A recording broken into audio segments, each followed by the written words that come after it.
In 30 minutes, broadcasting's finest duo will hit the airwaves.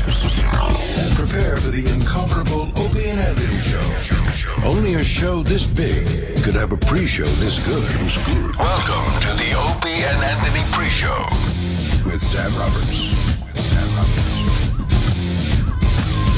Welcome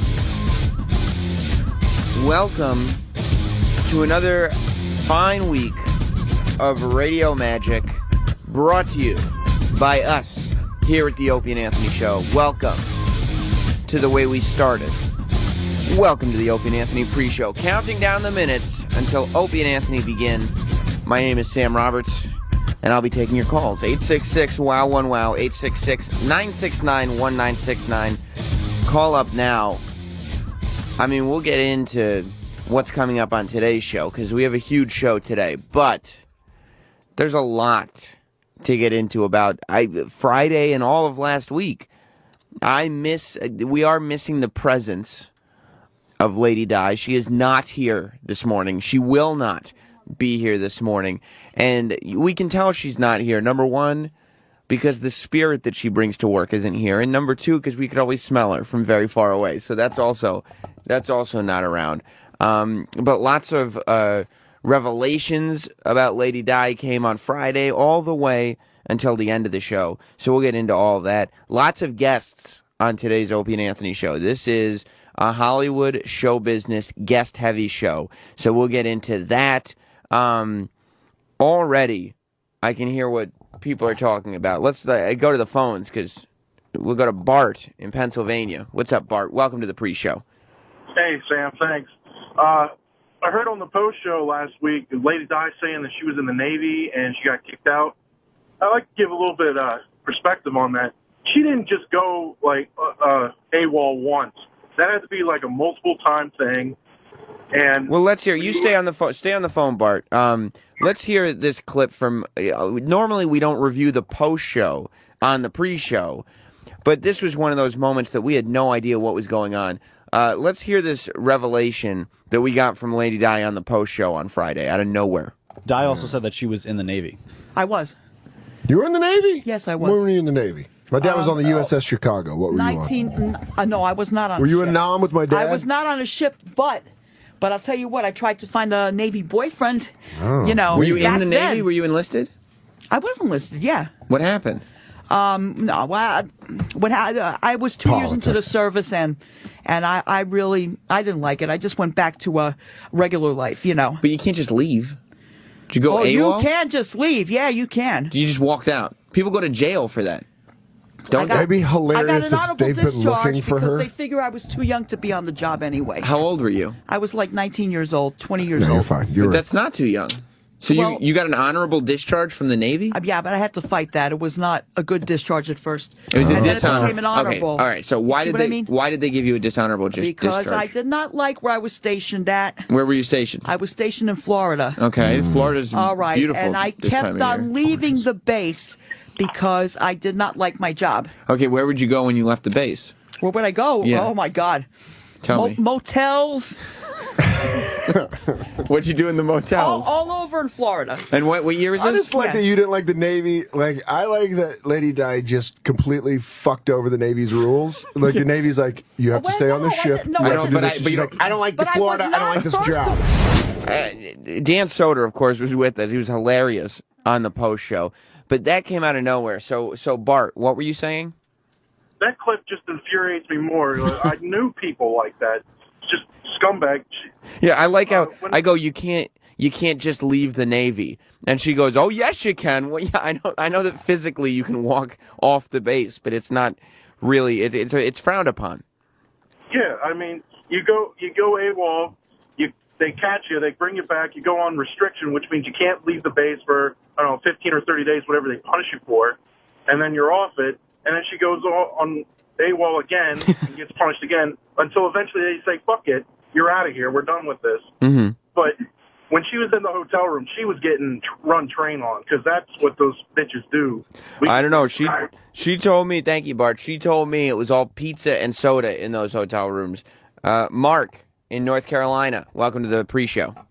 Mr. Sammy Roberts, a professional broadcaster. I've got to say that you're a hell of a man, because that wagon was losing wheels right and left to the point you were just completely wheelless the other day on the after show, and you still kept that bastard in the damn road. I got to give you that.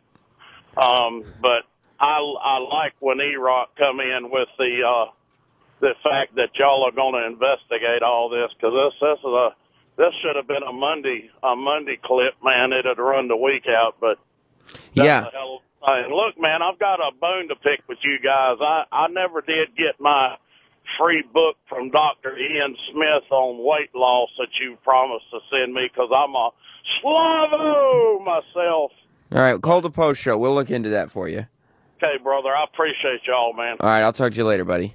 Buddy, bye-bye. He's right. That should have been a Monday show, Monday story. And that's the same thing Ant felt when Ant called the post show. Let's go to track 15. Sal. Anthony on Long Island. Anthony? How the fuck did you know this broad for this long? All this shit, and I've never heard that she was in the Navy. Never. Why have you never brought this up? She never brought up the fact that she was thrown out of the Navy?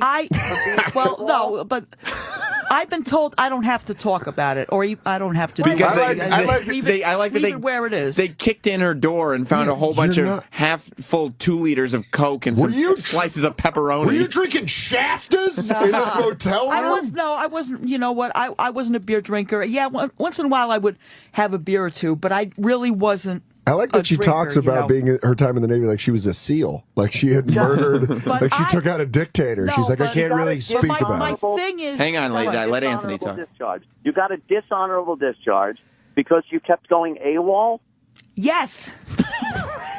If you don't want to be there, they're not going to keep you. Well, then why did you sign up in the first place? I was good for a while. You're supposed to not like. Will you shut up a minute? Oh! Shut up! I'm trying to explain it to you. Okay, explain it. I was good for a while. They put me in San Diego. I loved it there.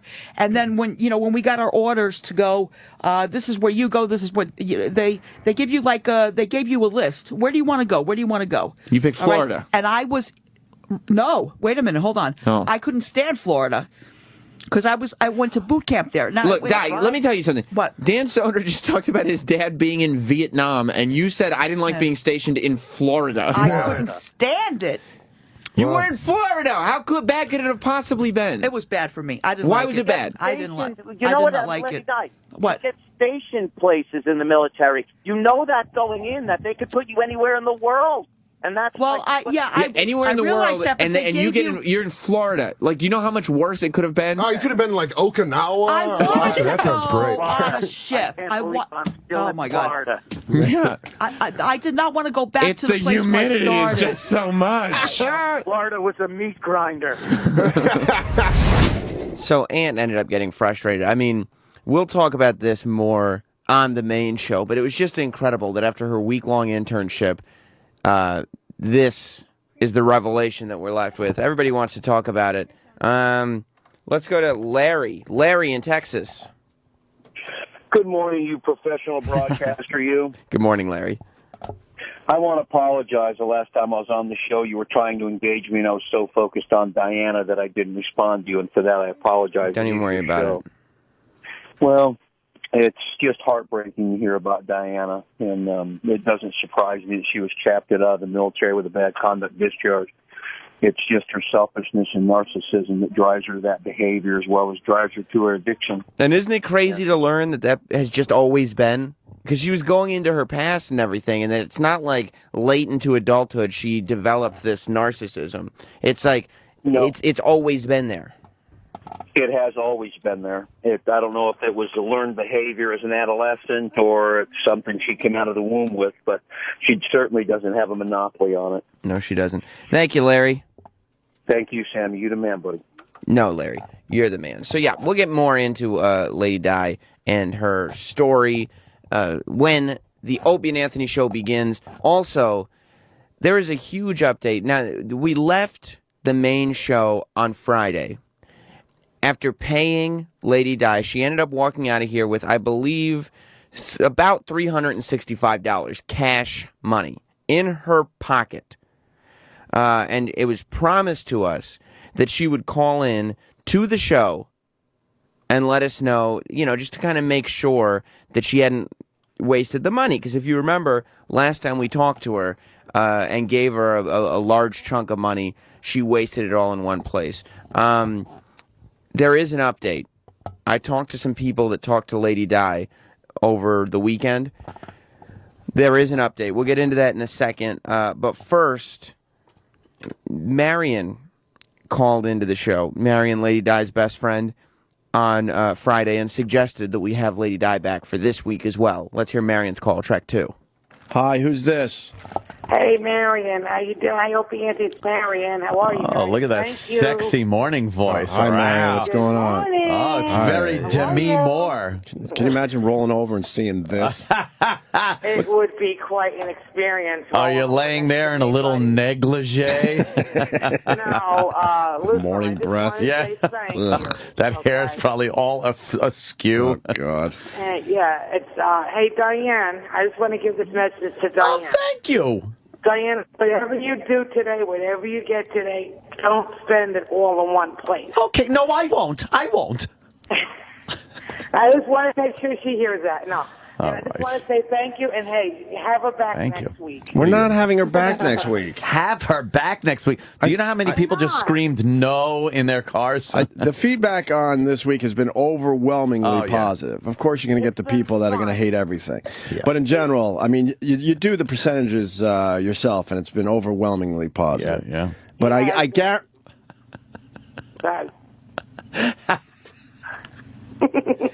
I guarantee if we did another week, we would lose everybody. Everyone. We have No, to tap. you wouldn't. We have to tap out after today. Yeah, she's done after today. We have to.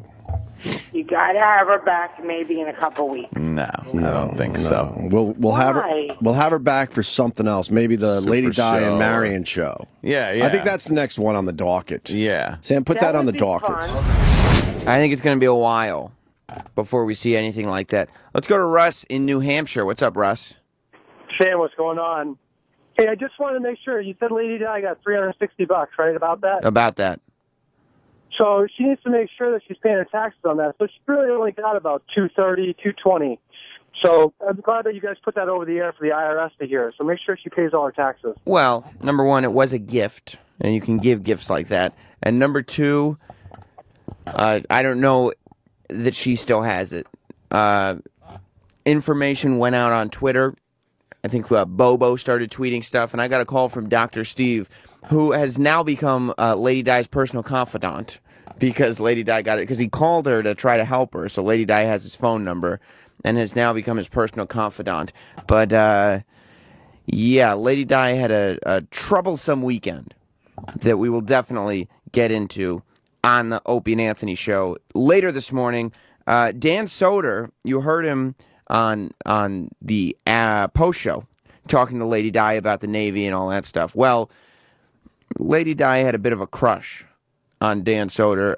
This is Di flirting with him in her inimitable way. Let's go to track 9. I want Dan to see what he's missing. Okay, yeah. Play sure. along. Play along. Play She goes, along. play Dan, along. Play along. But she'll show. Show your bubs. But she is going to show. Yeah, there they are. There they are. Hey, Lady Di's titties. Opie, I'll never forgive you for that. You just murdered any boner in March. What are you, gay? Yeah, come on. They're titties. What's wrong with you? What are you, gay? Wait a minute. Oh my God. Why the fuck? Did you guys have nightmares last night about me with that face on? No, but I'm about to tonight. Mush those images together. That was Dan Soder, the great Dan Soder. He also got into the legalizing weed conversation earlier before Lady Di. I was going to say stepped into the studio, but trudged into the studio. Let's listen to Dan Soder.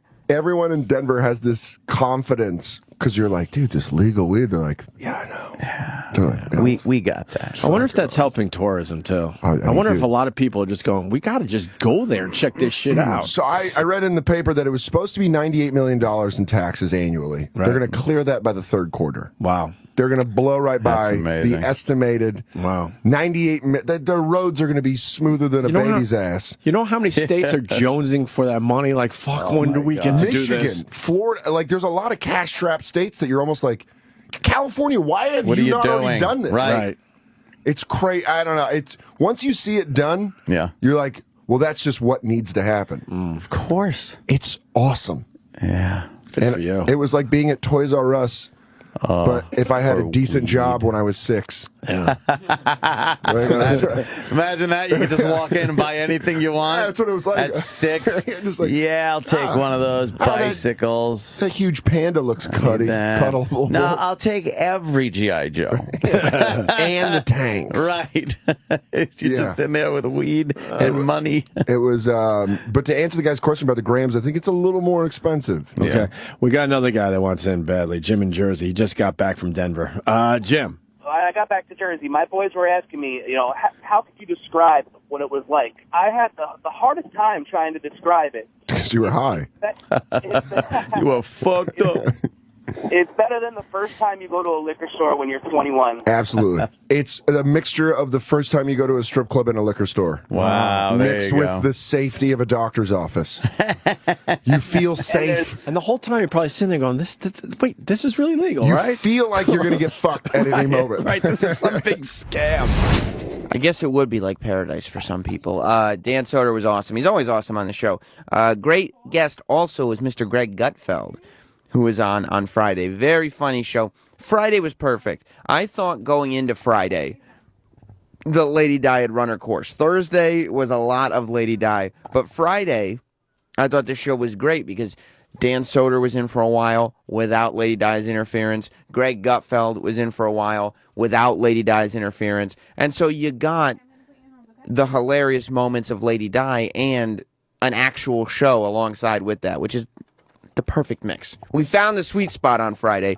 Greg Gutfeld was in studio, and he brought up a moment in O&A history. Let's go to track 11. I think the last time I was here was kind of momentous. The Anthony Weiner crotch shot happened here with Breitbart. Was I think the last time you were here that day? Wow. Yes, I was. Yes. No, wait, I wasn't here. I was here the day. I wasn't here. I think you were there shortly after. I actually thought I was here. No, we had... Who was here? Private Pile was here. Breitbart was with me the night before. We were at a bar. And Anthony saw it the night before. I was hanging out. You were on Red Eye, right? Oh, man, yeah. And so we were together. Well, we did some of that drinking that night. and that's when you said, Breitbart, come on the show. Come on the show. And then here he was next to that guy from Law & Order. Yes. Oh, he hated him, too. Private Pile hated him. And then he took the picture from behind. No. He just passed the picture around. He wanted that picture out. Oh, yeah. I've said it a million times. That was probably your most historic show. That was huge. That was huge. He didn't know how to get the picture out. Yeah. And he knew that if he was just careless with it, somebody would go. He was showing everybody. So me and Ant just took a picture of his phone as fast as we could. And that was it, because no one that was the only way to get it out there without... Like, you did it accidentally. It was really... Well, like you left it out there. Yeah. Oops. And then Barbara Walters had to talk about us, and she was so pissed, remember? What'd she say? Oh, I saw that picture days ago and was so mad. Yeah. Oh, meanwhile... And she didn't get the exclusive. That's hilarious. And was acting like it was no big deal. Greg Gutfeld, always funny on the show. Let's go to John in Washington. Hey, Sam, how are you this morning? Good, buddy. I'll make it quick. The line of the week, it was actually yours, and I believe it was on the Wednesday show at the very end when Lady Di coughed up some terrible phlegm ball into the mic, and all you said was, "Ooh." I laughed about that all weekend because it's kind of hard to break you down, and I think she did it midweek. Yeah, I mean, she definitely got past the wall, and sometimes it is that simple. The reactions that Lady Di was getting out of people while she was here are completely unquestionable. That's why, I mean, I had given up. At some point, you just had to go along for the ride. Of course, throughout the week, if you missed any of it, it's all on demand. But Lady Di ended up being banned from the bathroom by Tuesday. She was banned from the bathroom at SiriusXM because she was too much of a mess.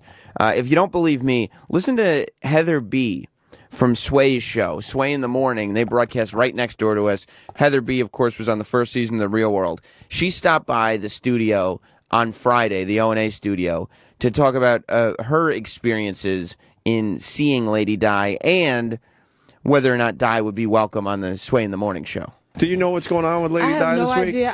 I've learned to mind my business.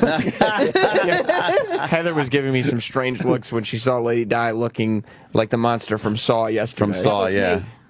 Yeah. Go over to the microphone. Yeah, what are you doing? And then I saw you in the bathroom, puking. Miss Di, on Monday, vomiting and making noises out of the stall. So I just decided not to speak to you after Monday. I really did. I was like, It was crazy. Well, I'm sorry about that. microphone. She was in bad But shape Monday and Tuesday. She was puking in the sink. She doesn't believe in puking in the No, the toilet. noise was coming. The noise was coming out of the stall. Oh, that was coming from the other then- end. She had the runs. Oh, God. Is that true, Lady Di? Why does everybody keep on talking about that? But Di, is it true or false? What? That you had the runs? Yes, I did. Yes, I did. Yes, I did.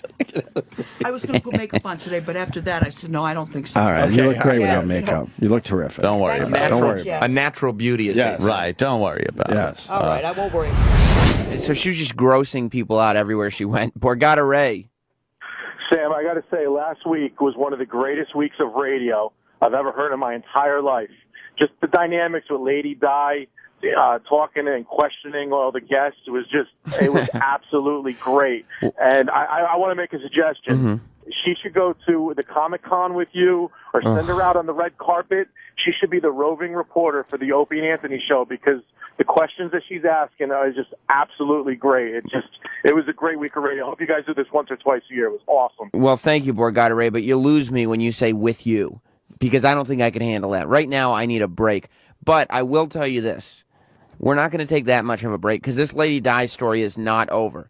And not even we want to get updates on her about this Navy, the story of her being in the Navy that she revealed on the post show on Friday. Even after the post show, it's not over. The story continued over the weekend. The tragedy that is Lady Di's life had a new chapter added to it. And I don't want to spoil what happened to the $300+ that we gave her. But the story that I got from Dr. Steve was not good. It's going to be a big show today, so stay tuned for that, because we're obviously going to talk about that. We're going to try to get Lady Di on the phone, which could be difficult, but we're going to try to get her and tell you all exactly what happened to her. Also, on today's show, I told you today was going to be a huge show, guest-wise. Here's who we have coming in studio. Dominic Moynihan. You know him from Lost. You know him from Lord of the Rings. Dominic Moynihan, he's been on the show a bunch of times. He's always good. He will be on the Opie and Anthony show. Not only that, Bobby Moynihan makes his first appearance on the O&A show. He's the guy who played Drunk Uncle on SNL. O&A gave him quite a beating when he did that Hurricane Sandy relief concert when he dressed up as the Drunk Uncle and did that character. O&A destroyed him. We found out later, about a year later, I interviewed him for my show here on the Opie and Anthony channel, and as it turns out, he's like a giant O&A fan. And he was YouTubing O&A clips, and he stumbled upon the clip of them talking about him, and he goes, "Oh, they're talking about me. Let me check this out." And so he listened to the whole thing. He's been an O&A fan for a long time. And as I was talking about last week, when we had Maria Menounos on and Patton Oswalt, how great it is to have fans of the show as guests of the show. Always works out well. So Bobby Moynihan will be here. And, ladies and gentlemen, E-Rock and I have had tents pitched all weekend long because the man himself, the immortal Hulk Hogan, will be in studio on the Opie and Anthony show later this morning. So it's a very exciting time to be here and to be listening to the O&A show. Speaking of exciting times, yes, Friday's show. Lady Di, we were talking about guests and the things we could do with them. Hulk Hogan's coming in today. So all of us behind the scenes are racking our brains. Is there something that we could do that will make this not the typical Hulk Hogan interview? Well, Lady Di had some ideas about what we could do with guests when she was on Friday. Let's listen to track 5. Another good idea is, you remember that Another? song? You didn't even give us one. Yeah. Well, all right. Well, this is the one I didn't write down. Oh, okay. All right. You could have guests from the studio in here. I don't know about you guys if you ever want to leave your seats and do this, but you know that song "Hot, Hot, Hot" when they do that chain and they go around. They go around like around here and stuff like that. Conga line. Yeah. Yeah. All right, and you could do that with the guests. So we yeah, we Dennis go through the Falcone. halls of. Over here, around here, like, right. We're gonna do a conga. Is it conga? Conga. It's conga line. Yeah, conga line. David Johansen's song. Right, feeling hot, hot, hot. Yeah. You missed the first idea that's not on the sheet, Sam. Oh. Tell Sam. Okay, you do a conga line, right? Jesus Christ. Whatever guests we have in play here. The song "Hot, Hot, Hot," and you have the guests and everything go all And then we go around. Oh, so that's the spin that makes it unique, that you're playing hot, hot, hot right, instead and of... you go around dancing and stuff like that. And then we do it, and it's festive, and what people in the hall will laugh and everything. Maybe join in. Yeah, that could be. Yeah. We got to try it, Sam. Yeah, I mean, I'm writing it down now. Hold on. Another song is "Love Train." I think that's by the OJs. It is by the OJs. Right, and they do the conga line to that too. Oh, they do? Yeah, they do. Never heard that. I saw it done. Is there any way we could see what it would look like with... I mean, we don't have a line, but maybe with just like one person? Well, one person? Like, could you demo what that would look like? Right, yeah. Marion thought of some of these things too, don't forget. Of course you did. Well, we must bring up Marion, mustn't we? Hopefully there'll be some kind of crossover, because I'm thinking, I got my producer's hat on, and I'm hoping that there's some kind of guest crossover, because I'm thinking if we could get a conga line with Hulk Hogan and Bobby Moynihan in it, I think that could be very huge. That's like an Andy Samberg type of, viral video. That's one of those things that'll just get everybody talking, especially if Hot, Hot, Hot is playing, because that's just not something you hear with conga lines usually. Holy Toledo. Snowy in Michigan. Samuel, how you doing, sir? Good. I can't wait to get Lady Di on the phone. You know that's going to happen sooner or later. Guess who's going to be calling me after that? Marion. Well, you have to hear from Marion. Who knows what she's got going on? We have to. We have to find out how everything, is doing with her, because it's all about her, Yeah, absolutely. I do. If we did have another show where we did a week-long internship, I do think it'd be interesting to see how Marion would fare as an intern for the Opie and Anthony Show for a week. A lot to get to today on the Opie and Anthony Show. We got into, the plane. Actually, we don't have time for that clip. Instead, we were talking about what you would do, because we're trying to figure out what's going on with this plane. Still no information about the lost plane, by the way. It's been your nonstop source for plane news here on the Opie and Anthony Show. But we were talking about if these people were on some kind of deserted island, what part of their own bodies they would eat first. And I thought this was very interesting. Let's go to track 3. Jimmy James, New Hampshire, what's up? Morning, boys. Hey. Hey, I just wanted to let Opie know it takes only 8 pounds of pressure to remove the ear from the body. 8 pounds of pressure to remove the ear. Yeah, you could do that. Do you yank down? Yeah, how do you pull your ear off? Or do you yank from the back? Forward. Start at the top and pull down 8 pounds. That's all it takes. That's all it would take? That's all it takes. How bad would the bleeding be, though? It's mainly cartilage. I don't think there's that much blood feeding it. I don't know. You look like fucking Marvin Nash. Can you imagine Reservoir Dogs. Can you imagine you're in the middle of nowhere between Perth, Australia, and Antarctica, just floating with your ear in your hand, knowing you got to now fucking eat this thing, chewing on it. Do you just look at yourself and go, how did I get to this point? Yeah, you would. You'd be like, man, in all of my fucking wildest hallucinations, I would never have thought. I used to be a shark jock, goddammit. I'd be in the middle of the fucking ocean eating my ear that I just ripped off of my skull. 8 pounds is all it takes. Pounds, baby, pounds. We got to do that bit. Have someone rip their ear off for us. Oh, yeah. Let's get that through legal. All right. I think we did come to the conclusion that it would either be the ear or the pinky that you would eat first. Well, big Opie and Anthony show to get to today. Jimmy Fallon was all over the place with viral videos over the weekend. Amazing what this guy's doing. Jimmy Carter thinks the NSA is spying on him. Plus, Dominic Monaghan in studio. Bobby Moynihan in studio. Hulk Hogan in studio. And the big update, I'm sure we'll get it.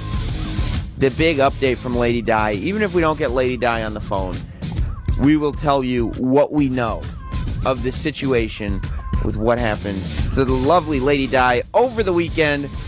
Listen to all of that when the Opie and Anthony show starts, which is happening right now.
The year 1994. From the murky banks of terrestrial radio, a new hope begins to rise. Opie and Anthony are radio shock jocks known for setting up outrageous stunts. People sure are listening. Two Long Island natives who together would one day change the world as broadcasting's greatest duo.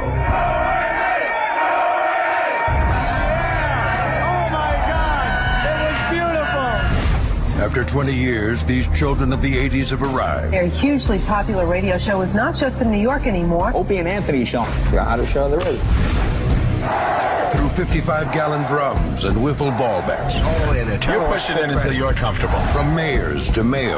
It was an April Fool's hoax by two radio disc jockeys. With bottle rockets and bra bombings.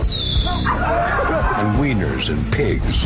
Opie and Anthony got their hands on the photo and tweeted it. Two men that have taken a box of cocks further than any. Well, these people will definitely stop. Guaranteed. Lift up the... They've met friends along the way. Jim Norton. I have a raging hard-on right now Can I please put my dick in your donuts? And through fines, scandals, suspensions, cancellations, and terminations, it's the one show that remains unscathed. Striking fear into the hearts of management everywhere comes a radio show that after 20 years remains above all else real. This is the Opie and Anthony Show. But enough of this palaver. Let's get the show on the road. Good morning. Oh, there we are. It's broadcast time. Here's your favorite pals. Ja. Everyone? Das ja. Ja. Das ja. Ja, gut. Ja, good. Good, ja. Nice stretch. I trust. Huh? I trust everyone had a good weekend. Yeah, it was all right.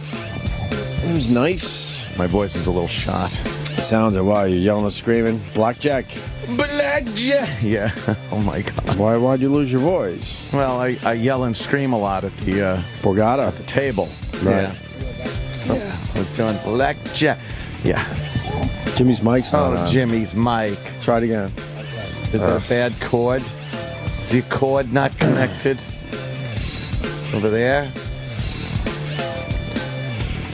Oh, Mars.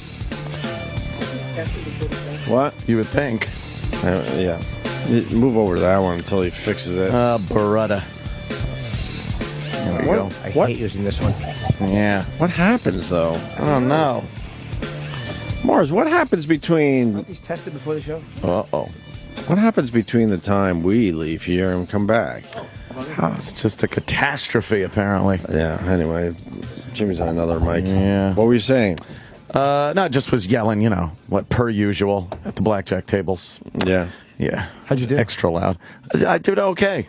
I did pretty good. You did okay again. Yeah. I'm knocking wood here. They gotta hate you down there. Can only hope. They just keep hating. They want you to go down there for the big loss. Yeah, I know, they're waiting. I had like 8 people with me. We big dinners and stuff. So and they take care of all that because you're everything. You're a whale. I'm like you're a Borgata whale. I'm a whale.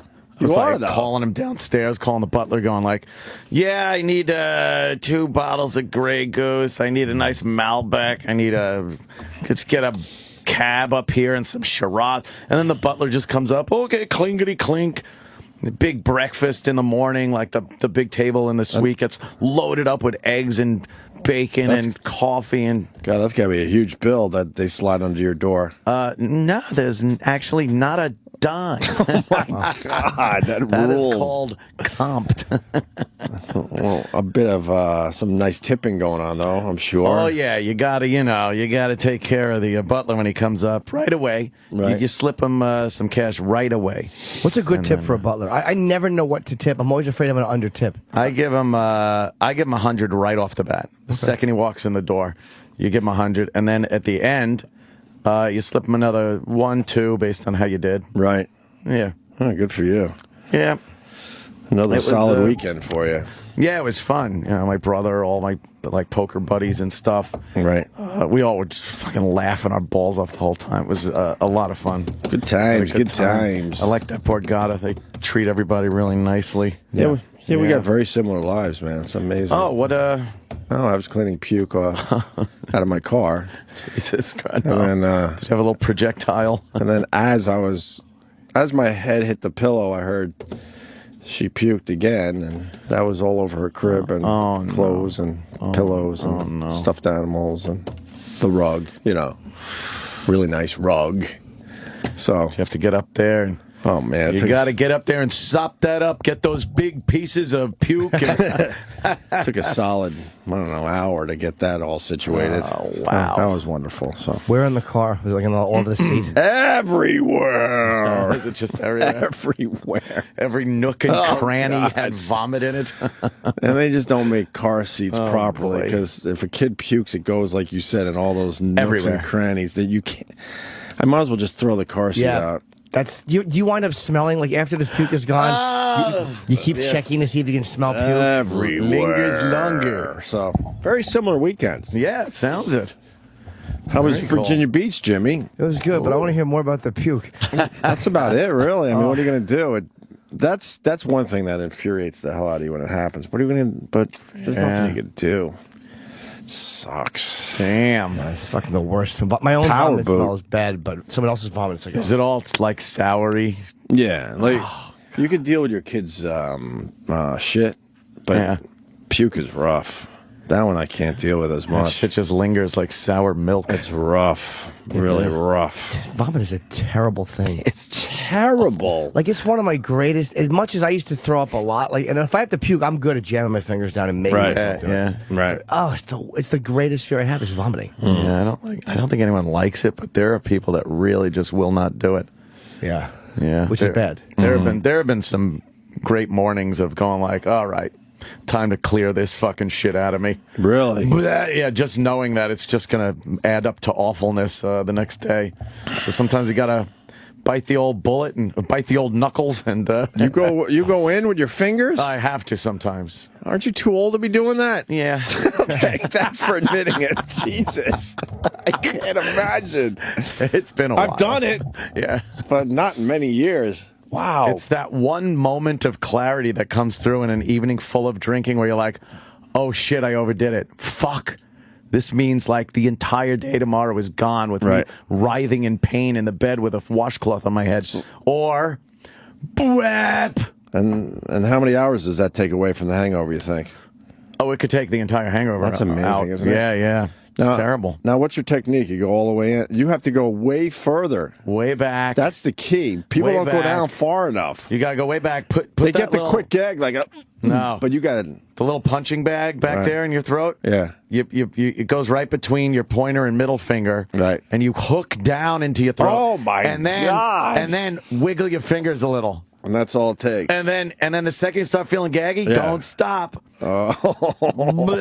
It's similar to diddling a girl. Don't stop when you think you're done. You're hitting your own. You're not yet. You're hitting your own G spot. Right. They come hither. My P spot. Puke. Wow. I don't have to do that much work. I just got to kind of put the fingers down and move them, and usually that will do it. Yeah. Why are you doing it?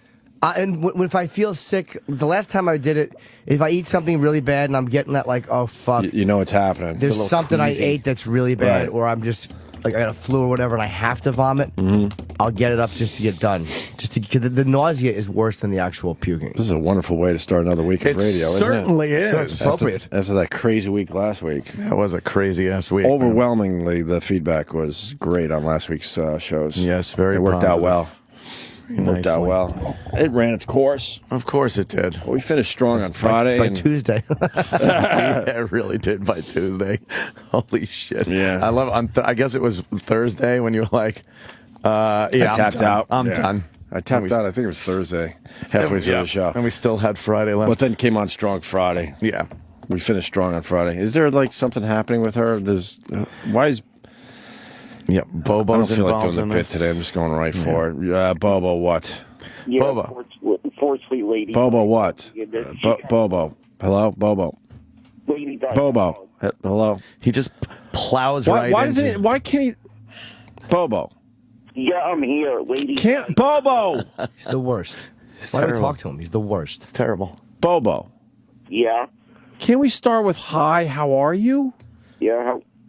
All right. Well, how are you guys doing? I go hi, and he goes, Lady Diapers. He just plows right through. into. How about we have a little conversation? This is a talk show. Okay. All right, I'm hanging up on you until you do this Go proper. Regroup and calls back. Wow. Something with Lady Di. Yes. I don't know exactly. I was what. hearing rumors and whatnot. Really? Well, Yeah. I don't know if they're true. he'll call back and hopefully we could do it proper. Yeah. I guess they found the plane, huh? It's pretty obvious now. Mm-hmm. They actually got objects. They got a boat very close to the objects. And they're about to confirm this thing finally. Yeah. Spotted by who? If it was the Chinese, I'm not believing it. It was Australian aircraft spots new objects in hunt for Flight 370. Oh no! And they're not gonna lose those objects anytime soon. So it's just a matter of taking a closer look, but they don't know if that's the plane. They're pretty confident. I think this is finally it. Yeah, finally. They said that? Yeah. More or less. More or less. Bobo's on the line. Hi, Bobo. Hey, good morning, guys. How you guys doing? Beautiful. Very good. That's all I wanted. I want to feel like I have friends out there. Like a normal conversation. Right. See how nice that was, Bobo? Yep, I see that. I'm doing very well. I had a pretty, boring weekend, but well rested and ready to go again. How was your weekend, Bobo? That's similar. Similar, just nothing too spectacular? No, nothing too spectacular. See, we're teaching them people skills. Did you see UConn? They had a nice victory. Yep, I saw that. They got some friends of mine up in Connecticut that make a big deal of the UConn. Of the UConn. And how do you feel about Wichita? Wichita, I think it was a big upset. I was also kind of paying attention more to college basketball more than I usually do, because all of a sudden, because Colin wants to win that bet that millionaire guy is going. Well, first of all, he's a billionaire, and no one's going to be winning that. No. Everyone's out. Something tells me Colin's undefeated so far, though, according to his Twitter. It looks to me like Colin might be undefeated on his way to the $1 billion so far. Even though there was a huge announcement that everyone is out officially. Right. Already? The last guy's out. Yeah, no one's going to be winning, what was it, Warren Buffett's $1 billion? How far into it are they that someone's... We're down to, we're just about at the Sweet 16, right? Didn't the top seed get fucking dumped? Yeah, that's why I said Wichita. Yeah. Wichita was undefeated, and their hopes of a undefeated season of 40-0 is gone as Kentucky beat them. That's always the way it is. You want to lose once during the year to get it out of the way. You want to miss once. You want to fuck up once, because it's going to happen, and you don't want it to happen. You don't want it to happen at the end, when right? It's the end of the season for you. Yeah. Oh, boy, take that up with Mark Cuban. Oh, Why? shit. He says that's bullshit. Really? He hates when people say what you just said. Yeah, that's good for him. I hate. I just read his. Wait, where's this tweet? I got close. What were we going to say though? No. Can you write it down? Yeah, it won't make sense. I'll tell you over. Let's just say here it is. Here it is. But it's reality. Yeah, it's the Daily News. They do these like sports tweets in the sports section. M. Cuban tweeted, "Which idiot media person is going to ask the Wichita State coach and players if they thought it would have been better to lose a game pre-NCAA?" Oh shit! Oh my goodness, Jimmy. I'll tell you the reasoning behind that is because when there's pressure, there are people playing these games, and you're aware. I'm not saying you can't be undefeated, but you know that you're undefeated, and there's an additional pressure, I think, with being undefeated. Yeah. Every mistake is like, am I going to lose this? Is it going to blow? Is this going to blow the streak? I think if you've got one, it just becomes a little easier to focus on. I actually agree with you wholeheartedly. That's something that's out of your mind. Like, okay, we have a really good season, but oh my God, we're still undefeated. I think that plays. Idiot broadcast. I think that plays with your mind. Absolutely. It's like some weird panicky thing. I think happens in your brain. But again, maybe he's right technically. Like Morton Anderson, I'll never forget that one field goal he had missed. He made every one all year, and the one he missed cost him the postseason. That's the one. What about the Patriots? They lose the Super Bowl after. Oh, yeah, fuck. That's the worst. I wonder if that had something to do with it. Who knows? Who knows? I feel like it's in your head, though. Yeah. Bobo. Oh. So Wichita State lost to Kentucky, so that's it for them. Isn't it almost, if you're doing like this bracket thing, aren't you almost better off just finding out like a lot of the teams? Oh, there's no way to predict what teams will be where. Okay, that's why. All right, yeah. So just guess, random guesses. Yeah, there's always some weird, team that does much better than anyone expected, and there's always a few upsets. It's tough. What was the score of that upset? Was it like a 2-point game? I really don't know. Was it a close game? I have no idea. I was watching. I watched the UConn game. That was an exciting one. Dude, I wish I liked college sports. I wish I did because it's so big. College basketball is pretty. You could jump right on board. These games are pretty good. March Madness. So, Bobo, what do you got? What's the breaking news? Well, the breaking news is that all of a sudden Lady Di called me, and I wasn't sure why she was calling me. I thought she had... Bobo, and I'm not trying to do a bit. I swear. Are you on a cell phone? Yes, I'm on a cell phone. Can you call from your mom's house phone? He's busy making some call right now. But what happened to Lady Di was she got mugged. Lady Di got mugged? Mugged. Yeah, she got mugged. Like, practically everything, her entire purse was stolen. And for some reason, she still has the paper with the phone number written down. See, it's my number out of all numbers. Still had a paper with your number on it. Wait. So Lady Di was mugged. And calls you. And calls you because that's the only number she has on her? Why? Did they take her phone? Yep, they took her phone, just about everything. They took just about everything, and she just happened to have your number, so she called you. Boy, that's the start of a horror movie. You're mugged, and that's the one phone number you have. Oh my God! Then the big question is: do I call this person or just kill myself now? What the hell? Are you serious? I'm telling the truth here. She was saying she was bruised. She probably had lost everything, and she called me on Bill's phone. How did it happen? She just said she got mugged. My mom had more details already. She was even thinking my mom could help her. Help her how? Right. How could Bobo's mom help Lady Di? Yeah. She doesn't exactly have a big success history at home. You want to speak to her? Hold on, Mom. They want to speak to you. What? When did we say that? Did we say that? We're part of this whole... When did we say that? I didn't. Hello? Bobo's mom. Yeah, it's my first name. Hi. What happened to Lady Di? Yeah. Well, she says she was mugged on her way out of a place she went out to eat, and when she got to her truck, someone pushed her against it and knocked her down on the floor, and they grabbed her bag. Where was she eating? She's at some chicken place in New Jersey. Uh-oh.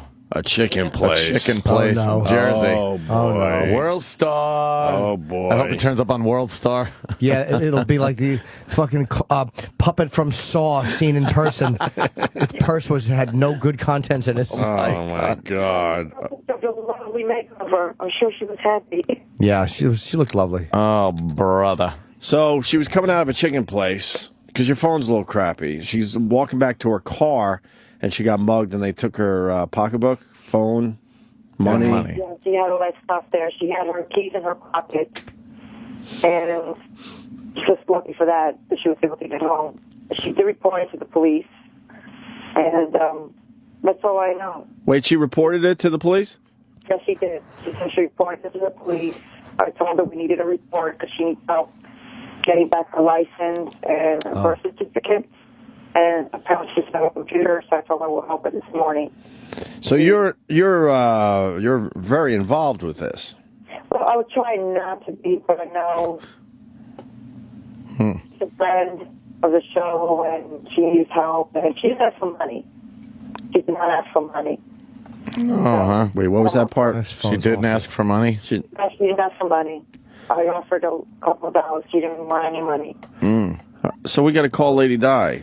Now we got to call and she talked to Dr. Steve, so now we got to get Dr. Steve on the phone. We were going to move on from Lady Di, but this is breaking news. We're Pacino in The Godfather 3. Yes, yes, exactly. We were out. We were out, and we got pull us back in. Getting pulled back in again. Describe to me, though. Huh? She did describe what the guy looked like. She said she was the police a description this morning. Yeah, it sounds like a description of everybody that mugs anybody, tell you the truth. That's what I heard. That's what I heard. Oh, no. So must have been they must have described the clothing then. Yeah, yeah. Hoodie, jeans, and sneakers. And she did describe his Hoodie. race, too, so...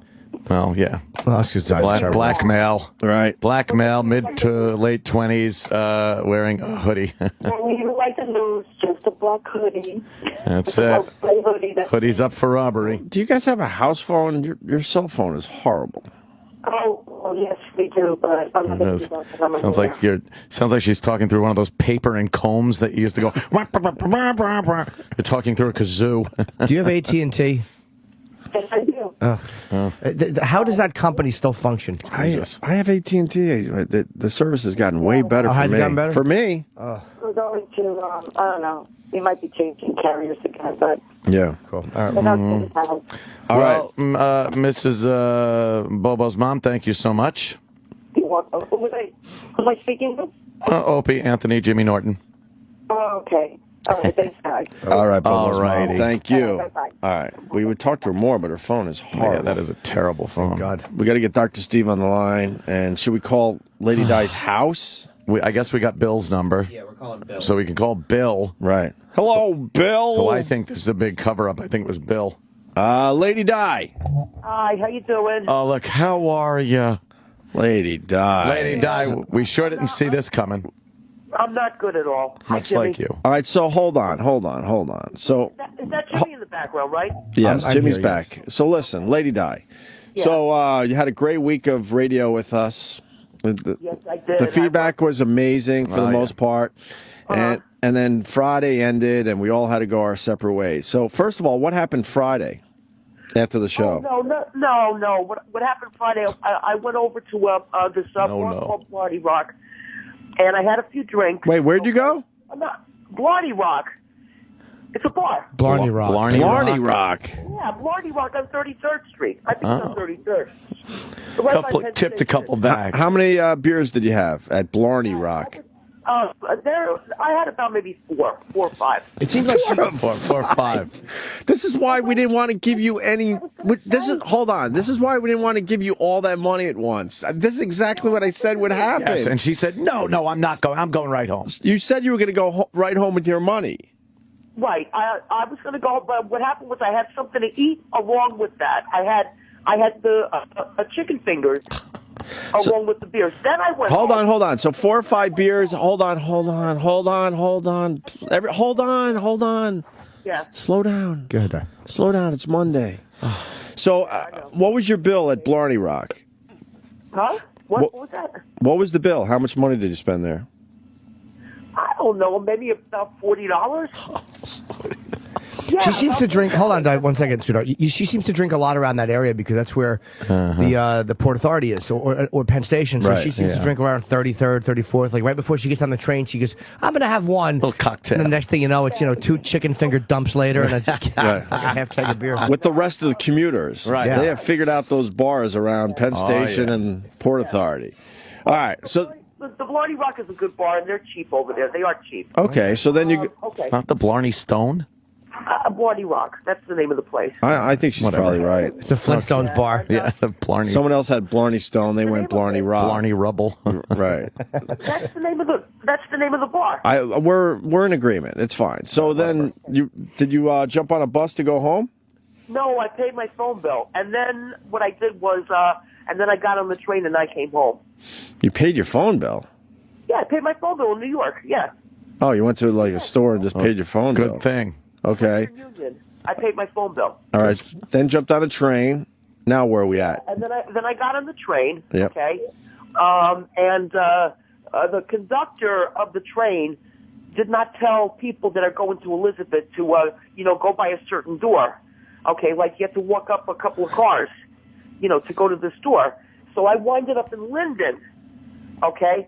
Instead of Elizabeth, and right. I had to take the train. I had to take a train back home, so that was another $2 for me. $2. I had to $40 on beer, but she's looking at the $2. So basically, it went a stop too far. She got out and turned around. Exactly. I think it's pretty close to Elizabeth. All right, go ahead. Yeah, it is close to Elizabeth. Linden train station. Okay, all right. I was pissed off. I mean, come on, man. The lady should have said, walk up to the front. Whatever. No one cares about this part of the story. Even when you're right, you're wrong. And I took the cab home. Okay. It took the cat home. Cab. I took the cab. C-A-B. Okay, sorry. I heard cat in there somehow. Take the bus. What? I was too tired to take Who gives a shit about this part of the fucking story? This is like Friday when you went on the after show with Sam. I wanted to drive my car into a pole. You wouldn't get to the fucking point. I like the details. Then you took a cab home, and then what happened? What don't you like about the bus?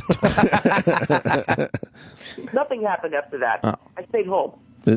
Went to bed early because you got like 5 or 6 beers in you at this point. Yeah. Had a few natty ices at home. Some chicken fingers rumbling away in her gullet. Right. Yeah, and And then Saturday, okay, all this happened Saturday night. All right. All right. This whole entire mugging thing happened Saturday night. So you really did get mugged?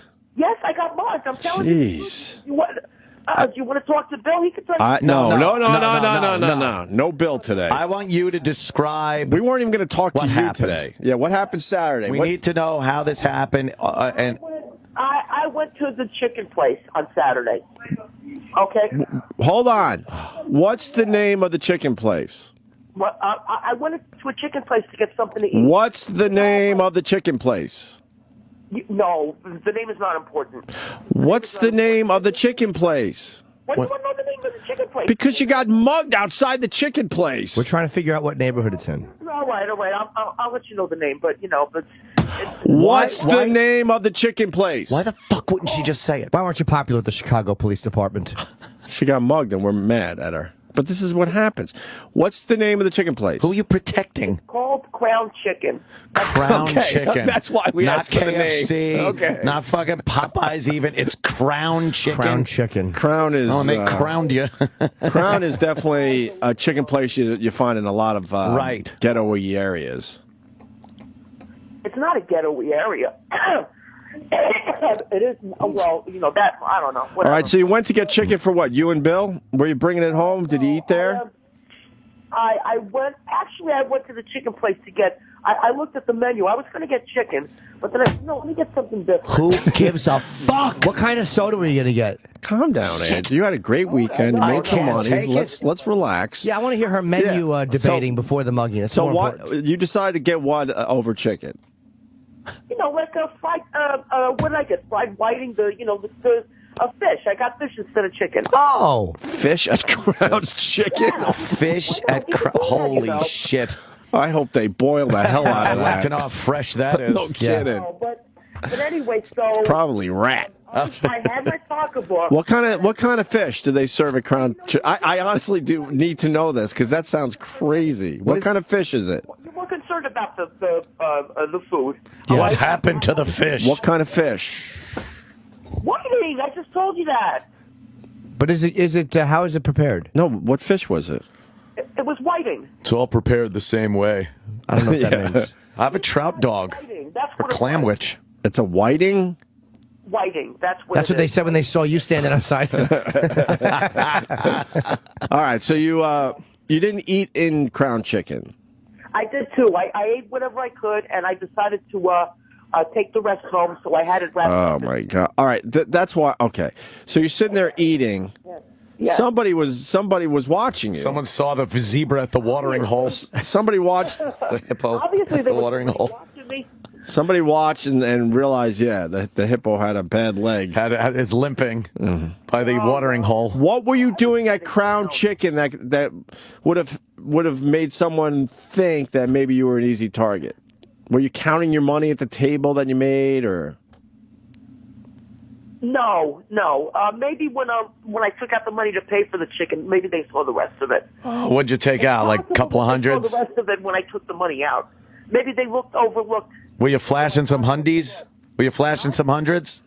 No, I wasn't flashing anything. How much did you guys give her? I wasn't here. It turned out to be almost $400, I think. $400 cash on Friday, not counting all the money we gave during the week. You know what, guys, please.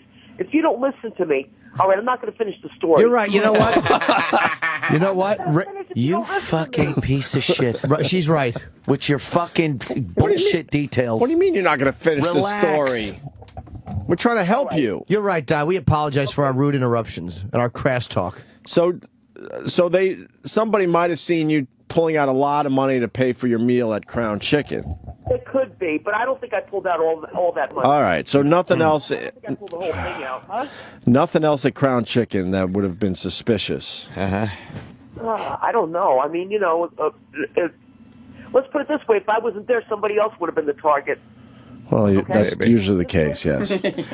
Obviously, was waiting for somebody to open up a pocketbook, and it happened to be me. Okay, so then you leave Crown Chicken. Now walk us through this. Now, I left Crown Chicken, okay, and I was walking towards the liquor store. Now, I'm not going to lie to you. I was going to get a 30-pack, all right? And, I was going to get something for Bill. I was going to get him a couple of 6-packs. Can I ask you, is this the Go ahead, Di. Is this the famous liquor store you've talked about? Yeah. Okay. Don't name him. Don't name this place anymore. They don't take care of you. No, they had nothing to do with that. But they don't take care of you, so don't mention the name. But, all right, so you're going there to get a 30-pack. And is this close to the Crown Chicken? Yeah. Okay. Crown Chicken is about 2 doors down. Oh, okay. So all right. So you're not going back to your car yet. So you go to the liquor store, and what happens? No, I didn't even make the liquor store. The guy mugged me already. And then I called the cops and everything. Wait, no, you don't just stop it. They mugged me. You go through the detail of the menu at Crown Chicken, but then you go, he mugged me, and I called the cops. Walk us through the mugging, you fuck. We're going to do most of the talking. I'm trying to talk. I know. No, that's right. No. No, I'm just trying to like make sure we get the details of the story. So you leave Crown Chicken. What happens? I got mugged right there on the sidewalk. Right outside the door? Right outside. I was walking down. Maybe I took about 4 steps, and boom, boom, boom, this guy got me. What did he do? What did he say? What did he do? What happened to you? Were there people around? What time of day was this? Now we want details, and she won't fucking give Did you have the potatoes with gravy? Go ahead. What time was this at? This was about 9:30 at Saturday night. You're crazy. Go to a Crown Chicken at 9:30 at night. So what happened? What happened? He ran. He ran with my pocketbook. No, what the holy shit, I swear to God. Why does this happen? What happened? How did he mug you? Describe the mugging. He ran behind me. Right. All right, pushed me down to the ground, took my pocketbook, and ran the other way, the opposite way. Okay. Were you the only? Let me ask you. Were you the only white person in the Crown Chicken, or was it a pretty mixed place? I would say I was the only white person in there. Exactly. But you actually just sat there except for the manager. Of course. But you didn't feel like uncomfortable at all, or like you'd eaten there before? No, I ate there before. Okay. I never thought something like this would happen. I ate there before. I mean, All right, we heard you. All right. I'm not accusing you of not eating there before. Yeah, so the guy, it was quick. He pushed you, grabbed your pocketbook, and ran. And was there any witnesses to this? Yes, there was. Who? There was people outside. There were witnesses. Were they laughing? Yeah, no business being out at 9:30 and I get another 30. Yeah, well, I know that. I know I had no business being out. He has to be in a refrigerator. You don't need another 30 pack. Yeah, he's fucking drink. Okay, that was Bill. We now need Bill on the phone. Could you give us Bill for a second, and we'll go back to you. He's not a very happy person, so I you don't need it. Why would he be? Look where he lives. No. What? Okay. Let us talk to Bill for a second. You're not going to like this, guys. Okay. Okay. All right. Hold on. Oh, good. I thought we were going to move on from Lady Di. I know. But she got mugged. Hey, what's up, guys? What are you doing? God, Bill, How sorry you doing? to hear about Lady Di. That's crazy. She's out at 9:30 at night on a Saturday at a Crown Chicken? Yeah. And it's not a good neighborhood at, Of course not. say, at nighttime. Right. So, Okay, you got the Maverick Manor there. It's all drugs, all lights, whatever. Okay? Why would she go there? Isn't there other places to go to eat? Well, actually, the reason why I'm really pissed off, Yep. she had 28 cans of beer in the refrigerator. She's fucking drunk. Gets in my fucking truck and drives. oh boy. She drove your truck? Yeah. And so she felt like she needed more beer even though there were 28 cans in the refrigerator. Yep. And then she gets mugged on the sidewalk pretty much right outside the Crown Chicken. Right down. No, it's actually, I don't know what it is. I don't go that way. It's like a couple of doors down from the liquor store. Right. Man. And I was sleeping. And, she does this all the time. She sneaks out. I know when she goes out because of my truck keys. I put them a certain way. I know when she goes out, when she comes in. So she's sitting at home. She's getting lit up. And then she decides she needs more beer, even though there's beer in the fridge. So she hops in your vehicle all drunk. Yep. And someone sees her staggering around drunk. I'm They're sure. going to just grab her pocketbook. And Well, yeah, because you're an easy hit. Right. You're an easy hit. All I got to do is push you, you fall down. Yep. Push her, she falls down, you grab the pocketbook, and you're out of there within My seconds. God, she is a victim, perpetual victim. It's like blowing out a candle, you know what I'm saying? Yes. I love it. I'm sorry, Bill. That sounds awful, big man. fat candle. Oh, God. Anything else you want to add to the story? What? I ain't gonna say nothing about that. A lot of them got dreadlocks. A lot of them. A lot of them have dreadlocks, huh? Yeah, right. Well, I hear ya. She really thinks she's got a description. I would love to hear Lady Di's description of the guy. Oh, yeah. Let's. Can we get her back on the phone? Can we talk to Di again? No, this is funny. Yeah. He had a hoodie on with dreadlocks. Dreylocks. He had dreylocks. Dreylocks and a hoodie. And Lady Di thinks she's got a description, is what you're saying. Yeah, well, like I said, I don't know. She does stupid shit when she's drunk. Well, and now she lost her phone with all her contacts, and what a nightmare. Yeah, and that's the whole problem. You know, she went over to your show last week, okay? Mm-hmm. Okay? You know, I didn't mind that at all. Okay, she's going over there, whatever. You guys are her friends. She liked doing it, whatever it is. You know, she spent close to $500 going back and forth. No, well, maybe no, it was $300 because it had $300 in her account, which I put money in. What?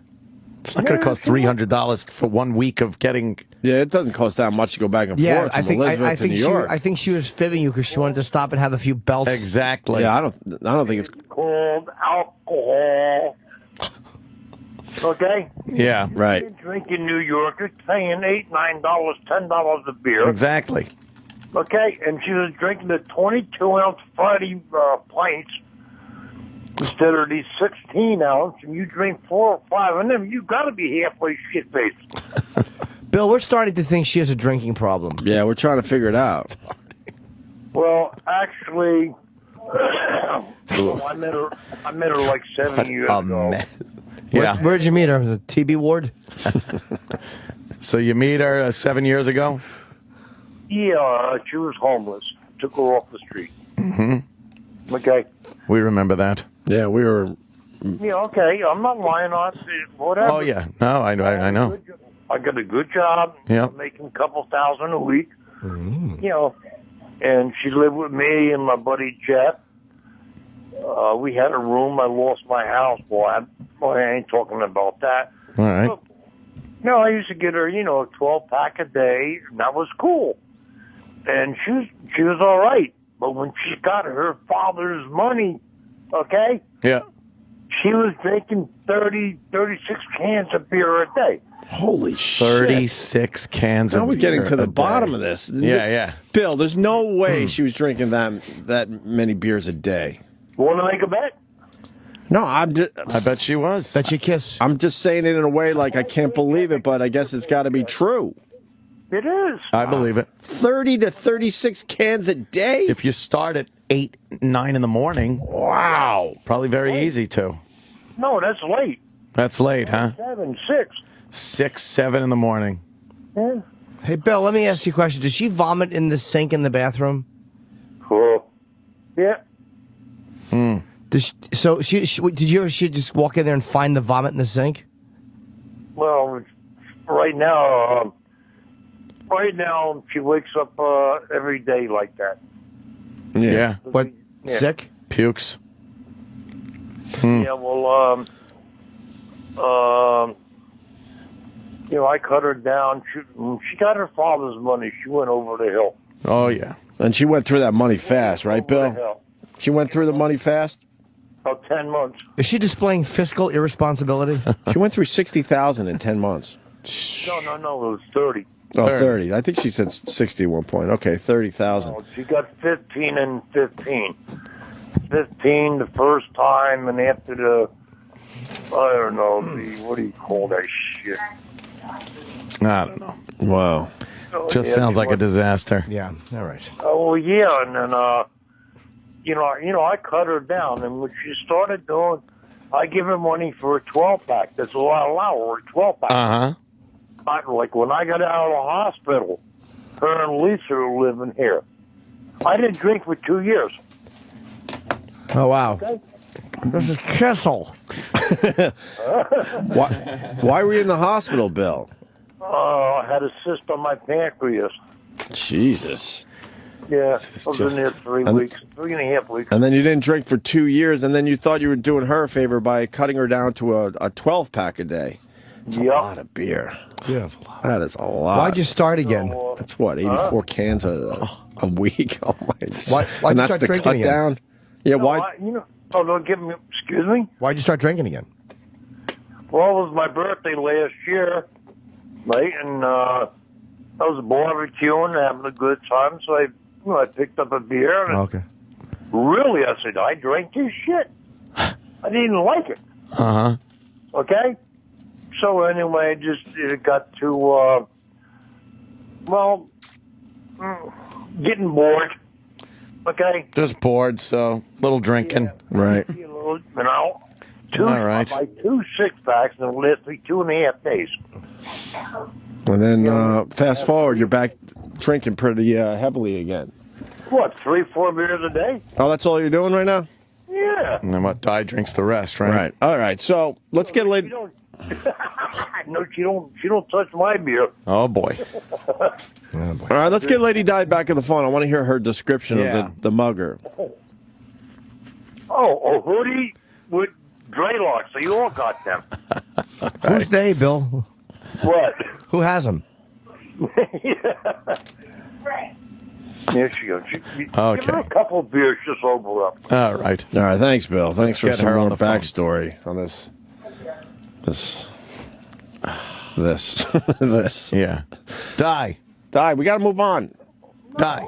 Oh, talk to him. Di. You don't need a beer. Right there. You don't need a beer that quick. What? She's grabbing a beer now. She's got to get a beer. Yeah. She is a fucking disaster. Take the ass out of your. She's a It's disaster. 7:15 in the Okay, I'm morning. back. Why did you have to grab a beer? How many beers have you had so far? Just, I only had the one. I just woke up a little while ago. Exactly. How about you start with a cup of coffee? Right? Some juice. Coffee. Orange juice, water, something. Water. So, Bill said you have the description of the guy, but he kind of laughed. What's the description Give us of the mugger? A good description. Right. He has socks, okay? He was wearing a hoodie, Yeah. a gray hoodie, Okay. and he had blue jeans on, and he was a fast runner. So that's the only thing I have to say about him. So they're never going to find the guy. You didn't describe. No. You didn't describe skin color. He was getting something for himself, okay? And the booth was taken. They only have one booth in that place, and I was eating at the counter until the booth was clear. So he must have stole my pocketbook. Wait, you saw the guy? You saw the guy in the store first? Yes, he was in there first. Okay, people were telling me he was in there with a few other people. Okay, and these people, instead of running after the guy, okay, because I ran around the corner. I'm like, where did he go? And he just disappeared. Love to see that. In other words, you couldn't see him anymore. He ran. He like a fast runner. Right. And everybody's just standing there. They're like, what happened? What happened? I said, well, what do you think happened? We're They're just standing there like a bunch of jerks doing nothing. They're like, oh, I feel bad for you. Yeah, you feel bad for me. What'd you want them to do? Yeah, run after him. Yeah, they're not going to run after the guy. No one. Sadly, they're waiting for their own victims. Sadly, no one really helps you out when you need them. They just stood there. They're like, what happened? I said, didn't you just see what happened? I just got mugged. All right. And they're just standing there like nothing happened, Well, in that town, it is nothing. And well, they probably did not want to get involved. You think? I had a lot of witnesses, but Probably. You're never going to find the guy. No. well, whatever. So what he got your pocketbook, your phone, how much money, what else was in the pocketbook? Oh, we went through the pocketbook, so we should know. There wasn't much in there. Well, I don't know, my credit card, but I took care of that already. Right. Credit card. The phone, I had that temporarily shut off. Right. Okay, I'm going to get another phone probably today, right, Bill? Yeah. All right. Oh, Bill's going to pay for it. Yeah, well, and now it's Bill's money that I have to count on. And that really sucks. Now, the money, okay, I understand. He wants money. This person wanted money for whatever he was going to do that night. I'm sure it's help. Buy books for school. Yeah, books or helping crippled children. I'm not going to speculate, but I really think it's going to be for doing drugs. Okay? That's speculating. That's speculating. You can't say I'm not going to speculate and then speculate. That doesn't work. Do you want to know the amount I had in my pocketbook? Yes. I would say over $200. Pretty much the rest of the money that we gave her. Because I really. And I said this was going to happen. Maybe not a mugging, but I said I don't know why we're giving her all this money. It's gonna. I said it's going to be gone by Monday. Yep. I said that. Yes, you can pull the tape. Well, we knew it would happen some way. You're a perpetual victim. Right. You knew I was going to get mugged. No, I didn't say that. I said you would go through all your money by Monday. I said it on this show. No, I would have still had it. I would have still had it if had not that happened. You were down at 200. That's already half of it was gone. Right. And it was, and that was only Saturday night. Well, either way, that money was going to be gone by Monday morning. You'd have bought that 12-pack and then the 30-pack. I paid my phone bill in New York, okay? When I was in New York, I paid my bill. Good thing you paid that phone bill so the phone could get stolen. Right. And then now all of a sudden I don't have a phone anymore. Ain't that good? Ain't that great the way it works out like that? No. I know. That's sort of what Anthony just said. It's horrible. I'm sorry. You know what I mean? I'm sorry for you, Lady Di. This is horrible news. Sick all day yesterday. And I have to go through the insurance company to get another phone. Well, you're sick because of your alcoholism, not because you were mugged. Yeah. What? Excuse me? I heard you drove Bill's truck all drunk. No. Yes. He said that. Wait. He said you got all lit up and then went out to buy more beer and you were drunk driving his truck. I was ossified. I wouldn't be behind the wheel of that truck. Ossified. No, I was not. People think she's lying. So you only had a few beers. She's not lying about the mugging. That's pretty obvious. Okay to drive, okay? Okay to drive. Oh, boy, she's going to kill somebody. A few people think she's lying. Now, let me think this over. I'm lying. That's why. She spends all her money, but she can't tell Bill. Uh-huh. You're not lying, right? What? What was that? Some people think you're lying about the mugging to cover up the fact that you spent all the money. I don't care what they think. It's the truth. And what is Marion saying about this? Well, Mary feels bad for me about this. She said that she can't believe that happened to me. Exactly. And I said, look, do you want me to come in there one day with a police report to prove to everybody, or mail it to you or something? No, I believe you. To prove to you that I was mugged? I said no, I believe you. All right, see you tomorrow. Okay, well then you bet. These other people, it's the truth. It's the truth. It is not a good neighborhood around there. Yeah, no shit. And I was the target. If it wasn't me, somebody else would have been the target. Nah, maybe not. What happened to the chicken? There were people. Oh my God, man! There were people getting food over there. You're a white person. You don't belong there. You're a white person. You don't belong there, he says. I like Bill. He makes sense. Bill. Good old. Yeah, what were you doing? You know what? I was getting food. You know Whitey's always the victim. Yep. Well, I had no business doing that. Yeah, but. She had no business getting another 30-pack. She was down there trolling for dick. That's what she was doing. Oh, yeah, some big black hog. Yeah. I was in the mood to get some chicken.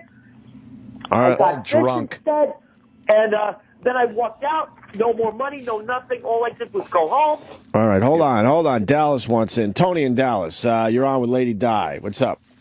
There is no doubt that she spent all that money and she came up with a BS story. And probably within the next week, that phone will just mysteriously appear. Uh-huh. So, hold on. Stop. All right, go ahead. He already said what he said. He doesn't believe your story. He thinks you made it up because you spent all the money. First of all, where would I spend all the money all at once at? On beer. On beer? Not at the gym. That's impossible. That is impossible. It is not. Well, I was thinking, all right, it's not impossible. You spent half of it on beer on the first day of the weekend. No, God, Yes. no. I paid my phone bill $65. 60. Okay? And then another $40, $50 on beers, and then she jumps on the old train. I'm listening. Listen to me. All right, I went to the Blarney Rock. So I had belligerent. a few beers there because they're cheap over there anyway. They're good over there. I took the subway to the Blarney Rock, right? Okay. We got all the details. Thank you. All right. We heard this already. All right. If there's nothing, Two beers in the Blarney Rock. we got all this already. Okay. All right, but I'm trying to explain to We're you. pretty much done. Blarney Rock over our head. Yeah. We heard everything. I had chicken fingers because now I'm starting to get my appetite. Well, where did you actually go after the radio show on the subway? What place did you drink at in the city? No, don't do this. Forget about that. Took the money out of the till. Remember, we was did. I annoyed with that till. We did 5 days with Lady Di. You only did 4. Okay. A domestic. Go as an axe. Okay. All right. What does Bill say? Oh, something about the first 140. Yeah, that you drank away. Yeah, you drank that away. That's when we realized maybe we should cut down the funds a little bit. The what? Cut down what a little bit? Oh boy! The day we gave you 140, it was gone the next day. We started thinking, wow, Yeah. okay, maybe we shouldn't just be throwing money at her. That was my fault. Oh really? Well, that was definitely my fault. Hey, what's the place you drank at in the city? Huh? What place did you drink at in the city? I just told you the Blarney Rock. Oh my God! Blarney Rock. Oh my God! You never heard of the Blarney Rock? Oh my God! God! With the Blarney Rock. Where is it? It's an Irish bar. And I know the people in there. What, the Shamrock? The Blarney Rock. How do you know the people at the Blarney Rock? I've been going there for years. Marion and I have been going there for a long time. Oh my God! All right. Well, are we done with her? Oh my God! We know the bartenders and stuff, the barmaids, That's great. the waitresses. We All right, everybody. The janitor, the fucking guy that cleans the windows. Yeah. No. All right, hold on. Oh, no. Sean in Long Island actually grew up right where Lady Di was mugged. If you're just tuning in, Lady Di was mugged over the weekend. We were going to move on from Lady Di, but Yes. obviously we have to see what this is all about. Sean, what do you got? Or shit. Hey, guys, is that me? Yeah. Yeah.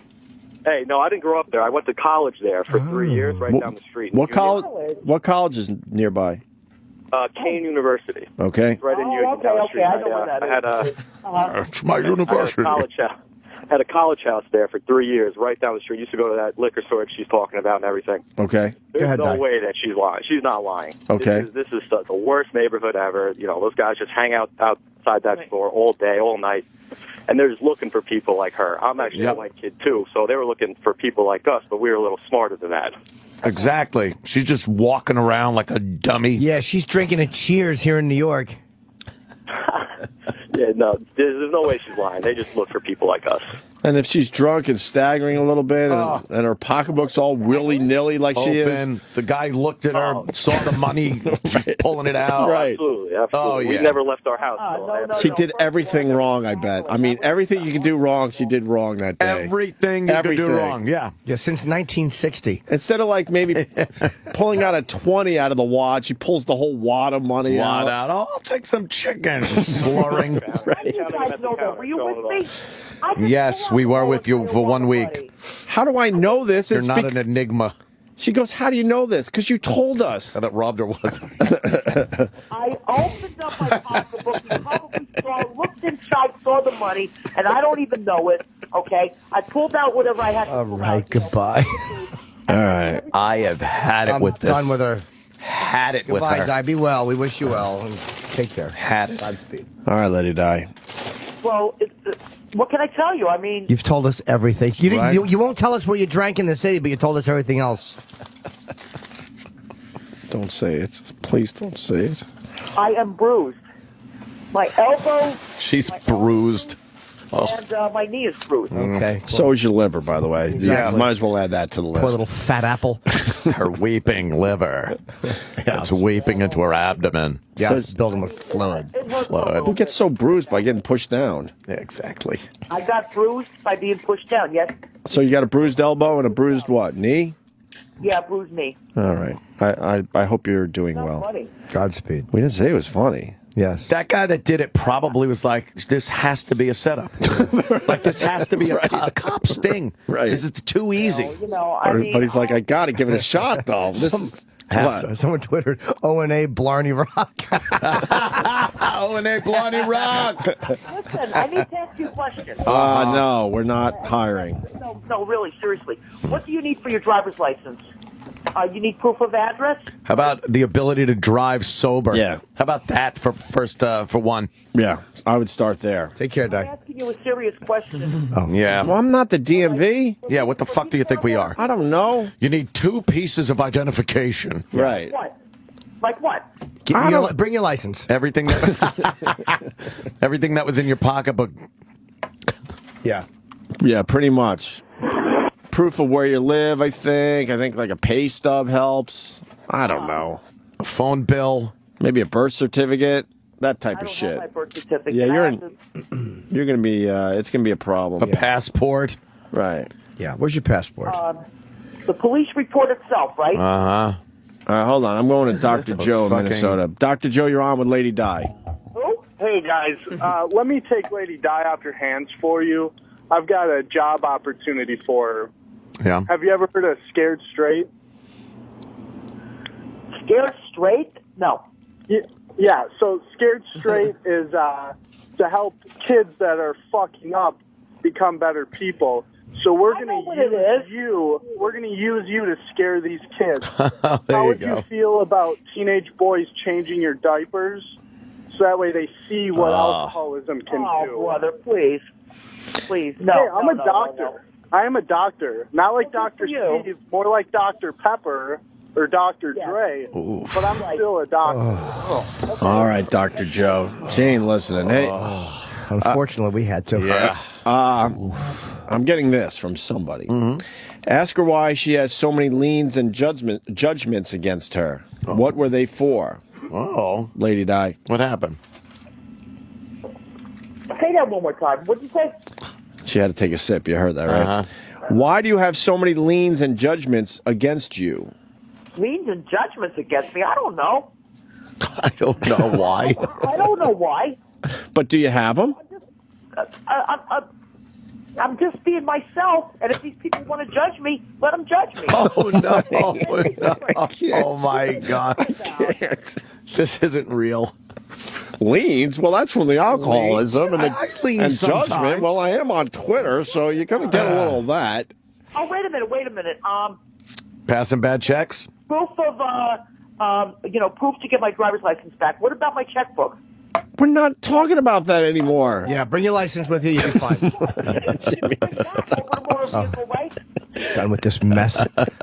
We did what we could. Fucking won't stop. This is why you just don't get involved in the end. No, you don't. You just don't, unfortunately. I mean, it's probably horrible to say, but this is what happens when you do try to get involved and help somebody out.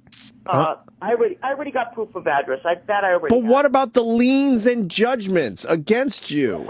That's court stuff. There's some legal things against you. Right. Like what? I don't know. You tell me. I don't know. Maybe this person could give me a little more info than just that. Reliable source, by the way. Oh. Lady Di, you're a goddamn mess. You don't want help. You're just going to continue to wither away. How did you get home, considering the guy took your car keys? He didn't take my car keys. Where were they? They were in my jacket. Thank God. Oh, okay. They were in my jacket, man. Right, otherwise, those would have been gone, too. And Bill would have flipped shit. Wasn't that Bill's car? Huh? Wasn't that Bill's car? It's our car. It's our truck. It's both of ours. All right, it's Bill's. It's our truck. You drive it drunk. I was not drunk. That's what I'm trying to tell you. Bill said you were drunk. No, And that's why you left the house in the first place, to go get beer, even though the fridge was full of beer. You went out, and then you decide you want chicken. So you go to the fucking, you go to Compton for fucking chicken. No. Yes. I wanted to get beer for the next day. Beer for the next day while she's drinking beer that night. Right. You are a goddamn disaster. Oh, there we go. Jesus. Yeah, well. Lady Di. Yes. Judgment and liens. Oh. All these? Judgment and liens. What is judgments and liens? There's 10 of them. No, you tell me. 10 against you. Public records, statewide personal search. You got a lot of judgments and liens against you. There's 10 of them. 10 of them? So let me know what they are, because I don't even know what they are. Well, doesn't really It doesn't really say. Okay.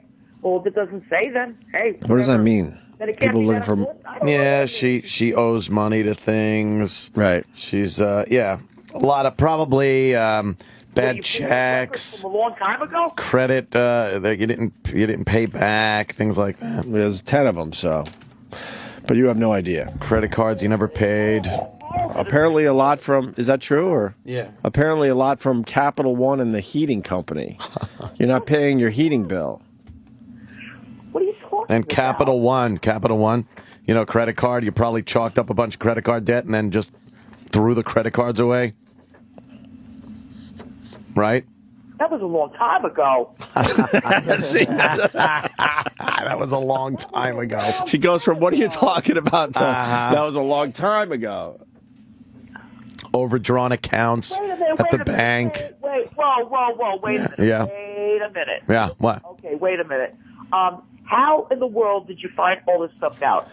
It's very easy. It's the internet. It's 2014. People's information is available everywhere. Oh, jeez, that was such... Oh, my God, I thought I took care of all that. Oh, did you? Yeah. Yeah, I did. And what about bank accounts that were overdrawn? And No, what? Bank accounts are over... No. yeah, No way. like you overdraw a bank account and then just never paid. We're getting what they are. Yeah. If you wait like literally 15 more seconds, they're coming off the printer. Lady Di. There's always another... There's always another layer with you, Lady Di. There's always something else. Oh, yeah. We go a whole week and you don't even tell us that you were in the Navy. Yeah, you didn't even tell us that. Well, I didn't think that was important. She's in the fucking Navy. An important subject. And that you were AWOL. That you got a dishonorable discharge because you were AWOL. But Russ. Oh, God. I just did not think that was important. Shit. Well, anyway, yeah, I was in the service. Yes, I was. Yeah. I was in there for 2 years. And then they threw you out. Oh, boy. Yeah, they did. I didn't want to get thrown out, though. I just wanted to... Why did they throw you out? What was their reasoning? They threw me out because I was... I was just leaving the base all the time. I had unlimited liberty, which is probably their mistake, if you ask me. Wait, she had unlimited liberty, so Yeah. then it's okay to leave the base. Yeah, it is. You have unlimited liberty. You can leave the base anytime you want to. So what was the... Oh, you were coming back drunk or something? No, I wasn't a drinker back then. No.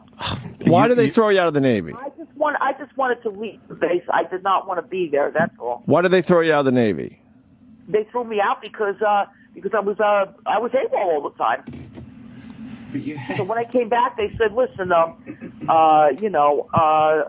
gonna have to discharge you."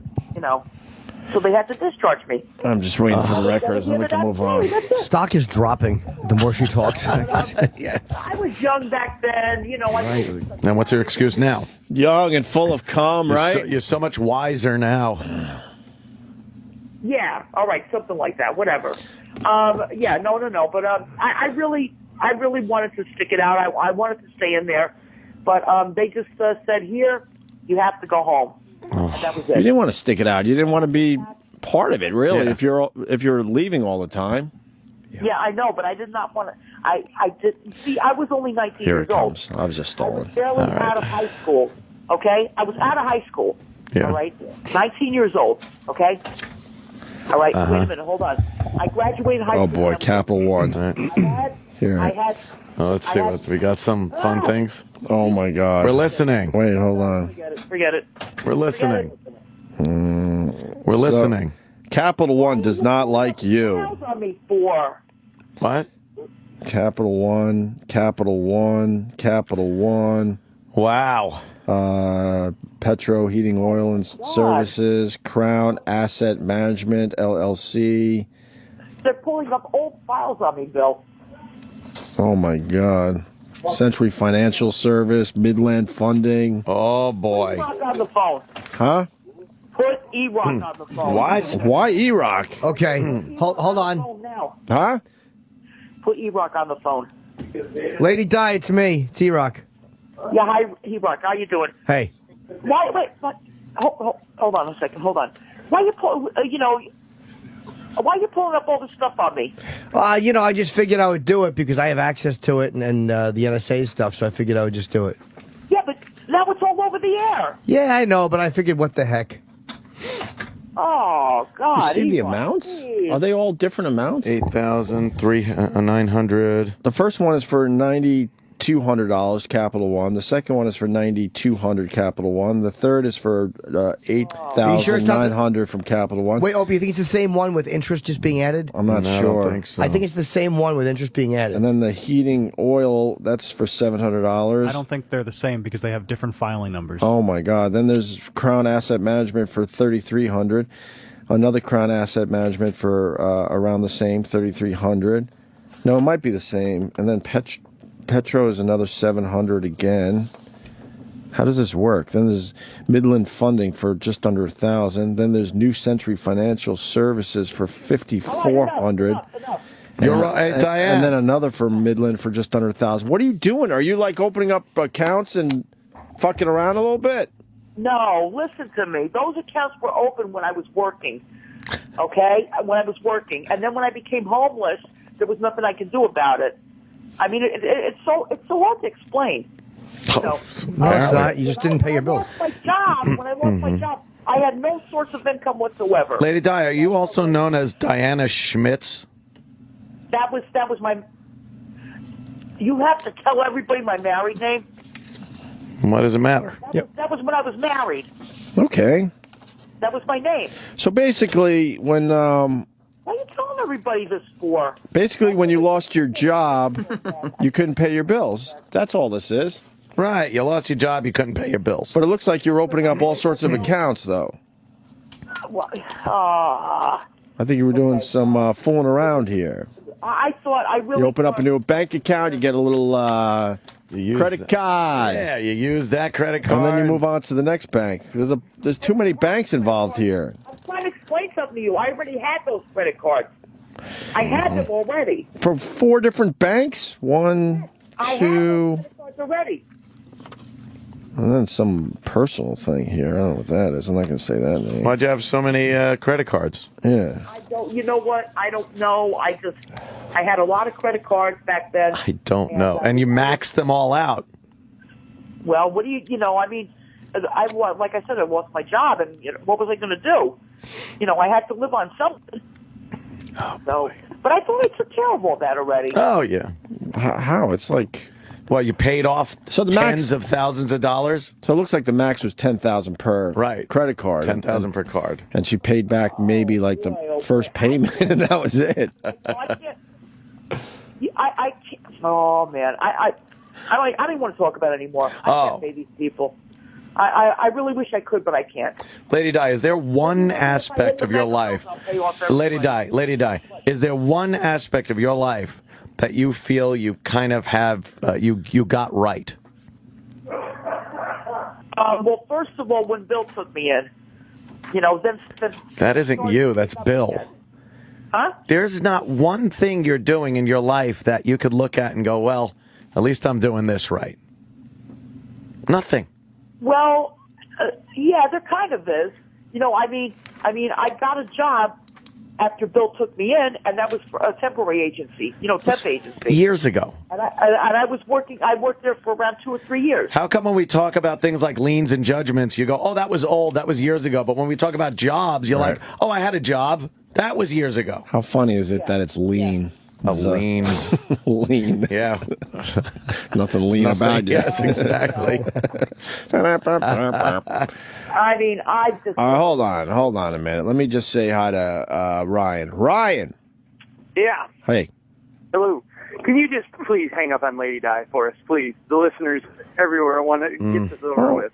All you got to do is ask. That's fine. All you got to do is ask. That's it. All you got to do is ask. Bye-bye. Ugh, it's exhausting. It is fucking exhausting. We were going to move on today from the whole Lady Di thing, and then it turns out she gets mugged. I was thinking of like the Lady Di from NEW days. Right. And what a mess we thought she was then. Right. She was fucking upstanding citizen. Oh, big time. Back then compared to now. And then she did get a lot of money from her dad. Yep. And she obviously didn't use it to try to, pay back some of that stuff. Just a waste. We give her a week of like kind of showing her what it's like to, get a schedule, wake up, right, do something, earn some money, right, and then she just fucking blows it on beer, driving drunk, walking around with her fucking head in the clouds in a horrid neighborhood. Just doing everything wrong you could wrong. Possibly do in one day. Everything wrong. Have too many beers at home, then start driving around, then go to a horrible neighborhood, to a chicken place. And flashing some hundies around. With nothing but cold, hard cash on you. Like, what the fuck? Oh, just sitting there so the guy is sizing her up the whole time. Oh, my God. I don't think you could do anything more wrong in one day. Just fucked up. All right. Jesus. There's your update. There you go, people. There's your update. Lady Di got mugged. All right. And I said it. I said there's no way she'll have the money by Monday. And regardless I of the didn't circumstance. Yeah, but she did this herself. Yes. She could have prevented all this. Of course. I love chicken too, but man, I'm not going... Going to Crown Chicken. No, 9:30 at night on a Saturday. Middle of the ghetto. 9:30 means, sun's down. Right. No way. Do you know how good, though, Crown Chicken must taste? It's gotta be amazing. Fucking those places in the hood that have chicken that everyone, I bet that I don't know what the hygiene is there. It might be great. It might not be. They probably laugh at KFC. Oh, it's probably so good. They probably laugh. Like you have no idea how good chicken could actually be. Yeah. And I do love KFC, but Crown's got to be so much better. I haven't eaten KFC in years, but I want to. That was my hangover food when I was in Buffalo. Yeah. Go on a KFC run. Get a bucket. KFC is some of pretty those goddamn mashed tasty. potatoes. It is, right? Pretty fucking tasty. Oh, it's ridiculous. Like how just good it loaded is. with salt and grease. It's wonderful. Wasn't making a lot of money, but spent the extra on all white meat. Oh, yeah. Got to go all white. It's probably not good for you. I mean, you shouldn't eat it more than like every other day. I'll have it like every other day, but I won't go every day with KFC. I figured, like, Not every day. No, be irresponsible. Oh, boy. All right, then. We're going to take a break here. All right, Dan. We certainly will move on to other things. Don't you worry. Chipperson on the scene. Chipperson on the scene. Yeah! What's that? Well, can we interview you for Chipper TV? It's talking to people at Comic-Cons. What's your hat supposed to be? It's supposed to be the mushroom head for Toad. The mushroom, uh-oh. Like magic mushrooms, like you're gonna get zooted or something? Yeah, we're magic brownies, right? I got so fucked up one time. I was smoking reefers and doing Mary Janes and whatnot. And my friend's like, you wanna do mushrooms? I'm like, fuck that shit. No, it's just at that point, you're just like, no, maybe later. Yeah, I get too zooted. I just get fucking crazy, fucking throw shit at the cops and whatnot. I don't give a fuck. Yeah, makes sense, yeah. So, how's your Comic-Con? So far, so good. I'm trying to meet girls, make friends. Where's your boyfriend? I don't have a boyfriend. Oh, that's nice. You want to go out for some pea soup or something? I gotta go meet up with my cousin. She's a What the fuck? She's an artist here. Damn it. Where you from? I live in France. Oh, what brings you here from France? Oh my God, look at that guy's bulge. That's the biggest pecker I ever seen. I like you. Where's your boyfriend? He's walking around here somewhere. Shit. I gotta go before he gets mad. Thought I was gonna get that too. God damn it. I can't get no puss here.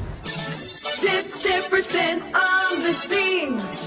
Chipperson on the scene. Yeah. Fucking home run, Chipperson. And now, another bedtime story with Jim Brewer. Lars gives a call. God, this is like 98, something like that, 99 maybe. And he goes, Dude, what are you doing tonight? I said, I'm playing down the village. Let's fucking hang out, and I'm gonna meet up with some friends. It's gonna be great. On the way over, we cabbed it, and some kid from NYU left his knapsack with all his books and notebooks. And so, you know what? I'll be a nice guy. How cool is this be? Guy from Saturday Night Live is gonna send him back his books. And, well, this is a thorn in Lars's ass from the minute I get it. From the minute I get it, he's like, dude, what are you doing with the fucking nap? You really the fuck? It's ridiculous. You look like a fag walking around with this fucking knapsack. So I'm walking around with this thing. I said, I'm gonna give it back. Why does the knapsack bother you? It's fucking stupid. Fuck that guy. He's irresponsible. Fuck him. It'll teach him a lesson. He tears the knapsack off my back. I said, what are you doing? He tosses it across the street, hits some chick in the leg, and it opens up and the bags go all over. And he's walking down the village going like this. There's your fucking knapsack, huh? Are we hanging? Fuck the knapsack, huh? Huh? I'm like, Lars, what are you doing? Chill out. And he keeps getting in my face. Are we hanging or what? I went, I don't know if I can live up to this. I talk a great game, but I don't know if I can live up to this status. Stay tuned for more bedtime stories with Jim Brewer. They're rich, and they pee, but they're done. Welcome back to the Opie and Anthony Show on Sirius XM.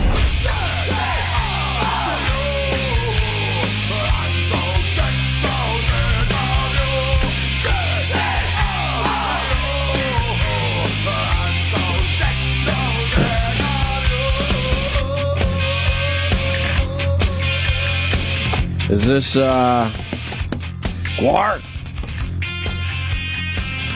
Hearing terrible news. Yeah. Just terrible. Is it true? They're saying it's not a joke. Odrus, who's done our show a couple times at least. He's done Red Eye, and he knows a lot of the same people we do. They're saying he's dead. Yeah, 50 years old. You kidding? Found him dead in his home at the age of 50. How did it happen? I don't know if they know yet. Dave Brocky, right? It was his real name, Odrus? Yeah. Oh, yeah. Yeah. And what, the band's making a statement, or somebody's making a statement at 1 o'clock today? I think so, yeah. They're saying that he, they said, they're like, yeah, we wish it was a joke. You know, because people are like, well, is it a joke? Because, you know, the kid, he's such a weird guy. Yeah. They're saying, no, it's the truth. Seemed, damn. Pretty healthy. Yeah, I don't know if he did drugs or not. I'm guessing just being in that band, you party, but I didn't know him well enough off the air to know if he did that. Right. We just knew him on air, and he was definitely a very cool guy. He was funny, and he was good on Red Eye too. I mean, he was really he was a smart guy. He always had an interesting angle. It was just hard to take him serious sometimes, and just dressed like a space monster. That wacky get up. Yes. Right. So I guess we'll know more at 1 o'clock today. What are they saying online so far? Nothing really, right? Yeah, just that he was found. Yeah, I read that article. I didn't see anything in there. Yeah, they don't know. They haven't announced anything as to cause of death. If anyone knows anything more, please let us know. Yeah, it's a shame. Ooh. That's two guys that have done our show in the last week that have died. Odrus and the big ball guy. Remember the guy with the huge balls? Man. Wesley something his name was. Yeah. Right. That documentary is fucking fascinating. Oh God, with this hoodie wrapped around his nuts, and he's pretty smart to figure that out. What are you gonna do, right? It's really smart. Want to leave the house and got the big ball sack. What do you do? As sick as it though, he's eating off of them. Like he puts a fucking little tablecloth on his ball bag and just puts his plate on there and starts eating off his nuts. It's so fucked up. I just imagine if you poked it, the pain he must have felt. Just a little poke. Yeah. Doink.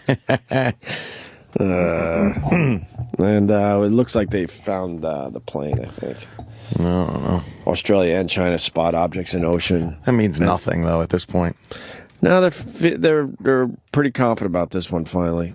and they're not losing sight of this debris. And supposedly a ship's pretty close at this point. So.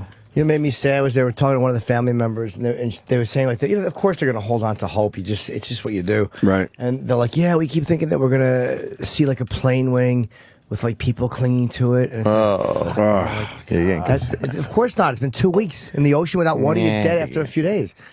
You know, it's the sad part is just what family members hold on to. You know, and then you wonder if anyone did survive the actual crash for a day or two.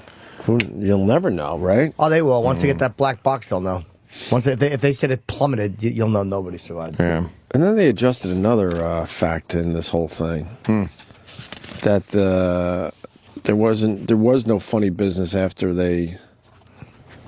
What communicated was it exactly? or said goodnight. Yeah. They had that wrong the entire time. Yeah, they don't. They finally adjusted that. Talking about. Basically, there was no funny business after they said goodnight or whatever the hell it was. What's the exact fact? I gotta find it now.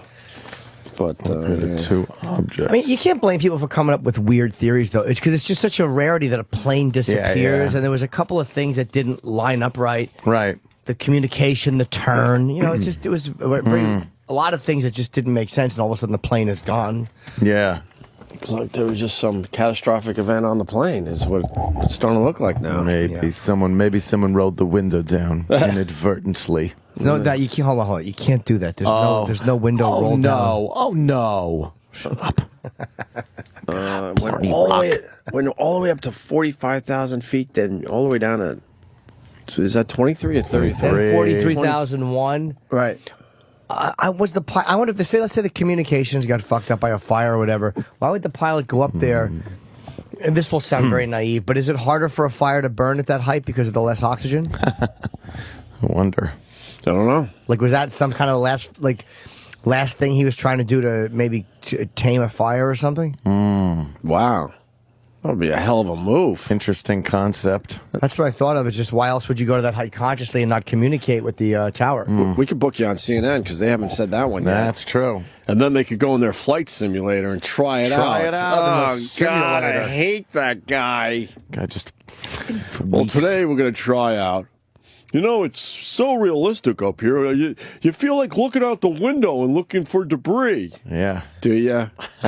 Oh, God. Have you seen the Flight Simulator guy yet? Oh, he's all over. But I was reading the paper that this has been great for CNN. Their ratings have gone up ridiculously because of this.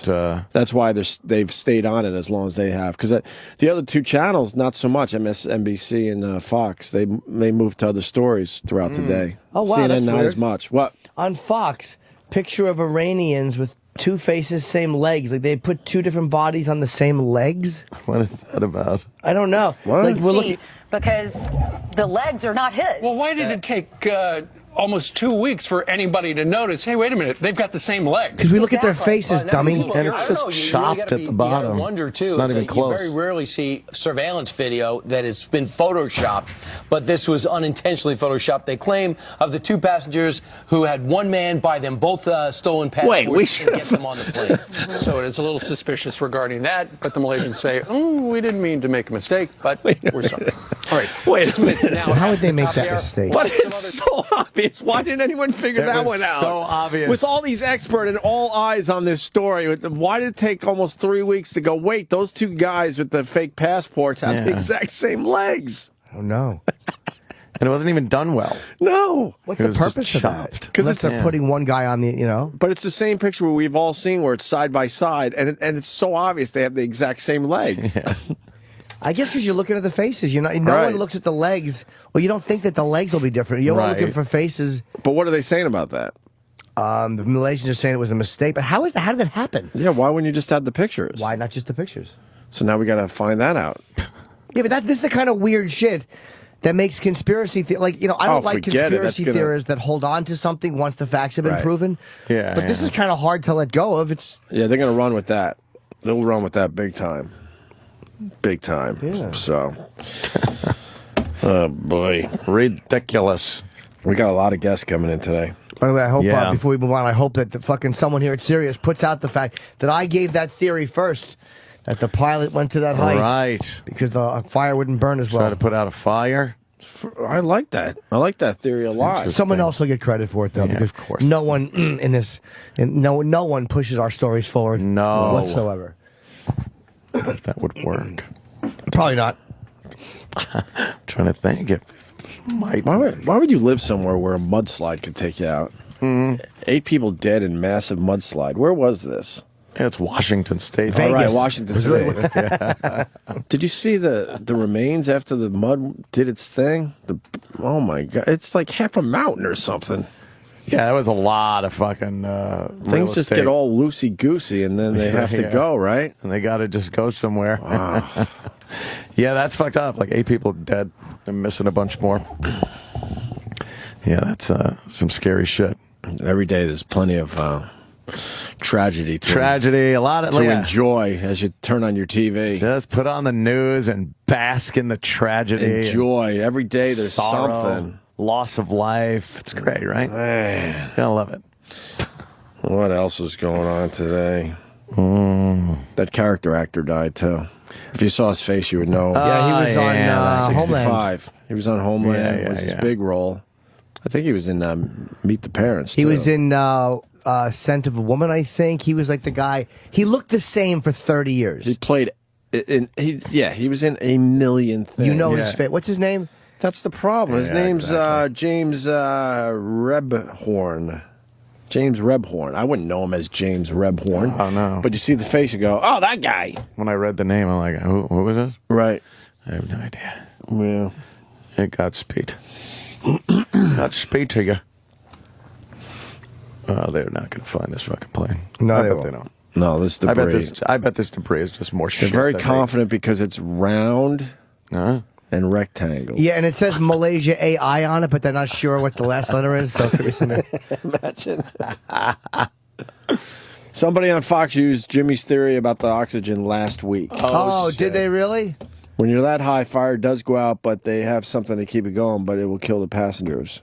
What? What? No one on Fox used that. That's mine. It's Jimmy's. Make sure everyone knows that's Jimmy's theory. Chris in Queens. Hey, how's it going, guys? Hi, Jimmy's Chris. theory actually is not that bad. It would displace fire, but there's no fire suppressant bottles in the actual avionics bay. So if the fire was in the avionics bay, it would have knocked out the transponders and the communication. But another thing is when he climbs to 43,000 feet and dips back down, that creates a lot of G-force. So if you took the plane, that's a good way to kill the passengers by going all the way up really fast and then dropping really fast. It's like going on a roller coaster, but it would have knocked the passengers out, and swerving side to side would also have killed them as well. So if he was taking the plane to kill himself and to anguish his family, he would have knocked the passengers out humanely, then just pointed it towards the Indian Ocean and killed himself. Let the plane go into a zombie plane. Okay. Whatever. Yeah. That's your theory. That's what you're going with, huh? But the fire could have knocked out communications and the transponders. Yeah, it could have in the avionics bay. And what would turn into a zombie plane is that smoke displaces oxygen. And the pilots usually have quick dining mats in the cockpit, and they usually have 4 to 5 seconds before all that smoke displaces the oxygen. So they could have been knocked out. The avionics bay could have been burnt out, and the plane pretty much does what it wants at that point. Yeah, I just don't like the term zombie plane. No, that's kind of silly. Yeah, I know, Sounds it's cool. a media term, but it basically turns itself into nothing. That's a silly way to put it. Yeah, it's cool. All right. fellas. Thank you. I'm going to watch this dumb plane make that turn one more goddamn time. Right, with the turn. Plus, the way they make it turn is not good. It's like all stiff. Yeah. No, just go. Yeah, planes don't turn like that. Turning, Right. spinning on my axis. Right. That's just a horrible story continues. So Yes, I thought it would be done by now. That's for sure. Good luck to you. Well, you know, Keep up your good nature. everyone's saying that it was already that theory was already put out there. Oh, I didn't see it. I swear. two. No, just in general. Just swearing. Just swear in general. Yes, I think here's what my theory is. The pilot's hat got blown out the window, and the wind stream took it up, and he was flying to get his hat back. To get his hat. In a moment of panic, he wanted his hat. It was just out of reach. Yeah, because the wind was taking it up. It was a windy day. It was a weenie. He'd get in trouble for that. Yes, when it is landed, if you have no hat, the other pilots laugh at you. They're like, oh, you were hatted. He didn't want that. Yes, being hatted in the air is a humiliation for pilots. Well, Jimmy Carter writes letters. Is that what he does? He wants everyone to know he writes letters. Oh, because he's afraid of NSA. NSA. Why is he afraid of anything at his age? Well, that's probably why he writes afraid of the big one, but what's he? But everything else, who cares? What's in that letter? The That's NSA so important. It has argued that this kind of intelligence gathering is critical to try to protect the American homeland.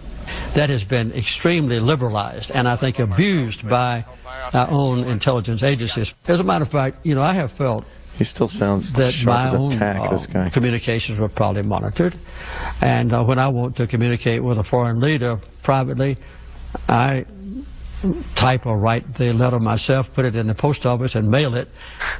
Old-fashioned snail mail. Yeah, because I believe if I send an email, it will be monitored. I just wanted to ask finally, with all your energy, what keeps you going?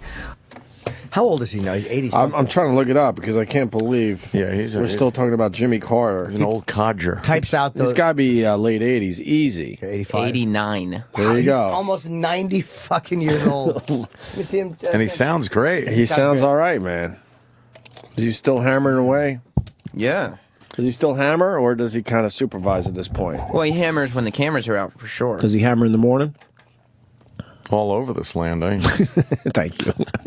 I like Jimmy Carter, man. You like Jimmy I Carter? don't like his politics necessarily, but I like him, though. Terrible. I like him. You could tell he's a good guy, Yeah, a good human being. He's genuine. That's what means happens well. He's when one of those means well guys. When you live long enough like that, people kind of forget what an awful president he was, and and they're like, he's just an old humanitarian. Was he kind that of a bad, guy. though, or was... I mean, it did Yeah, he help was that the pretty bad. economy sucked around that time, too. He was pretty goddamn bad. Yeah. Yeah. Also- He was another one, cutting the military, and he lost a lot of jobs. Yeah, the economy sucked, but... He also got blamed too because he gave the Shah of Iran sanction, and a then the sanctuary, and then the Ayatollah and all. They hated the U.S. That's why they hated the U.S. so much, because he was keeping the Shah and they wanted the Shah. And, he got blamed for that botched fucking rescue operation. Right. Mm-hmm. Wasn't it the day Reagan got into office, they released those? Yeah. Which was just such a fuck you to Jimmy It Carter. was a fuck you directly to him, yeah. Yeah, that was Jimmy Carter's thing. But he didn't get the credit for it. Let me say hi to Scott on Long Island. We have to take this call. Scott. Yeah, what's going on, boys? That guy talking about diving the aircraft to create G-forces and knocking out the passengers is an idiot. I was going to call him out on it, but I figured out who gives a shit. If you're doing stuff on a passenger plane like that, that would knock the passengers out because of G-forces, the plane would come apart. Well, there's that, but the fact is if you dive an aircraft, you create negative G-forces, so they'd be floating around all happy like astronauts. To create G-forces, you have to turn the aircraft, and those aircraft cannot withstand that kind of G-forces without coming apart. Okay. So, and plus you would just drop the cabin pressure if you wanted to knock them out, right? Yeah, exactly. Exactly. That's what I've done when I wanted to knock the passengers out. Oh, Sometimes, sure. I have a pilot's license. I don't talk about it. But I'll zip around with a couple hundred people. Yeah. Yeah, it's a big Knock joke 'em I play. out. They think they're going to Hawaii, and I drop them back off, and I say, close the windows, big surprise. And then 6 hours later, I drop them at LaGuardia. Close the windows. All right, boys, punching out. Have a Thank good you, Scott. Okay. Yeah, it seemed a little far-fetched. Yeah. That whole thing. Yeah, I knew that, but I didn't want to call him embarrassing. I know. Like when the caller is an asshole. We didn't play the Louis C.K. thing on Friday, but I think it's a visual. But it's so fucking funny, man. Well, the end of it's a visual. But the end is message. hilarious when he Yeah. walks in. But the talking point.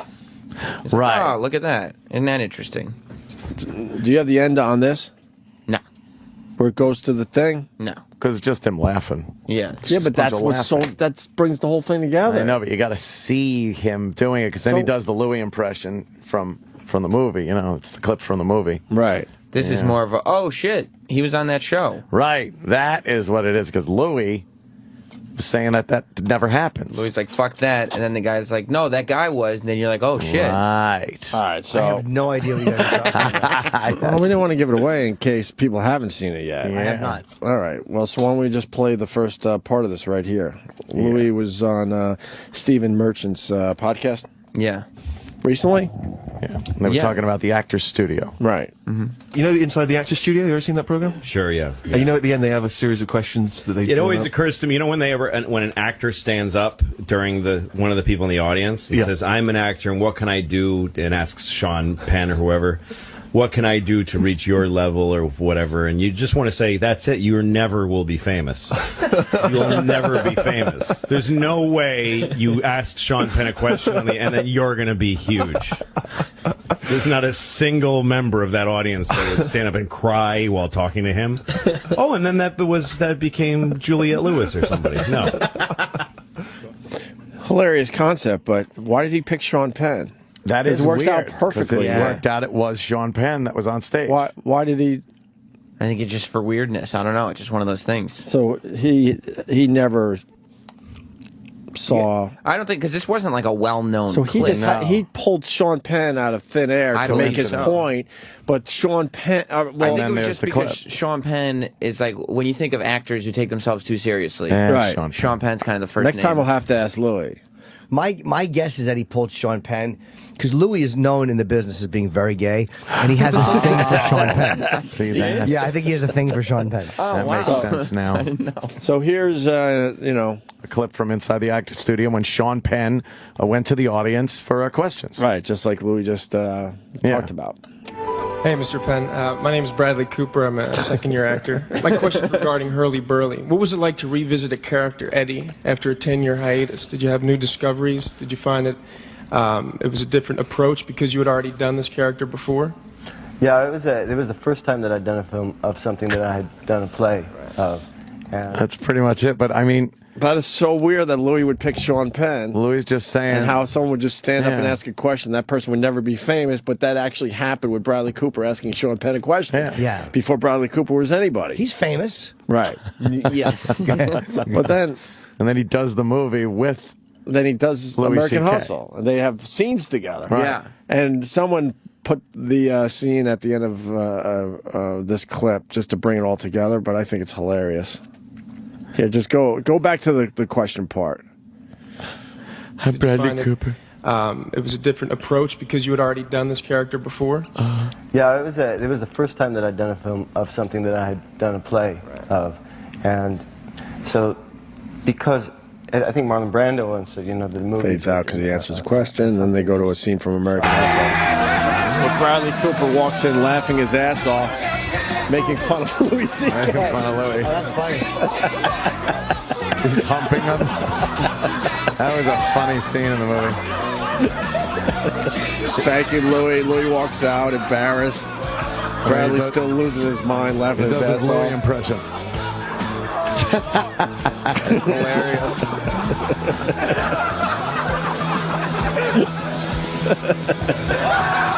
That is quite a coincidence.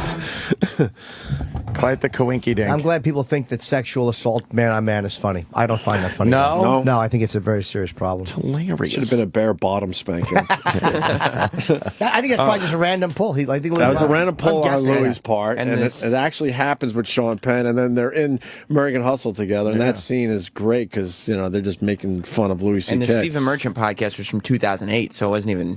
Oh, that's not recent. Not recent at all. No. Oh. Somebody Okay. just found. Wow. And put all this together Yes. for everybody. We'll put the clip up on our Facebook page, O&A Show. And Twitter. Well, Louis And Twitter. had a secretary named Kennedy, and then Kennedy had a secretary named Lincoln. Lincoln. Wow. It's the Louis Bradley Cooper coincidences.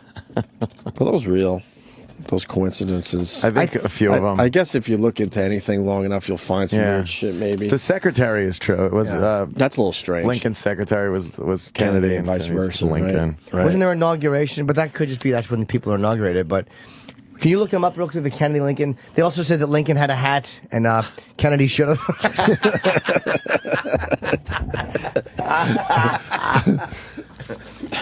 The old warehouse and theater, right? That's another one too. Shot from a warehouse and ran to a theater, and shot in a theater and then found in a Booth warehouse. Yeah, warehouse. was Yeah, the other way around. A warehouse. A warehouse. Yes. Warehouse. A warehouse. Who's over here? Yeah, there are a bunch of those fucking things. I remember they used to have the back before computers. You would get those mimeographs. Oh boy, mimeos at work with the joke of the day. Yes, the big joke. That's when you could hang things up in your cubicle. Why chocolate is better than sex? Oh, bugh. Why a cucumber's better than a man? Chocolate won't talk back to you. Oh, Jesus. That's funny. A cucumber's never tired. Oh, God. Up, go I like shove it a up their ass. cuke. You bet I will. A good half a cuke. Yeah, good half a cuke pounded in there. You got to leave like the little thing in it that you pick up the corn on the cob, but a cuke will get stuck. Got to go to the emergency room, have a cuke removed. Just pull out. Yeah, It's I not like know. pronged or Where were you when I needed you? Oh, okay. I'm in the emergency room. See, I should have. Mr. Hoggish, you got a half a pickle in there. I said it's a cuke. Pickles burn. Cuke. I hate that. Oh my God. Do we need to go over this? Both shot on a Friday. Both were shot in the head. Those are the obvious ones. Both were known by their 3 names. The assassins. But hold on. They say that's common. Whenever someone assassinates or commits a crime like that, you become known. Although Dan Berkowitz wasn't, but like John Wayne Gacy, a lot of them become known. That Ted Bundy 3-name wasn't. thing is. Isn't that more media driven? Is it? Because they're now using your proper name, right? Mark David Chapman. Yeah. Right. Lee Harvey Oswald. Yeah. But then again, you look at Jeffrey Dahmer wasn't, Ted Bundy But maybe wasn't. they didn't have middle names. Yeah. I don't have a middle name. That's a good point. Yes, you do. No, I don't. Sweetie. Oh. Is that it? I have a confirmation name. Oh. What's your confirmation Isn't name? that your middle name? No, it's the one you choose. On my birth certificate, I have no middle name. What's your confirmation name? Edward. You took Edward? I didn't take Edward. It's my uncle. You choose it. Take Edward. I chose Christopher because I thought it was a cool name. Yeah, is it? You wish your name was Christopher? I did. I thought that was just really cool because it looked cool when it was written out because the P came down and the T went up. There was a whole bunch of shit happening. A whole bunch of shit happening. I thought Christopher was such a cool looking name. Yeah. And I liked Christopher Lee. Yeah. Oh. Of course he was in Independence Day. Thank you. James Rebhorn.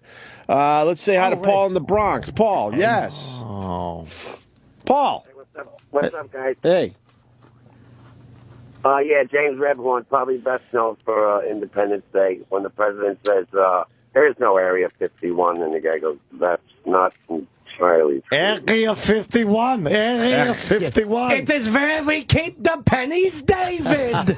Right, we got it. You're Jewish. We know. So Jewish. You don't have to do that. Listen up, boys. Thank you. Yeah, he was in everything, that guy. Yes. He was the dad in Blank Check. Oof. All right. All right, Sam, go with the obvious. We got to take a break because we're going to go guest heavy now. Dominic Monaghan is in Next. Yeah. And then we got Hulk Hogan today. The Hulk. Yes. Fuck yeah. Well, I wonder how excited our own E-Rock. Well, we have to take a break after Hulk so E-Rock can clean the semen out of his underpants. And then Bobby Moynihan. Finally makes an appearance, yeah. The drunken uncle himself. We don't have a problem with him, do we? No. He loves the show. He is a But fan. got bummed when he looked at what? He listened to the YouTube clip of you guys. But he got excited because he saw Opie and Anthony, who supposedly he's a big fan of. He got excited. I'll tell you this. A lot of times we hear that shit and then we call the person out on it and you realize they just said that. They don't even listen. Yeah, but he specifically said, no, I looked up the clip on YouTube and said, whoa, wow, O&A are talking. He knows who you guys are. He knows Ron and Fez. And he was all excited that we were talking about him. And then it was us just beating the shit out of his appearance. Well, I don't know. Which he already knew was not good. But he didn't need, his radio heroes. That's true. What was that again? The Drunken Uncle at the 12-12-12 concert. For Right. Hurricane Sandy. It was Hurricane Sandy? Was Yeah. it? Yes. Yeah. Okay, yeah. My manager does that. He goes, Jim, they're big fans. And I walk in, and they look like a home invasion is happening. They're not fans, John. Why? It's a lie 9 out of 10 times. I'm telling you. I'll believe it when I see it for myself. Things are changing. Bobby Moynihan is a legit fan. I've spoken to him. Maria Menounos, legit fan. Yeah. Patton More her Oswalt, husband. legit fan. Patton, we know because he tells us that he drives around L.A. in the afternoons listening to us. So let's stop being negative What's Nancy's. up, Pat? It's true. We got 3 people who up the note. Yeah. Now it's just in the last week. 3 people after 20 years. That's wonderful. That's a great track record. Yeah. Oh, you. We got Sylvia Miles. What? Back in the old day. Remember that old actress called up and said that she was listening to the show? And we brought her in? I don't think we brought her in. We had her on the phone, though. What did we do to her? Well, we don't even wanna didn't know who she was at first, and so we were mocking her. But apparently, she won an Academy Award and some shit. She was a Midnight Cowboy, Sylvia Miles. Yes, she was. Wasn't that we were trying to find the most famous person listening to our show? We used to do that bit. Who's the most famous person listening to our show? And they would call in. Devin Rattrays. That's how we met Devin. That's how we met Devin. We that guy from Goodfellas called The guy that said, "Don't shoot" in the driveway. Oh, right. When he was pistol whipping the guy. I forgot. He was a fan. The "Don't shoot" guy. Yeah. We're going to have to redo that bit. I like that one. I always liked that one every few years. But then we have a few others, like a guy who just played the dead body and did a reenactment on America's Most Wanted. Yes. Yeah, he played a body. 4 years in a row, I had to call in. Jim Norton, I'm looking at you. But this lady, she was a fan of our show. Yeah. Sylvia, why would she be a fan? She was of in our Midnight show? Cowboy. Didn't she play the real estate agent? No, wait, that was in fucking She was Wall the one Street. that was in Wall Street. She was. You were gonna ask me for money. For money, yeah. And then he's like, no, you're beautiful. No, ma'am. And then Ma'am. he gave her some money. Understood. All right, we'll take a break because we're going to get guest heavy, so stay there. The Opie and Anthony Show is back on Sirius XM.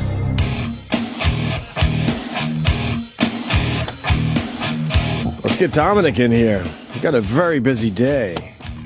A lot of guests. Yes, we do.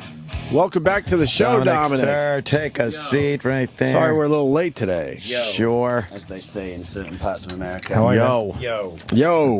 That's a simple greeting. What do we know about this Malaysia Airlines thing? Same thing they knew on day one. I'm pretty much They guessing. keep spotting mysterious stuff in the oceans, right? But Yeah. I mean, isn't there always mysterious stuff in I the assume oceans? stuff is floating around out there all the time. There's a lot of garbage in our oceans. A lot of gunk. A lot of gunk, right? Supposedly boats drop things. You know, I never knew that. Like, it's like, oh, it could be a shipping container. It's like, how many shipping containers just fall off of boats? Yeah, is that my car? That Yeah. around in the Pacific? Yeah. Thanks, dude. That would suck. It really is amazing. But I don't know. Supposedly they found more debris. They're sending boats out to look at that debris. They're pretty confident about this debris. How do you know they're confident? Because they said it's circular. I don't know what that means, though. Yeah, I mean... They said because it's circular, they're pretty confident that... Right.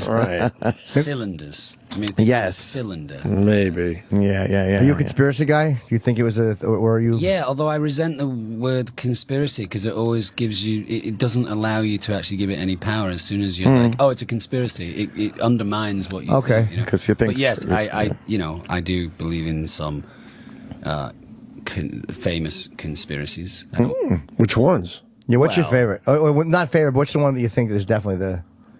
I have a really hard time trying to intellectualize the fact that no structures, no steel buildings have come down in the history of construction due to fire, and on 9/11, 2 of them came down in exactly the same way on the same day, and Building 7 is a bit of a mystery to me. But those, I think, are some pretty extraordinary circumstances, too. Certainly extraordinary. Yeah. Fuel, heat.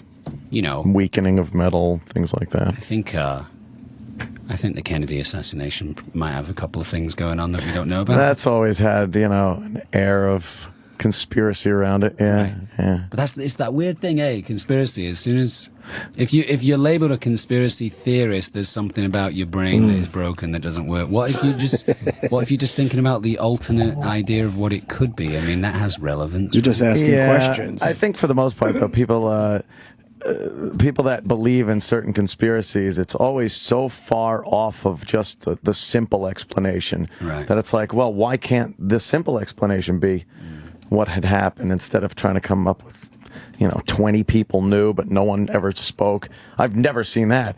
Talk about metal buildings. I've never seen 2 people that could keep their mouths shut about an event. Unless there was a threesome tape with the Kennedys and Marilyn Monroe, which they're speculating, if whoever shot that is the fucking biggest closed-lip guy in history. Yeah. If there's a porn tape with Jack and RFK. And that tape went away. Yeah, They're not selling it anymore or something. Yeah, so maybe it's not real. Someone's debts were paid. So.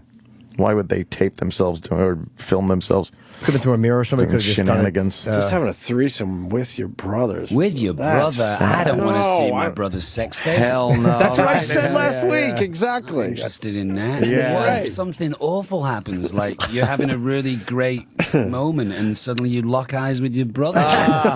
You're never getting that out of your head. Or she takes one of your pricks and hits the other one in the face and says, "Come on, it would turn me on." Yeah. Well, jeez, Jimmy. Or that. That too.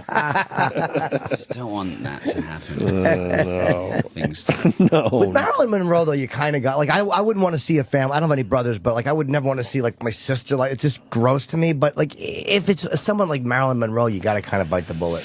Do you think? Well, I'd certainly watch Marilyn Monroe with no clothes on, but I don't know. I'd feel a little conflicted if I had to watch Marilyn Monroe with no clothes on and my brother had no clothes on sat next to me. You know? Yeah, it would kind of, I guess, kill it. Yeah, just a bit. A little bit. Although he was big, JFK was weird because he like the Mimi Beardsley, with that intern who wrote the book, JFK took her virginity, said that he had her go down on his best friend Dave Powers in the White House pool while he just kind of sat there and watched. Like he was just like that with his dirty friends. boy, rock and roll president. Yeah, he tried to get her to blow Ted, and she wouldn't do it. It's weird that they kill all the good ones, eh? Yeah. You know, they killed the Kennedys, they kill, you know, Martin Martin Luther Luther King, they kill Lennon, they kill, you know, all these trailblazers, all these kind of, you know, people that can really affect some change. Yeah. Get killed, you know. Hence the reason. Yeah. And I mean, Lennon was super paranoid about being followed by the FBI and being, you know, having his phone tapped and stuff. And people just thought that he was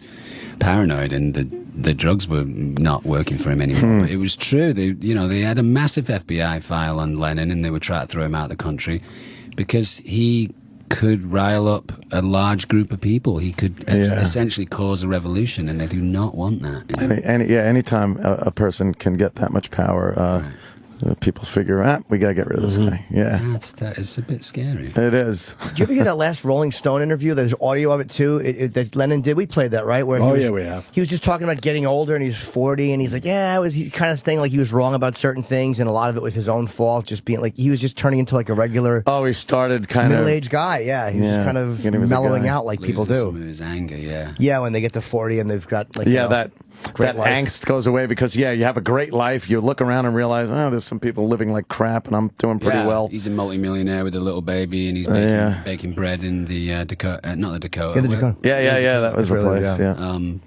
I mean, I think Lennon's probably my ultimate hero outside of, you know, people in my life that I actually know. I mean, if I'm struggling, you know, through anything in my life, I tend to read stuff about Lennon or listen to Lennon. And, you know, my favorite thing ultimately about Lennon is like he took his pain and turned it into art, which I think is a pretty admirable thing. And he always speaks from truth, even if it hurts him, even if it's painful to him, even if it puts his life in danger. He will answer a very frank question truthfully. And I admire that. You know, I think it's a great way to be. It's so easy to lie and be like, no, I don't feel that way. But he's like, I do feel that way. And if I'm, you know, I mean, ultimately he died for that stuff. Yeah. Well, Ringo was just as deep, I think. Hey, Octopus's Garden, come on. Yeah. Was that Ringo? That was Ringo. Oh boy, was it ever. I do like, he sang a song in the early Beatles period called Boys, which is kind of good. He redid that recently on that special they did. Rock and roll. That's the one I was telling you guys about. It was a cool song. I never heard that one before. Yeah, that one was kind of cool. I mean, he did some absolute stinkers. There's a song there's a Yellow song Submarine, let's go. Yeah, Yellow Submarine's classy. There's a song on the White Album just before Why Don't We Do It in the Road. What was that song? It's a Ringo song. You were in a car crash and you cut your hair. Like, what line is that? What does that even mean? What is that? It's probably some weird Beatles drug reference. You know, like they course. did all this veiled drug shit. The hell? What song are you talking about? You were in a car crash and you lost your hair. I wonder where you are someday.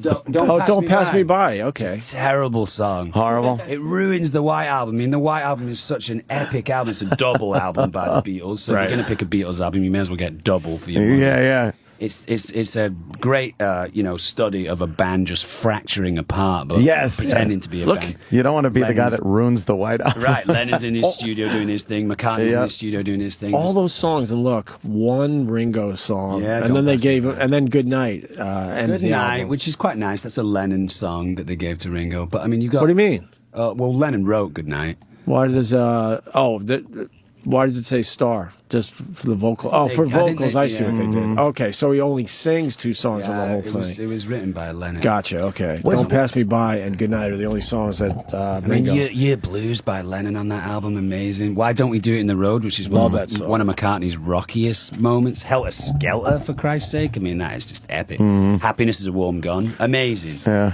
Do you think that I wonder if that I don't know the song you mean about Ringo. Is that you were in an accident and you lost your hair? A Jane Mansfield reference? Maybe. Oh Jesus! Who knows what that's about? I mean, back at that time, that was like what late '60s, and she had probably died not too long before Lost that. a little more than her hair. Well, yeah, but that might have been too harsh to say. You lost your head, so maybe that was like a poetic way. Yeah. Saying it probably had nothing to do with anything. Probably not. No. I'm just throwing in a fucking Julia, which ends the A side. It's the last song on the A side. It's fucking a lament. Do know that album? Yeah, it's amazing. I mean, it's all about his mum died when he was a kid. Got hit by a police officer, drunk police officer. And I mean, that song again. The thing about taking his pain and turning it into art. Sings a song about his mum, who he misses and who he loves, and he kind of almost has this like love affair with. And I just think there's something about Lennon and that truthfulness and the fact that he is willing to like die by that is amazing. How old was he when she died? He was 14. And he just rekindled a relationship with her. So she was like an absent mom. He went to live with his auntie for a while. And then when he was 14, he started to rekindle this relationship with her. And just at the point where they started to become connected again, she got killed by an off-duty police officer who was drunk. She was on a bike and killed her. So he lost his mum twice almost. And his dad abandoned him and, in and out of, different types of drugs, and then suddenly became king of the world, and everyone expected him to be normal. He's like, I'm not normal, I've been through some shit. Yeah. God damn, yeah. Weren't the Beatles more like because they said the Rolling Stones had the tough image and the Beatles kind of had this goody gumdrops image, but like weren't the Beatles kind of from a tougher area and the Stones were kind of more the middle class kids? Yeah, Stones were London, Beatles were Liverpool. Liverpool arguably is a tougher part of England. It's north, it's rougher, it's harder to get by there, it's harder to rise up there. There's a great line by Lennon in that Jan Wenner Rolling Stone interview that they recorded where he says, if the Rolling Stones are revolutionaries and people think that they're revolutionaries, then the Beatles really were revolutionaries. Like, he's okay with saying the Stones did something, but like, he says at one point, like, they're not on the same class level. Yeah, don't even try to compare the two. He wrote, the Beatles wrote the first couple of songs for the Stones to get them up and going. They did covers of Beatles songs, and I think if they were all still around, I think you couldn't argue the fact that the Rolling Stones were this biggest band in the world type thing. Like, the Beatles changed music, and they did things that no one else has ever done before or since. The Beatles are the only band to ever release albums that don't include singles. So they would release, here's a single, here's a single, here's a single, here's an album. Whereas nowadays, obviously, people go, here's 3 singles, and if you want to buy the album, all those 3 singles are on the album. The Beatles were like, no, we're prolific musical artists, so we'll release singles for you, then we'll give you 14 new songs in a month, and then 14 new songs in another couple of months. Like, first backwards guitars, the Beatles, first backwards drums is the Beatles, first backwards vocals is the Beatles. The top 5 songs in the United States chart.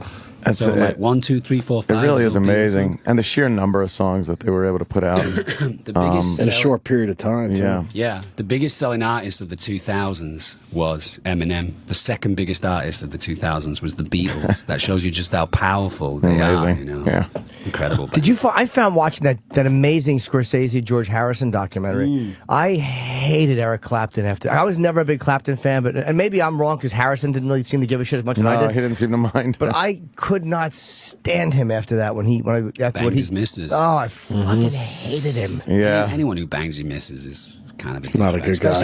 Right. There's so many more girls out there. Like I've had friends who've had really cute girlfriends, but there's a respect level where you're like, okay, that's off limits. It's the guy. It's the guy code. He broke the guy code. You got that goddamn Hobbit money too. Many Hobbit money. Oh man, your old friends must hate bringing their girlfriends around you, like the guys that you just knew from high school. Like other actors might not care, but back in high school, guys must like, oh fuck. I was like the littlest kid in school. I was not the athlete. I was the kind of class clown and all that kind of stuff. Did not get a huge amount of play in school from girls. They were all after the football stars. Right. So there was an interesting irony. Tough time. Coming back to Manchester and being like, oh, you're the girl who didn't have any time for me, and now you want to come hang out. Did you do it? Yeah, I did it twice. Exactly. Good for I'll you. show you. Right. Sometimes you just have to go back and fucking clean up old business, so to speak.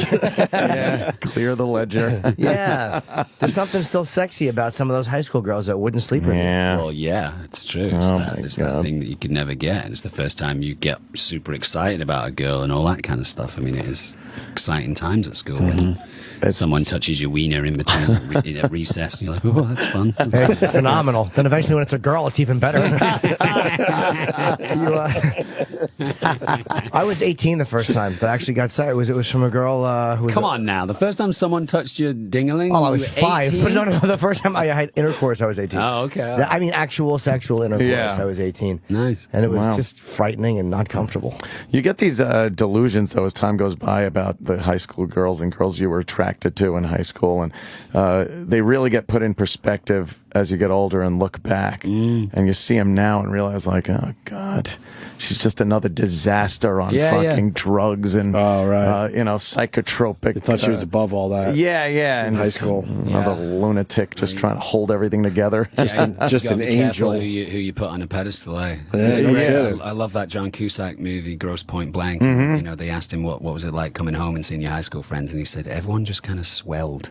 That's the thing. Everyone's just dramatically swollen, all over, like water retention, and you know, the jock is still being a jock, but his knees don't work anymore. Yeah. It looks like, especially when you get to look on Facebook now and stuff, you see these people, and they just, and you hadn't seen them in so long, they look like their parents. Right. It's like, oh, that's this guy I went to school with, it's his father. It's like, no, that's him. But they're thinking the same things about us. Of course. When they No, see I'm our not- pictures. Not delusional. You think? No one escapes. I don't know, No one I think- escapes that shit. I think I've matured with age. I think I'm Right. Yeah. fine whiskey. I don't know. And then Peaking right now, you know. yeah. Well, some of the girls, women now, of course, have daughters that look exactly like they did in high school. Yeah, that's where you should. If you don't want to be too creepy. Yeah, Well, or not. Yeah, why not? I mean, it's kind of vengeance for you should have fucked me because now I got to take it out on her. I regret to report. I regret to inform you. Got a second shot at it. Yeah. This is a girl who I used to be in French class with, and I would look up her, like, I was a freshman, she was a senior, and I would look across the room at her, and she would always have, like, a dress on. I would stare at her legs, and there was times where I could think she was opening her legs just to tease me. Damn. And we were in assembly one time, and it was like we were all walking in and out of this big room, and I remember I reached between a couple people, and I touched her ass. I had to feel it. And she was like, who did that? Who did that? Really? Yeah. And she was not happy. And I saw her on Facebook recently, and I'm like, I would still, like, there's still something, like, Would she's still got grab kids her and ass and married. anger her. Exactly. I would still grab her ass in a crowd, then cowardly slink away and pick my nose and eat it. But I had a thing for her, and she's still kind of sexy, man. Like, So she wasn't trying to show you a little something? no, I don't know. Maybe she was, but just to tease the little. You got to show us Yeah. the picture later. Okay, yeah, I will. I got to see. She looks pretty good now for an older woman. Yeah. I mean, I still have a thing for Carrie Fisher. I think Princess Leia was the first, moment in my life where I was like, ooh, girls, that's kind of exciting. Oh, yeah. You know, Carrie Fisher's not quite the Princess Leia anymore. But No. She's more like the one that took Han Solo. But I think I'd still want to kiss her just so I could say I kissed Princess Leia, you know. Probably could get that Yeah, done. well, I think a lot of times we talk about things like that and then go, well, would you? And then you go, for the story. For the story. Like, I would have to for the Exactly. story. Yeah. But, no. We got to talk about the new show before you get out of here. Oh, my God, right, yes. I'm hearing you're a busy man. You're still out in the middle of the wilds. Season 2, congratulations on that. Thank you. Yeah, season 2 of Wild Things on BBC America, 10 o'clock tomorrow night, Tuesday, and it's on OLN in Canada as well. We just kind of like extended our ambition, season 2. We were doing a lot of invertebrates and insects season 1 because that's kind of my jam in terms of animals. But this year we did, slightly more dynamic creatures, more dangerous creatures. The show's bigger and badder and faster, and I get messed up a few times. Really? Which the audience will love, I'm sure. What kind of creatures this season? We do, first episode's giant spitting cobra. We do my favorite snake in the world, which is the gaboon viper, highly venomous. Why is it your favorite? It's just so beautiful, and it has the biggest venomous fangs of any snake in the world. See, that's Administers just more creepy. venom. It's beautiful. Like, that thing does not care what you have done in the past. That is so You could be talking about an agent. Yeah. No, that thing will own you if it wants to. But the fact that you can spend some time with it and it can decide not to own you is profound. It's a nice experience. I don't know, man. Have you touched one? Yeah, I handle one in the show. We go to Costa Rica to look for one of the rarest frogs in the world. We go to look for the world's largest beetle. We go to Thailand to look for the world's largest amphibian. Wait, how big is the largest beetle? I need to know. In what, inches? Yeah, what like size? About 8 or 9 inches. Yeah, it's a big beetle. Wow. It's a monster. You let it crawl on you? Yeah, we let a bunch of stuff crawl on me in that episode. See an anaconda.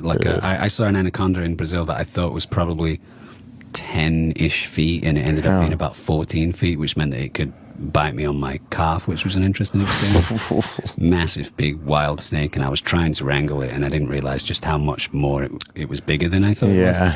And it wheeled around and bit me on my calf, which would make a noise like this. Oh! Yeah.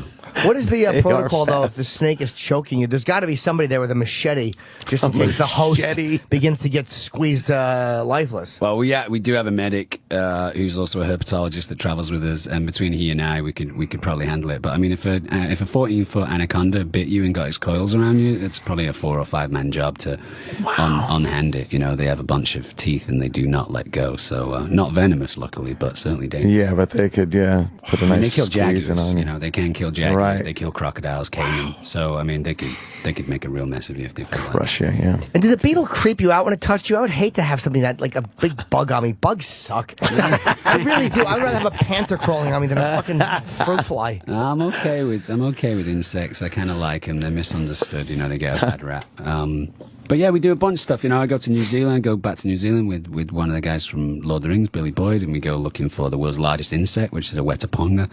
Go swim the barrier reef, go swim with sharks in the barrier reef. What's a wetaponga? Yeah, and how big is that? The type of cave-dwelling cricket. So it's a very, very large cricket, and including its antenna, it can be 30 centimeters. Isn't that the name of the visual effects company that you were? What is that? 1.5 feet, maybe? Yeah, that's including its antenna. The body itself is about that big, but the antenna can go to about... So there you're holding it in your hand. That's not, but that would just creep me out, even if it didn't bite. They can bite, but you'll find the largest of their kind are usually very docile. The largest of any of its kind is usually pretty docile, and the wetaponga's just kind of chill. No. I guess when you're that big, you can just kind of be relaxed and nice to everyone. Come on. That's absolutely true. Oh, God. Yeah, it's a beast. That is frightening. They just look like monsters, is what it is. They are monsters in their world. They're certainly monsters, you know. Oh, man. And they can an animal like that can only get big in an isolated place like New Zealand because they would get picked off by other animals. So you get there and you give us some information on these things, and do some wetaponga stuff. We go back to the Shire. You know, we meet some old friends. We hang out and have a lot of fun traveling around. That's cool. You know. The show has a ragtag element feel to it. We want it to feel like the audience are just along for the ride. There's not a huge amount of planning going on. Right. You know, obviously for us as a research team, we do quite a bit of planning to make it seem that way. But we want it to feel like, for the audience, like, hey, do you want to come and check this out for a little bit? It's not super strict, stringent. Right. That sounds great, man. Yeah, it's fun. Okay. Yeah, they're saying he's got to go. All right. Really? A lot of press today. You're a busy guy, Well, apparently. that was fun. It's always nice to That was see. a Let's start. Hold on. March 25th. Let's get the plug out. Season 2 premieres, which is tomorrow night on BBC America at 10 p.m. And if you want to, Dom's Wild Things on Twitter, in case you forget the plug. Yeah, come follow me on Twitter. Come send me pictures of you watching Wild Things, or send me pictures of insects or animals that you can't identify, and I'll see if I can help you out. No, I've or noticed. Keep pictures of girls. I don't mind. I've noticed it's mostly girls talking about how much they love you. Oh, well, that's good. We like that. I mean, yeah, that's a nice one. It's all chicks. They're all like, "Oh my God, I love you." I'm like, Jesus Christ, this guy. Enough with this guy. I'll take it where I can get it. Right? Yeah. Cool, It's good man. to see you guys. Absolutely, Dominic. Thank Great. you. Continued luck, man. The Opie and Anthony Show is back on Sirius XM. Best news ever. Are you ready? Hulk Hogan is making his way into the studio. Is he? Promoting WrestleMania 30, taking place Sunday, April 6th. That's right around the corner already. Where's A week from Sunday, right? From the Superdome in New Orleans. I heard we got the mouth of the South here too, Jimmy Hart. Was he a wrestler too, or is he just the announcer? He was a manager. He's always guy. been a manager guy. He was the guy with the bullhorn. Yeah. Used to yell into the bullhorn all the time. And We'll hit see. the people with the bullhorn. Yeah. Oh, yeah. And then the ref would never see it. Sam just peeked in the door and he's like laughing and smiling. I think Sam's very excited. What are you doing? Why don't you bring Hulk Hogan in? I think Sam's very excited. What? He's ordering his breakfast. All right. What do you mean he's ordering his breakfast? He's trying to figure out what kind of juice he wants. Gonna have brother. Yeah. There they are. Jimmy Hart too, and Hulk Hogan. Come on in, take a seat. What's Take going a on, seat. brother? How you doing, man? Jimmy Hart. Good, man. How are you, brother? I've always got the mouth of the South with me. Oh yeah, Jimmy, you could sit over there. Have a seat. I mean, you're here. My God. All right. Sure. Take a seat. Look at that. Bright in here, Guys look man. great. I know. It's too bright, You right? guys are filming a movie or something. Early morning. Jimmy's got a A little shades too on, bright. Jimmy. Always got the shades on. You don't want to lose them.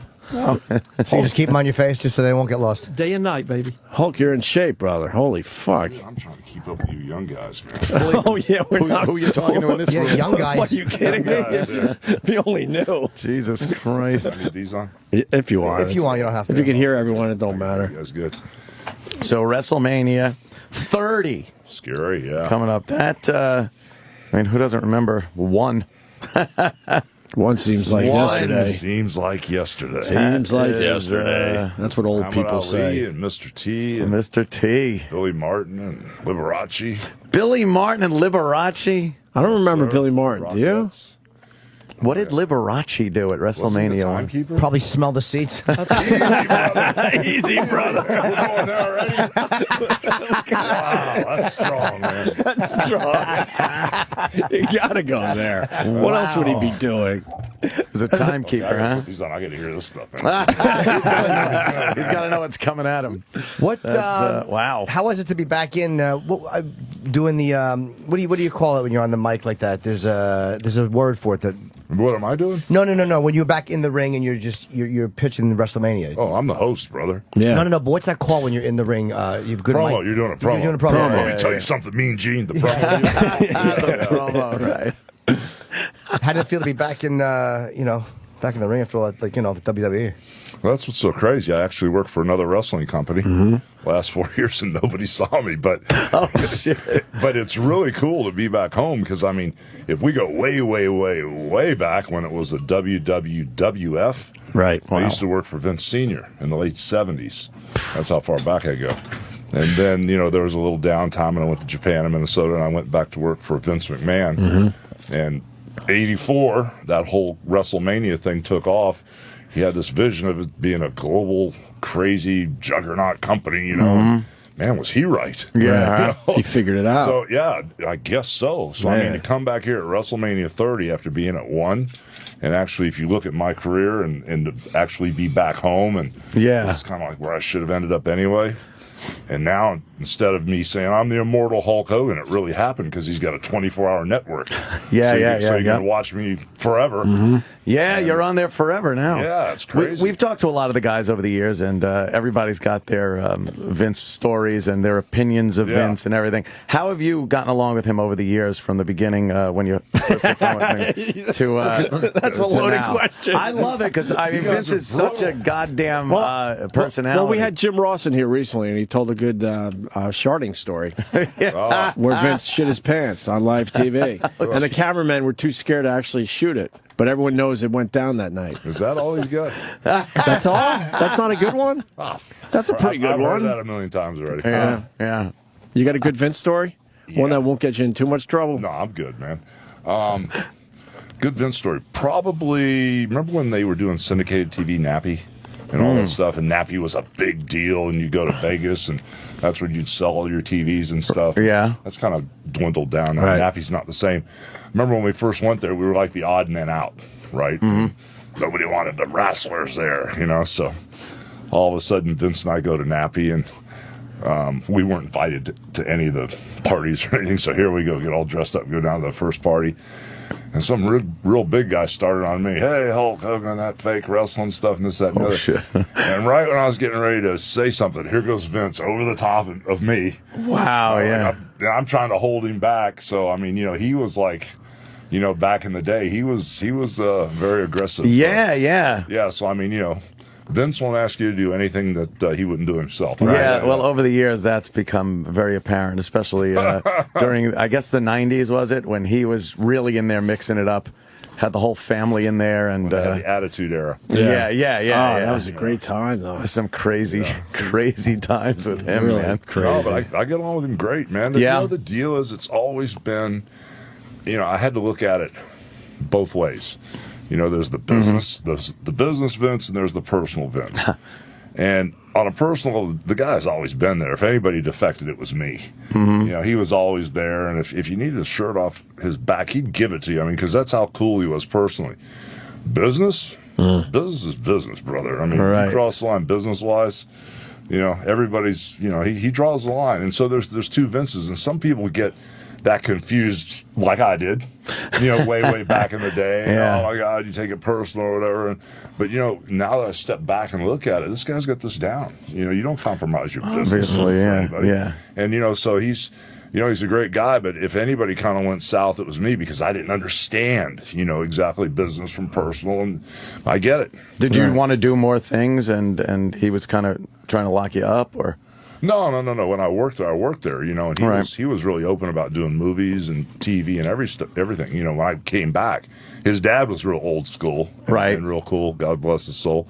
But Vince was, he financed the first movie I ever did. No, the second movie. I did Rocky first. Yeah.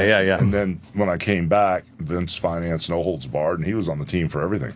I wanted to ask you that too. Did Slide picked you up and threw you over that, or was there some cable? No, that was no him, ropes, bro. no nothing. That was him. Yeah, I was. Kind Man, of his legs were wobbling. That's that? always still so impressive to watch that scene. Bro, if you don't realize, he was like $160. Uh-huh. I was like 320. No shit. Yeah. And he got me up, and he was wobbling. He was wobbling. His legs are shaking. He got it done, though. And I've had everybody ask me that question over the years. It was him.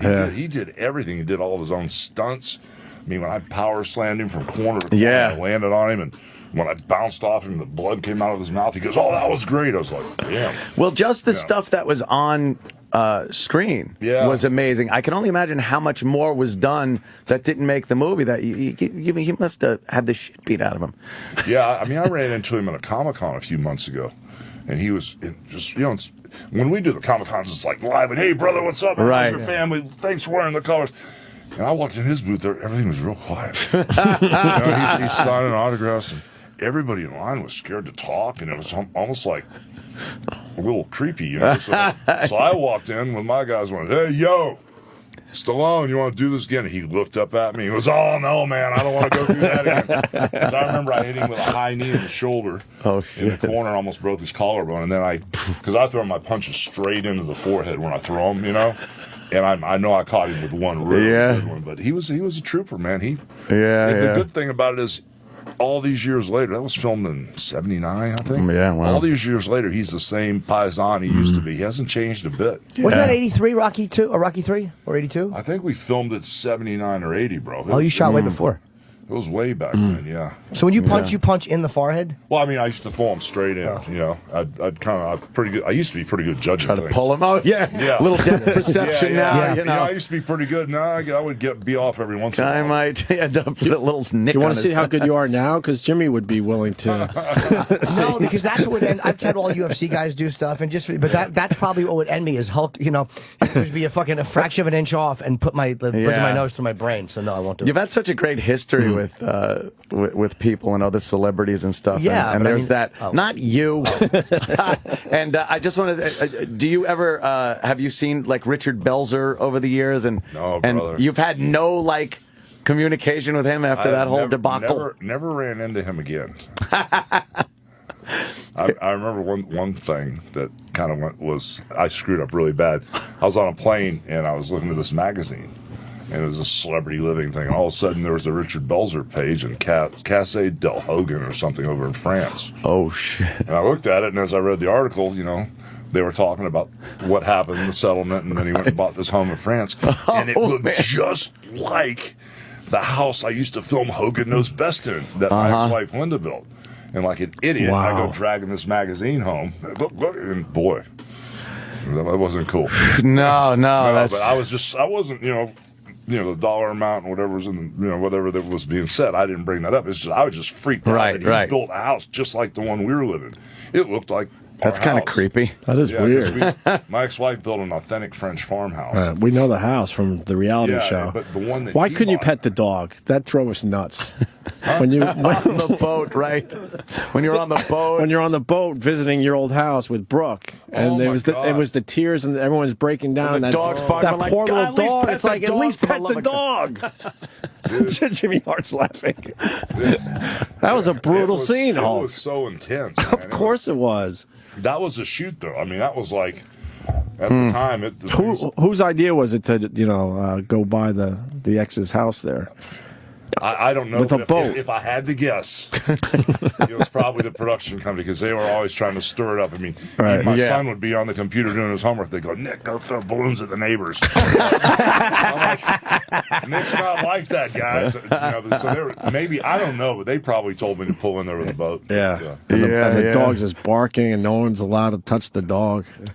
Wow, you guys got a good memory. Oh, please. We were kind of laughed watching at that one. I'm not going to lie. We're to like, you. oh, just let him pet the goddamn dog. Enough of this. Wow. Did you like filming that reality show? It was cool. Yeah. First few years were cool, and then it got rough. Mm-hmm. It got rough. A lot of people didn't want to work those hours and get up. And when you're doing production, I don't care what kind of show it is. When they're downstairs and they're ready to go at 8 in the morning, if you don't come down, it costs them money because they're on the clock. And when people say, I don't feel like filming today, or tell them to film with somebody else, I'm like, you sign up for this, you got to get your ass downstairs. Yeah, It got rough, man, the last couple of years. But it was fun at first. Well, they probably like it when people come down and they're tired and a little bit miserable because you're going to say something that you might not normally say. You're going to do something out of anger that you might not normally do. That'd be true. That'd be true. That'd be true. You're always in the headlines, man. What happened to the surf shop? The shoe? Yeah, what happened, man? Oh, man. You guys really want to hear this? Yeah. Sure. It's in the news. Okay.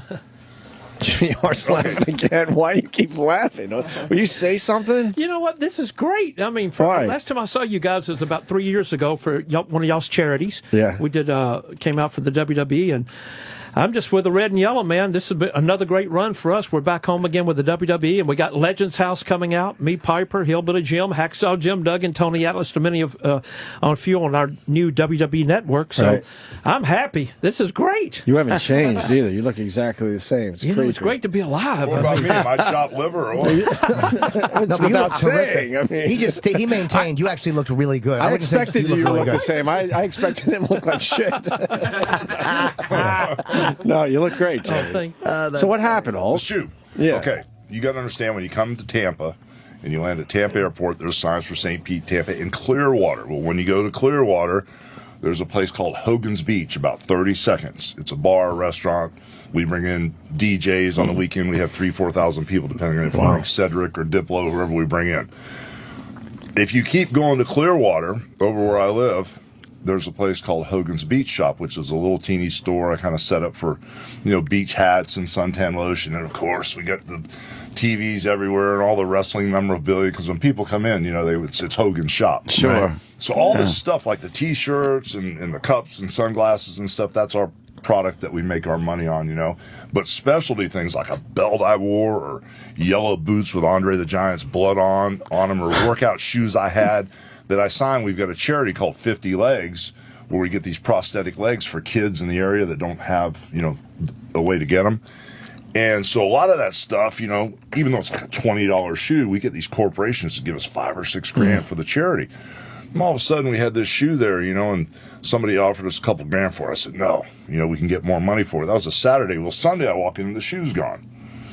I'm all right, where's the shoe? So my manager, Ron Howard, not the actor, but the guy that manages my store, he called the cops, and he said, we're trying to get about $5,500 or $6 grand for the shoes. So the cops file a police report, and they go, oh, the kids from spring break stole it. It had to be all these kids that are always in your store. I'm going, I don't think so, man. The kids are cool. I just didn't buy that. Right. If they're going to take something, they're not going to take an old shoe. Yeah. And so all of a sudden, we looked at the video surveillance tape, and the police took it.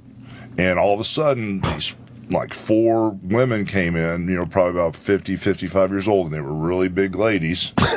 And one of them, it was about 200, 250 pounds, walked straight to the back, grabbed the shoe, and hid it behind her back and walked out.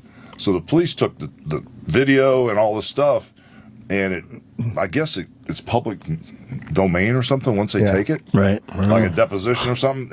And TMZ grabbed it and blew it up. So there's this guy sitting at home in Michigan, sees his wife stealing a shoe on TMZ. He goes, I don't know what the hell's going on, but you need to fix this. So we got the shoe back, but there's been so much publicity, the Clearwater police, and now it's kind of like cross state lines and the bigger agencies involved now. It's crazy. What was her excuse? Wow. What was her excuse, she though? Said she was blatantly drunk, is what she said. Wow. That's an excuse for everything. Yeah, it's a good one. Are you pressing charges? Full charges? No. But the police are going after her. I'm out of it. I just got my shoe back. As long as you got the shoe back, yeah. Yeah, but but the kids behave. It's kind of weird to see 50-year-old adults going in and stealing Right. stuff. Yeah, acting like assholes. Crazy. I wanted to ask you, too. I found, maybe this is old news, but you played bass, and how did you audition for Metallica? I didn't. I heard they needed a bass player, and I was coming off a roll from not hearing back from the Rolling Stones, because I was on a celebrity, like a charity. You know how they have the Grammys and all these stuff. They have something in England, but it was a comedy show, and so I was presenting with Jerry Hall. I said, hey, man, I heard your old man needs a bass player. I played for 10 years, and, I was pretty good locally, back in the day. And so I gave her my name and number, and she hit me up for merchandise. I said, I'm going to get a chance here. So I sent all the WWE merchandise to Jerry Hall and stuff. Never heard a word from her.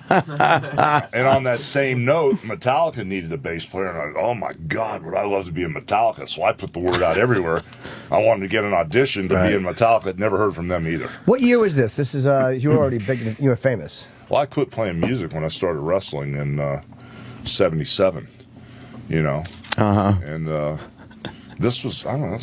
He's Hulk Hogan, and he still wants to be a rock star. No, Everyone but wants to man, be a goddamn rock star. Brother, can you imagine being in Metallica? Exactly. It would be huge. Are you kidding me? Yes. Did you think it might be a little inappropriate, though, since you hadn't played bass in 10 years, to say to the Stones, I'm ready for the job? Brother, they only do 3/4 progressions. I can handle any of those songs, Yeah, you brother. can probably take that. Metallica might be a little rougher. Dude, the bass player they got is crazy. The guy they got with long black hair. Rob Trujillo. Oh, yeah. He's off the chain. He's great. Forget about it.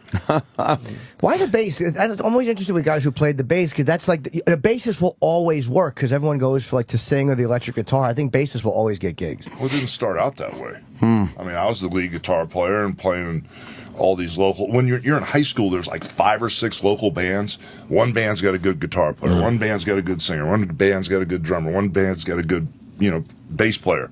Well, I was a guitar player in my band, and once all these bands broke up, a lot of the good players got together. And I got edged out. I mean, we got a guy named Steve Griggs, a really good guitar player. It looks like Dwayne Allman. He played slide guitar and all kind of stuff. So I was friends with everybody. They didn't want to kick me out of the band, so I got moved back to the bass player. Plus, you're 6'7". That's probably also a motivator, not throwing you out of the band. But after a few years, I got pretty darn good at playing bass, so that's how that happened. What was the name of your band? The last one was Ruckus. We went through, oh my God, I may even have a picture. I don't know how to show you my pictures. Wow. Oh, yeah. Might be a couple of fun ones on there. No, Ruckus was last one. There were bands called Coco, and there's several of them. Coco, what kind of music did you play? We played anything that was top 40 off the radio to get jobs, and we had some original stuff we used to either play at the beginning of the night or the end of the night. Right. That's when everyone goes to take a piss or grab a when beer. no one's there, when no one was there, or when everybody was really drunk. Yeah, nothing worse than when the band that's doing a good job playing covers goes, hey, here's one of our own. You're like, all right, take it easy. When you're at midnight, Piss everybody's time. jamming. You got to play Proud Mary and Brown Sugar Exactly. and Aerosmith. How's Keep 'em happy. How's Brooke and the ex doing? We had the ex in here, by the way. Wow, she told a tale or two. God bless you. God bless you. God bless you. Yeah, they wanted her. I was dead set against it. We were Team Hulk. I don't know what we were doing that day. At least you had your wallet. Anyway. How's Brooke doing? Brooke is doing awesome. Good. Actually, crazy. She lived in Nashville songwriting for a couple years. Fell in love, I think, with this guy from the Dallas Cowboys. Moved to Dallas. That lasted about 6 or 7 months. Oh, shit. Thank God. And then she moved to L.A. And the cool part is there's my son, Nick, is doing the whole DJ thing, you know. And he's doing really well. He went to this technical school, and he does mixing and mastering and all this stuff. And all kind of commercial stuff, you know, jingles, and he was in with this guy named Poet doing some Black Eyed Peas stuff the other night, so he's in the mix with all these guys. So Brooke, when she went to L.A., she stayed with Nick for a little while, and all of a sudden the apartment right next to Nick opened up, so they actually live side by side. Oh, wow. So now I know where both of them are at all times. We had but a the great ex, time I never talked to the ex or see her or anything. So. Right. She... And is... Yeah, go ahead. I was going to ask if you're, are you still going after Gawker, or have you settled that, or are you still suing them? That's moving forward. Oh, good. That's moving forward. Moving forward. That's nice to see. I like to see the fact that you hit back and you're not just going to take them posting your private shit on the internet. Good for you. There you go. And that's all you're going to get. No, you're right. I can't. No, yeah, it's true. it's litigation, but it's nice to see it's moving forward. It's definitely moving forward. And all I'm going to say is I always liked you before, but after seeing that, I like you a whole lot more. Applause. Well, I got to tell you, you're not my type. So No, I don't mean like that. Hold on, let me clarify. I'm not saying that. Just, you know, I don't want to fuck you. I'm just... easy. If it's going to happen to you, might as well have a big piece. He's just at least. got respect, he says. Let the world know you have a big piece. Yeah, that's exactly it. If it's going to happen. It's not the worst thing. You don't have to say a word. We understand. Yeah, we're all we're all good.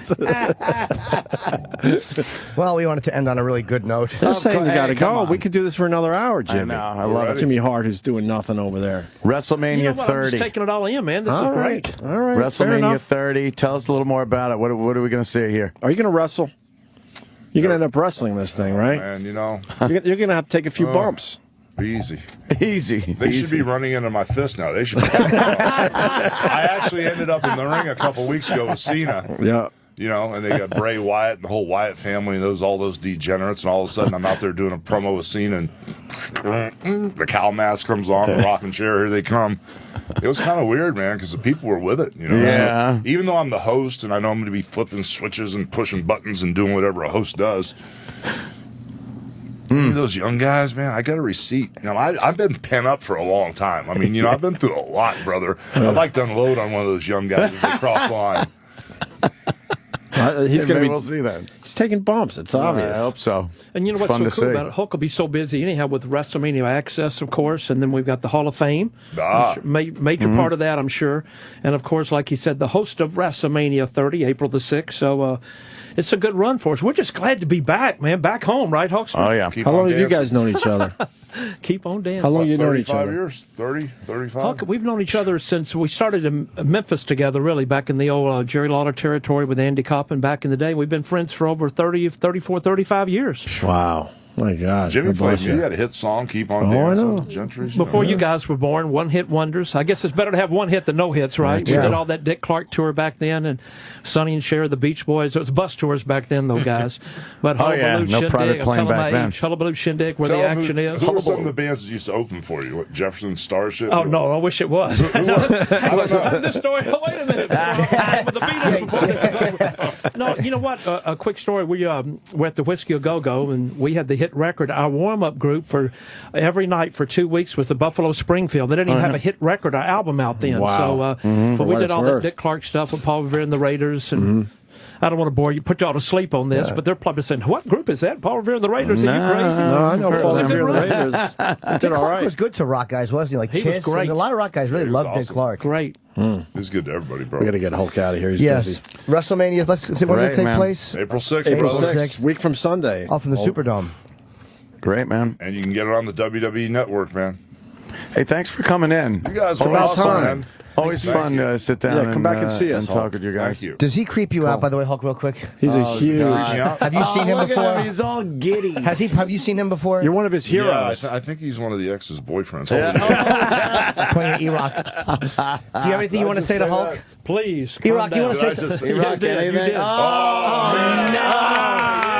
Hulkamania shirt. Hold That on. was a setup. He's on my team. Yep. Can we get how about the last word to Hulk and go to E-Rock? I mean, because we love you, but he One question. worships you. E-Rock, anything? You're literally one of his heroes of Yeah, all he time. worships you. Do you have plans to continue on with the WWE after WrestleMania 30 and the Raw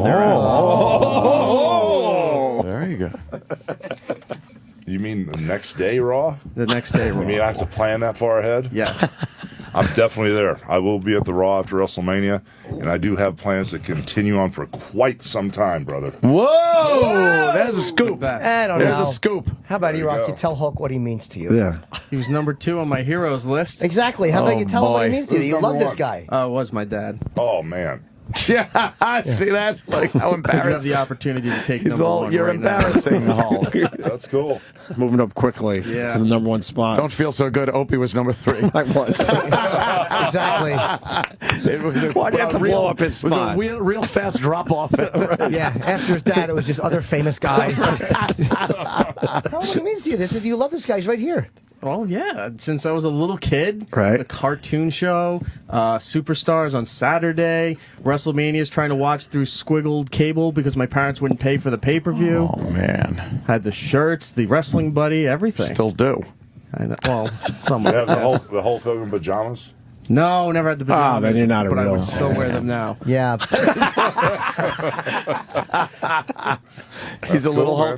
Hulkamaniac right there. He's a maniac, brother. This Can guy's you- great. Can you get him pajamas? Do they still make them? I don't know what. Adam's our man over here Yeah. at WWE. We know Adam. Oh yeah. All right. Yeah, I let's will get the still little wear them to Hulkamaniacs in work. pajamas. Oh, my He God. loves We got to you. get him out of here. All right, the great Hulk The great Hulk Hogan. Hogan, Guys, everyone. Thank you Thanks so guys, much, man. man. Thank you so much. After 20 years of amazing people with their obscene ability to entertain on an unprecedented level, it's about time Opie and Anthony were celebrated. Combing through their 20-year history, this is an Opie and Anthony radio gem. Are you guys John Cena fans? Hell yeah. You have a question How are for you him? doing, darling? Look forward to seeing your movie Friday. I thank you. Oh, she's got Man, love in her she got the eyes man. for Are you guys you. together? She's got love Wow. You guys aren't together, in though? her eyes. Okay. We might get these two to kick each. Let her kick him in the balls. Wait, You're going to do that? you'll let her kick you in the balls? You won't do it. You won't do it. How about just a little tap? Do Yeah. you want her to stomp on your balls or kick you in the balls? Yeah, what do you want? Just like a light. All right. Now wait. All right, here we go. You got to remember this. Just make like he's giving you a lot of shit. You want to role You're play about like a to. movie You're about, scene? you're about to get kicked in the nuts. Are you an actress? I'd be a little. Are you pissed an at that. actress? No, not yet. Because you Working kind on of you it. want to be an actress. Yeah. I can see how you could be an actress, so we could do a scene here. You okay with receiving that? Wait, scene. Who's got the? I got the 2 magazines. Hold on, wait a All second. right. Kick straight to the boys' satchel. All right, take one. There you go. Hey, you. Hey, this guy's done a movie or something. And action. No, you didn't. You can't wait till cover I up say like action. that. You numbskull. Wait, John, come in here. Take Okay, you guys are the shits. Wait till I say action. Swift kick to the balls. Take 2. Just the kick. All right. Seriously, you gotta be patient about this. You gotta stay Yeah. open for it. You know what I'm saying? Oh, It was a she knee. need him. Do we need a kick? Need him. He's doubled over. Oh, he's doubled over. in pain. Yes. That was Oh, good. That was very Jesus. good. Yeah. All right, and one more kick and go. Just one more kick. One kick. Last one. Make it a good one. Now stand up straight. Don't back off. Seriously. One good kick. Yeah, he's got the glasses off. Yeah, take his glasses off. One good kick. No backing off now. Just stay like that. It won't hurt as much. Yeah, if you're stay bent over just a little like bit. that. Just give him the swift kick. Just go. Just, There you go. Yeah, screw the lines. Just go. All right. And oh shit! I'm satisfied. Oh shit! I heard that one. I'm satisfied. Oh, he went down. Oh, I'm damn. satisfied. Wow. God damn. Wow. Yeah.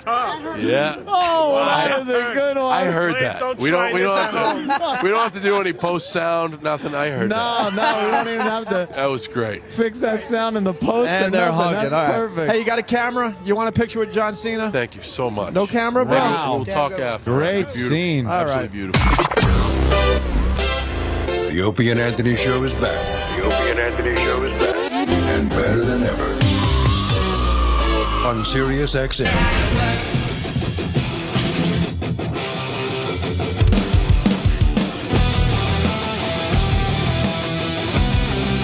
Hey, that wasn't us. I would have talked to Hulk for another half hour easily. Yeah, that was cool. They said Hulk Hogan's got to go, and now he's just hanging out on one of our computers eating breakfast. Doesn't matter. I'm It's the same hungry, thing that brother. happened with Bernard Hopkins. It's like I know Sway Roland, what happened? All right, but they're running behind them. We shouldn't have to cut our interview short. I'm not saying you should. Your fault, but we Where's he going next, Way? Yeah. All right. Yeah, he's eating breakfast. We were all saying we were just getting started. I would love to have him for at least another half hour. You gotta have some breakfast. Yeah, Hulkamania he was hungry. All right. His fellow fan. And then we were trying to figure out the song that Jimmy Hart was involved with when he was in the Gentrys. Song called this one. You remember this song? This sounds like Audition. Now I go. That's my favorite Martian. Well, they're putting a whole bunch of things together. I love people talking about how great TV used to be. Yeah, really, some real hits. You didn't like My Favorite Martian? No, I don't. With Bill Bixby? No. Bobby! Bobby Moynihan for the first time on the Opie and Anthony show. Hi, Bobby. How are you? Oh, yeah. What's going on, man? Very good, sir. I got to start with this. Sam keeps saying you're a fan of our show. I don't believe it because we hear it. I don't believe it. Because we hear it so many times from people that are, famous or whatever. And then you ask them a few questions and it falls apart and it turns out they're not fans of the show. Yeah. No, I was. I listened to for... was? No, I used to listen to all the time in like the Psycho Mark days. Like that was... the old NEW. NEW. Yeah, no, I NEW listened days. for many, many years. My first acting job, I got like extra work in some awful Richard Grieco movie. Yeah. Wow. Yeah. And it was the day you guys did the Voyeur Bus. Oh, that was a good one. Jimmy got arrested, yeah. And I sat there, I think, for 9 hours listening to that, and then they were like, all right, you're ready to go. And I didn't go. Like, I went and hid in the stairwell so I could finish listening to the show. To the show and then ended up not being in that movie. Oh, That man. was- So They thanks. cut you out. Twice. That was an Well, amazing. you did get the gig, though. I was there. I was supposed to be shooting it. It was like one of my first acting jobs. Wow. And I just bailed on it But because I that was listening Voyeur to the Bus end was of the show. amazing. Yeah, but that's a real fork of two careers. Right. I'm spending the night in jail with Louis Black trying not to shit my pants, and you're on a fucking acting Right. job. You definitely won. My very first one. But I lost it because I just left. I went and hid in the stairwell, listened to the rest of it. and We then made went a lot of home. mistakes that day. We invited CNN on the bus thinking they would give us a nice positive piece on the whole thing. Positive piece. Yeah. And then she jumped out. It was Julie Mose, whatever her name Yeah, is. I And then she jumped out at City Hall to talk to Giuliani like he was going to be like, yeah, the city needs more of this. Oh, we got railroaded. We got killed for that one. Yeah, that was an awful day. We didn't get fired, though. We didn't get fired for that one. Lucky us. Yeah. I missed spending the weekend in jail by a few hours. Me and Louis both smoked back then. I've talked about that was the worst part of it was there's nowhere to shit because the cells are so filthy and there's bugs and it's just gross and the doors there's no door in front of the toilets. You'd be shitting in front of 30 fucking Spanish guys just looking at you. I would have shit. I would have had to. No, I held it. My body starts like telling me it's gotta breaking come down. out. Yeah, no, you start sweating and stuff, and body That's when you temperature shit on goes the floor and down. make everyone think you're insane, then no one bothers. Exactly. That's a good move right there. Or they put your face in like a dog and make you clean it. Or that. Like you go one of two ways. So could we get past the awkward part and then we can move on? You seem so awkward. I wouldn't. No, we Sam, of course, tells us that you heard us breaking down one of your appearances. You guys are fucking assholes. I wanted to come tell you to your face. No. I look at it this way. It's like Rickles. It's like I listened to it for a long time. I'll tell you the honest to God truth. Yeah. The night I said I haven't listened to O&A for a while. Let me go on YouTube, see what's going on. One of the first things that comes up is O&A drunk uncle, and I'm like, what? What are the chances? And honestly, my first thought was, oh no, do they do something like called Drunk Uncle? And I hadn't seen it. I got terrified. Listened to it, and then was like, oh no, it's the complete opposite. Oh no. It was a tough spot. Well, yeah, try being there.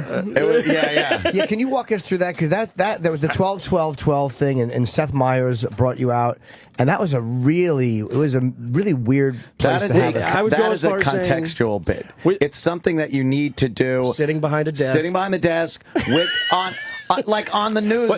With only your face up close on television. There you go, right? Exactly. I will defend ourselves in a little bit, saying we were aware that was a tough spot, but that's not going to stop us from just beating the shit out of somebody. Oh, I wouldn't because we would do the expect it any same other way. We've done the same thing to ourselves. You know? I'm familiar. Yeah, because no one was paying attention. You jumped on my homeless cake. The homeless cake of my life. There you go.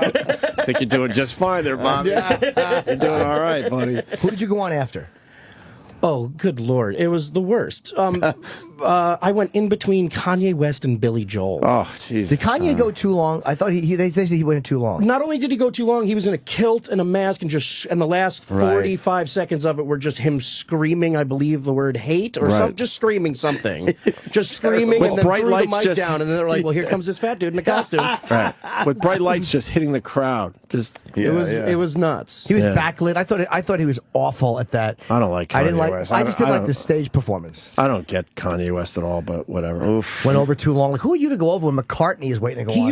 That's what I mean. He usually puts on a good show, but it's just in the context of it, you have a sea of very, very rich people from New Jersey who are there to literally only see Bon Jovi. And Chris Christie's in the audience. And then in the fourth or fifth hour of it after Kanye. Did they love the audience love him? It didn't look to us like they loved him. No, I would go as far as saying no. It might not have been his crowd. They were definitely waiting for Billy Joel more than anything. Yeah. 2 days before it happened, I got a thing from SNL saying, hey, do you want to do this thing? And I in my mind, I was like, oh, they asked me to do something. Like, this is very nice. Sure. Like, yeah, sure, I'll do it. And then very slowly found out, it was Madison Square Garden, and then was like, oh, no, that's terrifying. Yeah. And then when they said you're going to get dressed before you go, like in the costume before, I was like, well, that seems like a silly idea. I feel like I should just go and get dressed there like an adult. And that was when I knew it was going to be the weirdest night ever, was getting in a car dressed in the costume and like Bill Clinton standing there, and you're like, oh, hi. Hello. No. I have a fake drink in my hand. Like it was pretty rough. And then I think Adam Sandler went up and did a bit, and it didn't go over as well because this is like a Sandy relief. Right. And they're there to see the most amazing bands in the world. They don't want the 10-minute comedy bit in between. So once Sandler didn't do so hot, and then Chris Rock went out and did amazing for Chris Rock. I mean, even for that, it was like he's phenomenal. Yeah. But they weren't having that either. So you must have been happy. I'm always rooting when I have to go on for every other funny person to die a slow death. Then I can't do any worse. Right. That's what I always root for. Oh no, I thought I could definitely do worse. And correctly so. Right before I went on, Chris Rock was like, "Hey man, don't do it." He's like, hey, I got an idea. Don't go out there. He was like, they're going to tear you apart. He's like, is Lauren here? Like, let me talk to Lauren. I'll see if I can get you out of it. And I was like, this is going to be the worst. And he's like, oh, yeah. Yeah, they're going to hate it. And I was like, it was almost the best thing that could have happened because 5 seconds before I went out, I literally was like, well, I'm going to see how fast I can get through this because they did not want it. And I walked out, Kanye West finished, and I walked out to a sea of people just standing up to go get beers. Oof. Most of them going, no clue, could have cared less who I was, waiting for Billy Joel to come out, and I just tried to get through it as quickly as possible. Yeah. If you look in the wide shot, you see me going like this with my finger, hurry up, make the monitor, make the thing go quicker. Can I ask you about that too? You had seen the sketch before. Had you done that one before, or how much time did you have to learn it and all that stuff? We had a day, and at SNL especially, a day turns into the 2 hours before you're supposed to do it. So I mean, we had a day, and I was like, oh, I've done this a bunch of times on the show. People seem to enjoy it on there. Sure. And wrote a bunch of stuff, and then kind of didn't think about it. And then once we got there and started putting the stuff on the teleprompter, I was like, oh, we should have done half of this. This is like. Oh, couldn't you? I was taking it like a weekend update thing. I was like 7 pages, a good solid 4.5 minute. Wow. I should have done a minute and a half and stage dived. Right. Is there a moment? Good for you. On SNL, they never break that fourth wall. I was always as a comic, I would want to just start acknowledging what happened. All right, I know he went too long, and you guys are not liking me. Are you guys just trained to not break that wall and just address what's going on? Yeah, in a way. I mean, I think part of it too is if in any way you improvise, or if in any way you do something that wasn't supposed to be done, you add 10 or 15 seconds, especially if it gets a laugh, you add 10 or 15 seconds on, and then at the end of the show, someone's sketch gets cut. Right. Because it's all live and timed out. So they don't let you do that as much. Yeah. Even if it's killing, you would think they would go, all right, we got to let this happen. So sometimes, but then you just answer to the person who's like at the end of the night when you're like your buddy who works for 72 hours. But shouldn't they understand? Because they understand, It's happened comedy before, and all that. Yeah. It happens, and they always have backups. Like that's why, like every once in a while, at the very last thing of the night, will be a commercial that you've seen already a couple times, and it's just because they either didn't have enough time or they had too much time, so they just throw something. Right. Fill it up. Yeah. So what happens when you walked off? The minute you walked off, what are you thinking? Before I walked off, I was like, well, that was the worst feeling I've ever had. And then we rub it. I know. That's terrible. I think I'm getting too old, There was a moment where they were like, okay, now you have to take pictures right afterwards. And I'm still in the costume, and I'm like, this feels weird. Like, this is like a benefit for people. Like, and I felt weird taking pictures in the costume. Right. Kind of did a couple, and then I went in what was now Billy Joel's dressing room because he was on stage. They were like, literally, we don't have anyone changing their costume, so you can just go in this room, which was the room that Billy Joel was in, changed in Billy Joel's dressing room, immediately ran down the stairs out of Madison Square Garden. I lived a couple blocks away at the time. And I was halfway home walking when somebody saw me and was like, hey, weren't you? I just saw you in Madison Square Garden. And I was like, 10 minutes later, I'm walking home with my bag. And then I got a phone call that was like, your limo's here to pick you up and take you home. I was like, I'm already cowering in my home. I'm already halfway home. You wanted to just get out of there. I've never fled a building quicker. It was the weirdest. You didn't want to stick around and meet the celebrities? At one point, I was standing backstage. Katie Holmes just looked at me, and I said, hi. And she went, what are you? Oh, no. Yeah, it was. What are you? I'm a 37-year-old man in a costume in front of all the most amazing musicians of our time. What is the costume? I don't remember the costume. Like, how is it a costume? Just meaning like a wig and a jacket, like anything, anything not this. Anything not you. Yeah. It was. Man, that was quite an evening. Our buddy's on SNL this weekend, Louis C.K. Yeah, he's the best. Oh, he's hosting. He's hosting second time. That's going to be great. He's been working on the monologue, too. His monologue's going to be really funny, I can't wait to see it. He's the greatest. Yeah, he's one of those guys that just kind of the 20, 30 year out of nowhere. Just victory. Just a completely brilliant dude, too. When he came, I was lucky enough to do a sketch with him last time when he was there, and it was one of my favorite things I've ever done on the show. You got one this time. Huh? No, I got nothing. I was too worried about coming here. I got nothing.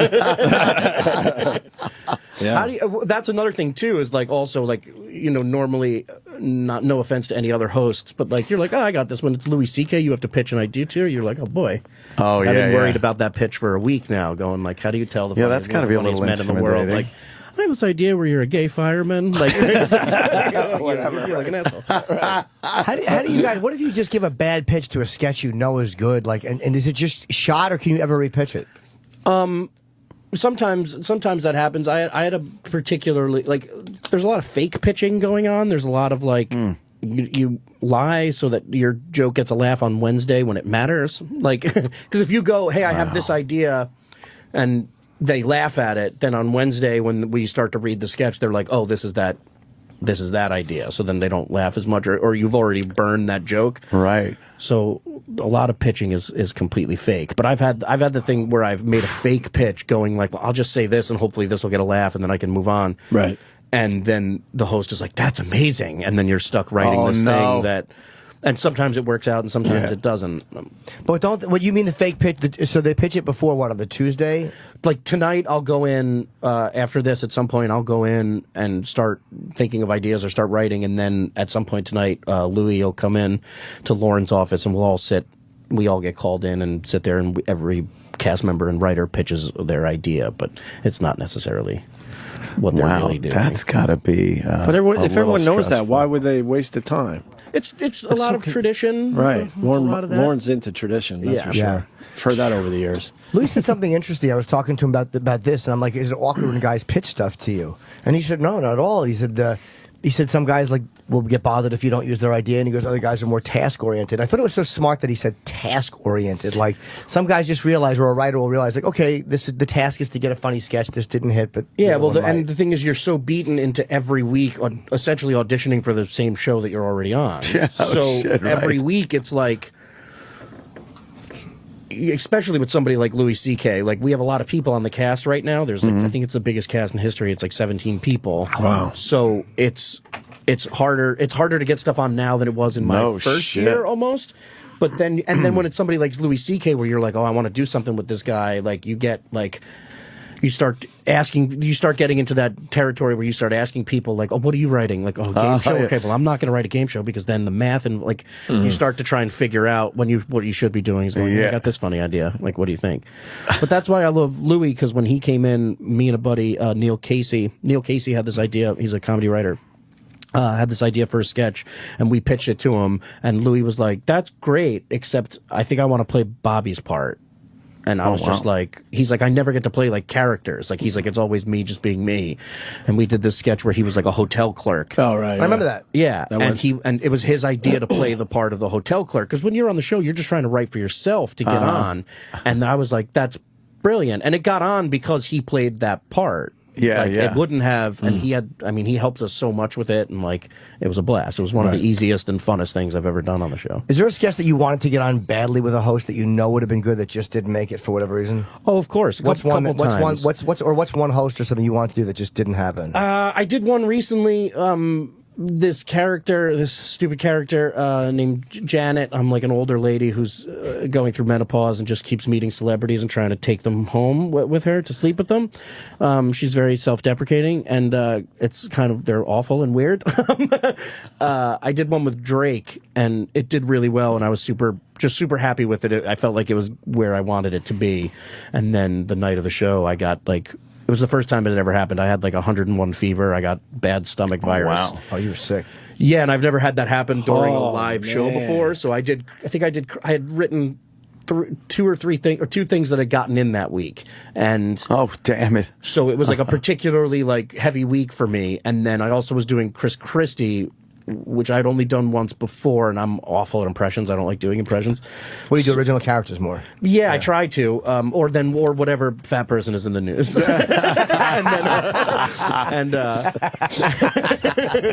I'll come in, I'm like, hey, I've been working on a pendulette, and they're like, you're Wendy the Snapple lady. And I'm like, it's a lot of, I get put in a lot of shapes. But I did Chris Christie, and you can see it on camera. Like, I start sweating, and then that was it. Like, I didn't come back till the last sketch of the night because I was just throwing up. Oh, you were passed out the entire time. And food poisoning, or I just had some crazy stomach virus, and just for like 3 or 4 days was just. I was a heavy smoker. I haven't had a cigarette in 3 months since then because that night, like, I was so like. The guy, I think I'm dying. I was, and like the best was going up to Lauren, and he's in between dress and air, and he's like, so you know how you feeling? And I'm like, I'm like 37 years old. My chin starts to quiver. I'm like, I don't know if I can do this. Wow. And he just looked at me very blankly and went, but how are you feeling? And just kind of repeated it again. And I was like, I have to do this. There's no ifs, and there's no one else who's going to play Chris Christie. So it was. Did he pull it off? Yeah, I think so. I mean, I haven't. I'll be honest. I haven't gone back and watched that one. We could do that right now if you'd like. I was waiting for you guys. I was waiting to just come in and hear you guys playing the old drunk uncle stuff. I was like, you just gave us an hour of radio for tomorrow. Oh man, not gonna do that again. Have you met anybody that you've done on a show like Christie? And yeah, I met him. He was super nice. Super nice guy. Had he seen? What you've done? Yeah, he loved it. I think the day after, the only thing he said was like, I loved it. I just wish you would have let me come say live from New York. And then he was there a couple weeks later. He did Update. He came on and did the show. He's been very nice. He sent a nice letter to my family, which was very wonderful. Probably audited them because they live in New Jersey. Right. It was. Don't do that again. Nice. That's a nice cool. Guy. That's cool. Guy Fieri. I played him on the show, and he. Yes. Oh, who played did you do the hairdresser thing? We didn't. We didn't. Yeah, we didn't. I think it was an off week. Anytime every time something happens with someone that I play on the show, it's always like on a week off. The Guy Fieri thing was hilarious. Yeah. Was it extreme? Very yeah. as always. Oh, yeah. Yeah, as always. He sent me a lot of texts. They're spelled the way that he talks. Like, Yes, of course. that was they are. off the hook. Like, he's the greatest. DA Hook. Oh no. I expect nothing love less. it. He does our show a lot. We like him. So yeah, when you do it with the news, it has to be topical, right? Like, so he had that hairdresser fight. You guys are off. You can't do it in 2 weeks. Well, you can, but then you look at like Daily Show and all like late night and all those shows. Like they've had a week and a half of doing those jokes. Yeah. So sometimes you'll do it and then falls flat. Either that or like they've already gotten all the. That is hilarious. Look at this guy Fieri. That looks for just real. like it. Isn't that amazing? Jesus Christ, it looks just like him. Yeah, but your eyes are open really wide. Oh yeah, guy does that. What's the worst bomb you've had? Like in like one on the show that you're like, oh god, I'm on live on the air and this is not going. Wow, I don't know. 'Cause that's the part that, sorry to interrupt you, that's the part that amazes me about you guys, is the way you can hold it together in a sketch. And doing stand-up is almost easier because you can break it and go like, all right, and then try to get a laugh. But when you're committed to a fucking sketch, man, that's You're frightening. stuck. You have That's nowhere- frightening. you have nowhere to go. Update's kind of the only time when you can get away with that Right. stuff. If you're, Yeah. I've been lucky enough that I've never been in a sketch where something went wrong. Like I was in one with Kevin Hart. It was like the last sketch of the night, and we were running out of time, and they just started pulling cue cards out. Oh my And god! Kevin Hart, you can kind of see his head going like with him, like because you're just reading cue cards, like that's it. Like you're essentially reading on live television, Right. Sometimes for the first time. Like I've been in some sketches where I've come out and there's brand new stuff there because a writer didn't get to you in time, like didn't get to you before, so you're just reading brand new things and it's Live it's on the terrifying. But we did one sketch with the Jude Law show where I was in a cop costume getting ready to go on, and they were like, we're not doing that, we're doing a different sketch. And it was like you have 30 seconds to change into like this white old like a 70s style white suit, a turban, a beard. And then you can see it on air, like as I sit down in the chair, they're still putting the walls up for the sketch. And like we just made it, but you can see the guy's fingers holding it up the whole time because they didn't have time to secure it. And then you're like, that. I remember that being like, oh, I'm on Saturday Night Live. Like this could go wrong at any second. And Right. then the second it was over was the good nights. I went to change, and inside my suit it said Jay Belushi, and I was like, wow. like that's the craziest thing in the world. That was his. Yeah, it was should've either just his wa- or Jim Belushi's. But Oh yeah. Oh wow, I never considered. no, I actually found a was picture Jim's. upstairs with him in that. Why didn't you with just take it John home? in that suit. I would have taken it home. I would have if I had known better now. If I had known, if I had been there longer. That was like my first or second year. If I was there now, it would have mysteriously just Fired for pilfering. Yeah. Yeah, that How long you been in? embarrassing. Yeah. How many years? 6 now. We're up to 6 already. Wow. Yeah. What do you like to do on the off time? Anything fun? Yeah, I mean, when the show is on, that's pretty much all I do. I mean, other Yeah, I that could and only working. imagine. Yeah. It's like a whole week. Well, yeah, it's, I mean, it's for like a school the whole year, week. for a school year, you're just Yeah, worrying about trying to get stuff on. But you get summers off. Yeah, it's like teaching. Summers You're a off. That's kind And of they now nerve-wracking. I've been there long enough that I get to do other stuff. Are they still also, doing so. those long hours too, where you're there just 20 hours at a time? Yeah, it depends. I mean, you kind of make your own hours a little bit, but yeah, if it's like a week like this where you're like, I want to get something on, like, because it's Louis C.K., you know, like you're really excited. We've been off for a while, like, you know, like, yeah, I'll probably go in tonight for pitch, and then I'll go back tomorrow at like 1. Depending on how the night goes, I'll get home. You know, I could either go home early, which is like 3, or go home at 10 in the morning, shower, and come back for the read through an hour later. You do that where you just get no sleep at all? I've done that, yeah. Not every week. I mean, in the beginning, it was more of like, I'm going to stay up all night because I'm on Right, Saturday Night Live. now it's like I'm 37. I'm kind of tired. Like, I'm just gonna go home. yeah, Jonah Hill's hosting. He's going to get all my parts, so I'm just going to go home. There are weeks like that. Oh, do you hate that when the host looks like you a little bit or has the same body type? Oh, the second I saw, and it's funny if you go watch, I'm not in the Jonah Hill show. Like, oh wow. Like I'm only in a couple pre-tapes, but yeah, that happens a lot. You got to pitch every sketch you write has to have 2 fat guys in it? Yeah. No offense, but, you know. No, trust me, I get it.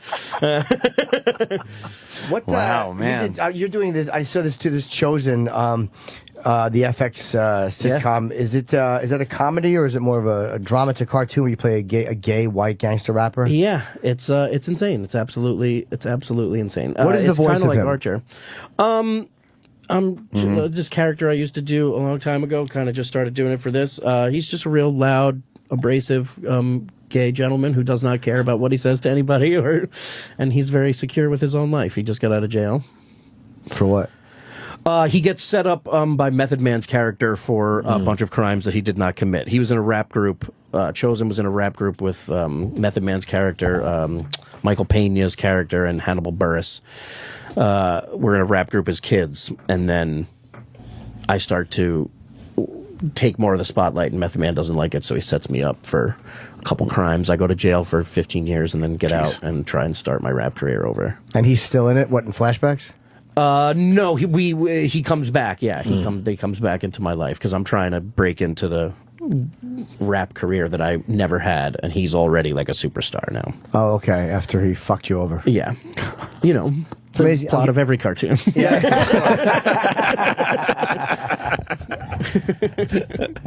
Remember Gangsta Fag? There was a guy calling himself Gangsta Fag who was supposed to be a gay gangster rapper, and then we actually liked his stuff, but then we heard that he wasn't legit, or it was a character, right? It was a character. So there's a couple guys.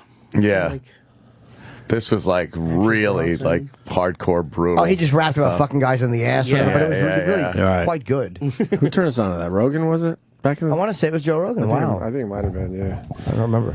Very good. You doing films?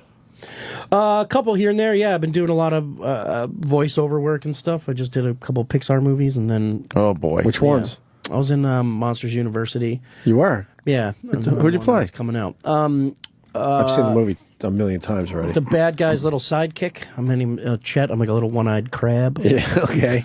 Yeah. How do you know what voice I'm to even do? chubby in cartoons. Do you pitch voices? They go like, nah, that's not what he's supposed to sound like, or do you get one shot at it? Yeah, no, for this one especially, it was I think Dan Scanlon, the director, saw me in a sketch on SNL and was like, I like that voice, and then kind of I came in and did a couple different things, and then we kind of settled on one thing, and then they changed the character a little bit to, you know, like he had big overbite, so it was like kind of a lisp and stuff, like, yeah, just making it up as you go. Oh, that sounds fun. That's everyone loves doing those. Everyone you talk to that's done a Pixar is like, yeah. It's not a bad You gig, walk in, you read some shit. It's the best. The complex itself is chick. Absolutely insane. Yeah. Right. They said really? Eddie Murphy is the master of those. Like they said, no one is better at doing like the fucking animated. Yeah. Like he's just got it down to a science. Yeah, it's the best. It's the best job you could have. Dress how you want. Do it. Yeah. Hold your paper. Read the lines. Do it 1,000 easy. times, and then they Sounds decide easy. which one they want to use. You don't have to worry about it. Oh right, yeah. Well, it's up to them. I'm trying to find your character to show these guys, but... Oh, I haven't even seen that yet. You- That's just a clip. Have you watched this 1,000 times? Oh, God. Monsters University is a go-to. Oh, we just got the Frozen DVD. I've already seen that 10 times. I couldn't. We've had it a week. Having kids and having it over and over and over again. Sorry. Oh my gosh. Are you in Frozen too? No. I auditioned for it, didn't get it. Yeah, Josh Gad did a great job. Yeah, he's the best. At the part you auditioned for? Yeah. Oh, you went for the Josh Gad part? Yeah. How He's close great. did you get? I don't know. Who knows? But I mean, like, did you get called back or? Yeah, I got brought in to sing and then do that, but he's a phenomenal. He killed it. Singer. He killed he's it the in best. Frozen. He's a really nice dude. Yeah, oh, we love him. Yeah, you're kind of like sing as a hobby thing. I used to, when I was a kid, I did theater and stuff like that. Oh, I haven't okay. done it in forever. And now I was a heavy smoker for a long time, so probably not. Brings it down a couple leave of the singing octaves. to Josh Gad. Yeah. Yeah. Is there anything you gotten called back for that you came really close to and just didn't get, and you've seen it and you're like, I could have done that? I remember getting a script for a movie and going like, oh, this would be nice to do a movie with a tiger. And then, like, going in and getting called back and then never hearing anything again and then hearing, like, The Hangover. Well, that seems like an... I swear to God, I thought, who are you going to be in Life of Pi? The hippo, yeah. That's the first thing I thought of. Oh, okay. The Hangover. Yeah, I was like... And then, like, realizing I was like, well, it's probably going to be a shitty movie Yeah, anyway. it's gonna bomb. Yeah. Like, No one's gonna see that. Yeah, exactly. Yeah, well, But nothing other than that, like, where I was just like, oh, well, there was even a slight remote chance I might have been in that. Yeah. Yeah, I can't think of anything that. Every once in a while, I'll see a movie come out. Like I auditioned for this De Niro, Michelle Pfeiffer film that they did, which I heard was an atrocity. What was that one? The one where they Mob, Luc Besson directed it. It was the mob one where they're in some other dumb fucking mob Family or movie. something. Oh, just idiocy. But I gave it a fairly heinous audition. Yeah. Terrible job. I'm not a mafia hitman. I'm not even a radio guy or comic. Why the fuck would I play a mafia hitman? You freeze. Yeah, I called in to play an FBI agent for something, and I remember being like, you've seen my picture, right? Like, you've seen, like, this is probably not the best idea. Yeah, I always think of guys that should be, like, they say, well, you never know. They just go in there and do it because you never know what they're looking for. That's true, but most mafia hitmen I've seen look a similar way. It's like, I've never seen a lot of, like, Christopher Walken, all right, but, you know, he was walking by the time he did True Romance. It's not me. Yeah. It's not me. You did a movie with a good buddy of mine. One of my best friends, Eugene Cordero, was in Furry Vengeance. You know, I never saw, who did he play? I think he was with you. He's like one of your construction buddies in it. Filipino guy. Oh, I loved him. Yes, Patrice loved him, too. He was, he played, what's his real, Eugene? Eugene Cordero, yeah. Okay, yes, I do remember him. He played, he wasn't the supervisor or the guy that worked with, for the people wrecking the area. There was one guy who was kind of like a fucking yes man for the company that was ruining the area, and then there was Eugene. Yeah, I saw a picture of him recently. You never watched that movie? Never, no. No? No. The only thing I ever watched from that movie was an outtake I have of Patrice. We were doing this thing where he had to go down the bottom of, he had to walk down the bottom of a hill, and that dummy slipped and fucking like ran into the camera at the bottom of the hill. And I never laughed harder than anybody in my life, and so I asked them to replay it for me on the monitor. And as they did, I filmed it with my iPhone. I think I showed you guys. Yeah, I want to post that. 'cause that's it's been years. hilarious. But just watching him fucking just like he didn't fall on his face, but he just kind of ran into the camera. Right. And you can see Brooke Shields laughing at him it was really great. So but I've never seen the movie. Bobby's got to go. Not because us, I swear. Yeah, sure. Travis, tell him. Tell him, Travis. Yeah, Roland just told me that Bobby's got to go. Yeah, Roland. Yeah, but Roland just wraps things up because Roland feels like it. Roland gets hungry. Yeah, exactly. So what are we promoting? We're promoting Saturday Night Live with our pal Louis C.K. this weekend. Yes. What else you got going on, Bobby? Sam Smith is on it, doing music. Yeah. Yeah, just and Chosen right now on it'll be on tonight on FX at 10:30. Very cool. 10:30. We'll have to check that out. Oh, and you're Bibby Moynihan on Instagram. Correct. And on Twitter. Why Bibby? I guess Bobby was taken. It was, but I was weirdly enough, everyone's called me Bibby for a long time, so that was just a nickname. It stuck. Why Bibby? Me and Eugene Cordero and another buddy, when we were first doing comedy, went on some talk show, and they said, "And you are Bobby?" And I don't know why. I said, "No, it's Bibby." And they said, "Oh, it's Bobby." I was like, "It's a common mistake," and just for some reason, it's stuck. Whoops. Yeah. Right on. All right, well, Bibby, thank you very much. Thank you, guys. Bibby. Really nice to meet you finally, Bobby. No sweat. I can't wait to listen to you guys tear me apart on the No, wall. no. No, we I'm promise. joking. It was an honor to be here. Come guys. back and see us, all right? Thanks, man. Thank you. Bobby Moynihan, everyone. Welcome back to the Opie and Anthony Show on Sirius XM. You can put your penis away, miss.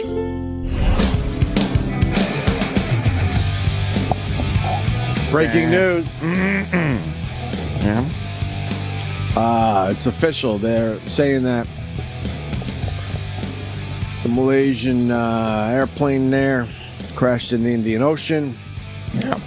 All lives were lost. Oh, Who's saying this? It's everywhere. Malaysian Prime Minister. They said they got enough data to conclude that today. Finally. They might have actually identified. What's that, Jimmy? I'm sorry. I wonder if they identified one of the plane parts pretty obviously. Like, They're pretty much making it official right now. And then what? Prime Minister's going to talk in an hour or something like that? Yeah. Soon? I've been texting with him, but he said you have to wait. Release Tuesday, release Thursday, Saturday, that. I still don't know what those look like, but I guess they do. Whatever pieces those are floating around. Ooh, moments ago. What did he see? Well, I mean, we're behind all this stuff. When they finally show us an image, they've had it for, what, 4 days or something like that? Yeah. Well, The Prime Minister said it went down in the southern Indian Ocean. Yeah. Citing new analysis. But that's citing new analysis, not Of necessarily. satellite data by a British satellite company and accident investigators. Oh. No reason to humiliate Anthony. Yeah, right. Part of my job, Jim. Fair enough. Now it's just a matter of why. What happened? I'll tell you, it is in the middle of nowhere. That is probably the worst place a plane could crash. And since it wasn't even supposed to be near there, I don't know. Pilot? What do you got? Objects. Each MAS success is in the vicinity, and it is possible that the objects could be received within the next few hours or by tomorrow morning at the latest. Oh, yeah? Is it reasonable? One as a gray or green circular object, the other an orange rectangular object, both located in the search area about 1,500 miles southwest of Perth, Australia. This discovery made after another sighting earlier in the day, a Chinese search team spotting suspicious objects in the southern Indian Ocean. These objects are not in the vicinity of those which were identified by the Australian authorities last week. Also this morning, new information about the cargo aboard Flight 370. We now know it was carrying 200 kilograms of lithium batteries. Those are considered to be non-hazardous under the ICAO or IATA, because as long as you pack them in a manner that's recommended. And over the weekend, new details emerged about Flight 370's path. A source close to the investigation tells CNN military radar tracking the flight between 1:19 Did it make a and left turn? 2:40 a.m. shows after the plane made a sharp Let me left see. turn, Oh, it there then it dropped is. as low as 12,000 feet in a high-traffic airspace before disappearing from radar. This same source says the flight's turn seems to be intentional, since it would have taken a Boeing 777 2 minutes to execute that maneuver. Malaysian authorities say they are not ruling out foul play. Other leads that show, which relates to no ransom note, no groups claiming to be responsible, leads to further speculation. Man, what's up with the lithium batteries, man? Why is that a bad thing on Yeah, flights? those things are pretty good and explosive. They tend to get a little hot and burst into flame sometimes. Why, though? I don't know. If they're just packed properly and... If you got a short circuit in one of them. Right. You know, if it manufactured all fucked up, maybe. But if you need batteries over there, can't those people just build their own fucking batteries at this point? No, why are we still shipping batteries around? Asia's got a lot of batteries over there. They love their batteries. Can't get enough of them. It's like what they use in a lot of remote control cars and toys and other things. So, I don't know. Maybe a little fire action.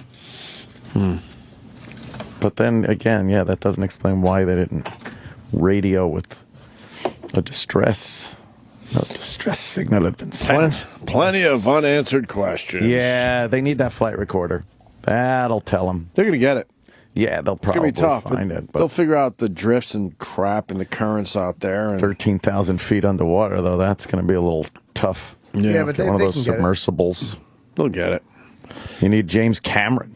He'll do it. No, you don't He'll need go James down Cameron. there. James Cameron always goes down in those James submersibles. Cameron. He'll do it. He'll swim down there. No bodies are floating, though.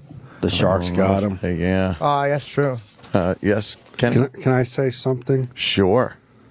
Everybody cares about the plane, but nobody cares about the civil unrest in Russia and Ukraine. Yeah, That is true. That's true. You're right. Yes. That's a much bigger story for the world. Yeah. But Why is that? Everybody's focusing on the plane and not that. Well, because we all fly. Obama looks weak. Oh, boy. And if you look at the debates from the last election, when Romney said that our biggest socio-political enemy will be Russia, and then Obama turned around to him and said, hey, the 80s called and want their foreign policy back. Did he say that? Yeah. Ew, like a little fat And now girl. he's dealing with Russia right now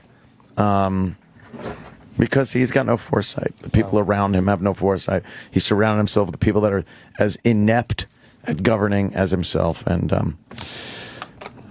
well, what happened? Oh, Romney, what an idiot! He saw what was going on in Russia. Apparently, we did too. Back in like 2008, I think we said something about Putin and Russia and his little invasion tactics. America or we us? Did. Me and you? On this very program. Jim Norton? Yeah. Nice. We were talking about it. I said it. Yeah. How come? And I said the Chinese are coming, and then that's pretty obvious too. Now. That is. So Why do we care about Crimea? It's not our business. Let Russia do what they want. I don't care if they take the whole. I literally, if they fucking start going into Paris, we should fuck off and mind our business. Because they're good people. Oh, fuck them. We care about the good people. I think it's agreements with our NATO allies that can't be fucked with. Well, because in the end, what do you have but your treaties on this planet? All these little countries. You got to kind of. So if a NATO country gets a little fucked over, we got to step in and say, "Hey, you're not supposed to do that." Yeah, sick of it. I don't care either. We have to deal with the rest of the world now. I would love a Soviet Union back again. Yep. It was a lot more secure, just having a bunch of nuclear missiles facing each other, and because it kept all these other little shitheads in check. The Soviet Union, oh boy, did they keep people in check. And all those countries had two options. Yeah. You can either be nice to us, or you can deal with them. Right. And that was the option. But then all of a sudden, the Soviet Union goes away, and America's a big bunch of cunts. Yeah, so I'm happy to see them returning. I mean that. I hope they are the motherfuckers they were in the 60s You'll never and see 70s. it to that extent. I mean, they're not going to. They're not going to be in charge of Poland or anything. I wouldn't care if they were.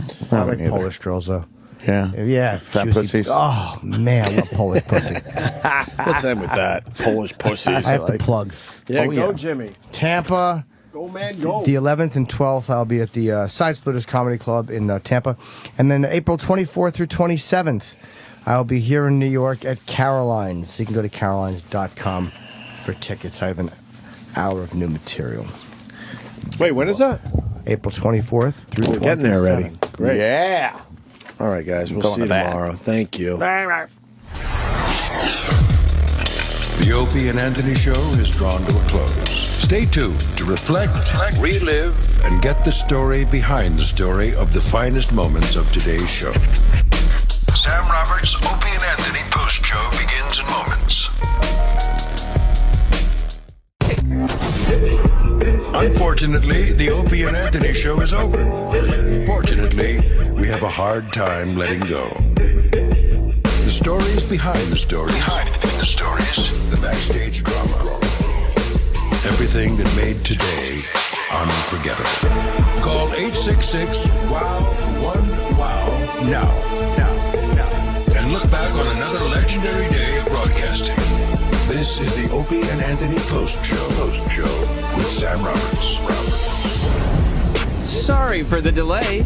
866-WOW-1-WOW. We are live with the Post Show on a Monday. I had to meet up with the Hulkster. He just got finished doing Sway's show, and I had to go and find him to get some production for the channel. Wait till you hear what we have for the channel. A little Hulkamaniac is going to be very happy. Yeah, and special shout-outs, Roland. Did you like hearing that? I didn't get shout out, but somebody did. 866-WOW-1-WOW is the phone number to call. Big guest day on the Opie and Anthony show. Hulk Hogan was great. Dominic Moynihan was great again. And Bobby Moynihan. How many times, Roland, do we have to tell Opie and Anthony to take a guest before they'll take him? Many. You know? Yeah. And I think they finally believe me that he's a fan of the show. Yeah, and like, he even told me when we walked down the hallway, he goes, I feel so weird talking to them.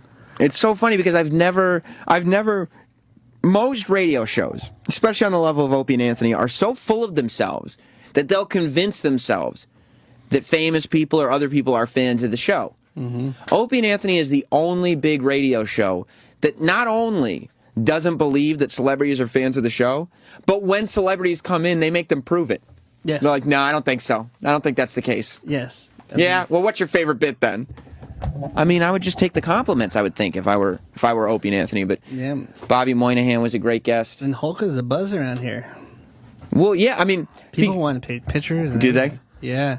You know what the thing about Hulk Hogan is? Because he shows up and he looks like Hulk Hogan. Yeah. Like, it'd be like if Bryan Cranston were coming in here, Yeah. except he were dressed up like Heisenberg. Like he was getting his food order. He goes, I'm going to take mustard. I said, shouldn't she order spicy? He goes, yes, brother man. And were you just so excited? And then I said, and he goes, cheese. I go, what about Swiss? He goes, go for chicken. He goes, I like the way you think. So that was my Hulk moment. E-Rock, big day for you? Very big day. So excited. How did it go? Went very well, at least I thought. Did you have a question for Hulk already in your head because you knew they would call on you? I had a couple, yeah. I feel like you got a scoop, too. I think so, too. I think it turned out pretty well. Nobody knew what he was doing past WrestleMania. Right. So now we know he's going to be at the Raw right after WrestleMania, but then he also stated his agreement is for a long time. That's what he sent a clip so I can post it to my Facebook. He said, oh, I'm going to be around here for a long time, brother. Yeah. Maybe till SummerSlam. I guess legally speaking, that means, yes, I've signed a long-term agreement with WWE. Will he be the new general manager of Raw? Look, you're going way too fanboy inside right now, even for me. Will NWO come back? Ugh. Sal. Who's that? Yeah, I don't even know what the fuck he's talking about. That's what I mean. I look at Sal and I go, okay, we're officially in the zone where Sal's like, what the fuck are they talking about? I can't have care that. less that Hogan was here today. You cared that Hogan was here today. I like... On some level.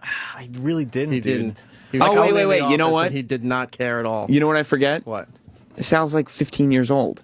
Yeah, that's true. Like anybody who is actually, like any adult, would care to some level, even if they don't like wrestling. Right. Because it's like Alf coming in. It's like, that's the That would guy. be exciting. Right? Yeah. Like Roland, you're not a wrestling fan, but the Hulkster's here. It's a little exciting. As a kid, I bought the tape. It looked like a record of "I'm a Real American." That song. That's bad. I was a little Hulkster, and then. But you know what it is too? In 2014. It looks the same. He looks like his action figure. Yeah. And when you have somebody who you bought their action figure when you were a kid, and they come in still looking like that, that's exciting. Sal was buying he's too young for Power Rangers. Buying Pikachu. No, dude, I love Power Rangers. But Sal is still buying action figures. Yeah, that's true. If no, not at all. If like the Edge came in or the Undertaker, I would actually probably want a photo with them. Edge did come in a while back. Right after he retired. All right, Sal. Let's hit line of the day. Here comes line of the day. Line of the day.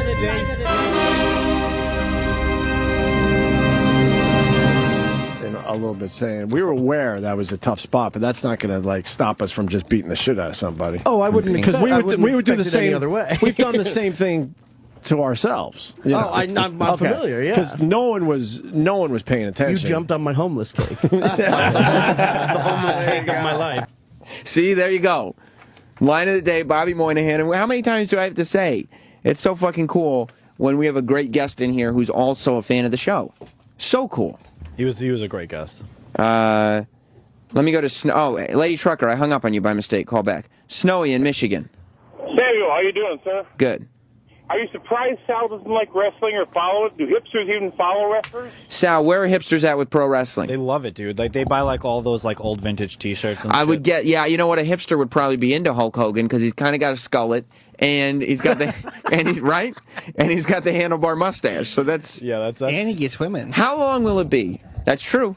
That's true. He remarried with the quickness. How long will it be, Sal? You are the Opie and Anthony Show representative of the hipster subculture. Unfortunately. Yes. How long? Well, you make your choices in life. How long will it be before the skullet is an actual hipster hairstyle? Like hipsters are shaving the tops of their heads so they can have a skullet. I think maybe in 20 or 30 years. I think 20 or 30 years. Because dude, I see 20 or 30 weeks. Well, once they start losing their hair and shit, but I do see hipsters with mullets. I'm telling you. Hipsters will shave their heads into horseshoes so they can have skullets. And get the handlebar mustache. Maybe you're just losing it a little bit. Let me talk to Adrian, the real voice of the young on the Opie and Anthony Show. You're a year younger than Sal, right? Correct. You're the guy I want to be talking to then. What's going on, Sam? Don't you think it's only a matter of time before hipsters start wearing skullets and being like, yeah, I look fucking awesome today? Absolutely. I go to school with all hipsters. There you go. Yeah. See, Sal? You're starting to lose touch on what the hipsters are doing. Dude, I live in Williamsburg. I know what's going on. Roland, you live in Williamsburg, correct? Yeah. How long till hipsters start wearing skullets? I give it till June. Till June. See? Sal, you don't know what you're talking about. For all we know, it's probably been done already. You know what I'm saying? Like, the hipsters are always the anti of the anti of the anti. It's probably been done already. You're probably right. You like hipsters? Can't stand them. You don't like them? No. What do you? No redeeming qualities. None. Sal, you take offense? Dude, I'm not a hipster. I'm like the preppiest looking person in all of Williamsburg. Oh. You got that beard, though. That's a hipster beard. That is true. Let me go to Lady Trucker. Sorry I hung up on you before, lady. Well, that's all right. I just want to congratulate you that Sam Roberts show not only got into a newspaper article, but they mentioned that you're now on Shade 45.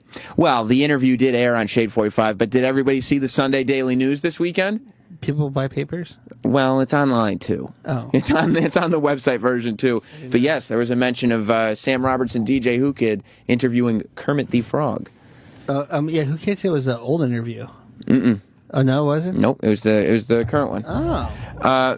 Were you happy with your interaction with Hulk Hogan, Eric? Because the thing about meeting heroes is that you always build it up. And this isn't the first time you've met him, but is it the first time that you've asked him a question?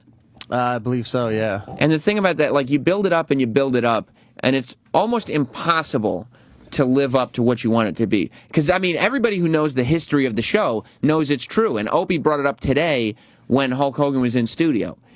When MySpace was cool, before Sal was born, when MySpace was cool, and you had your list of heroes. Right. Because I think MySpace, that was a thing. Like, you listed who your heroes were. Yeah, they started doing that.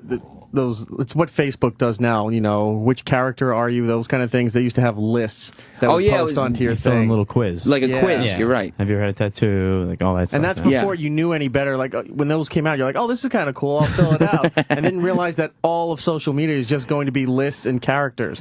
And E-Rock listed his heroes were number 1, Jesus.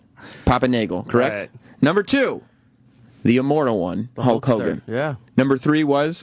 A poor choice. Which was?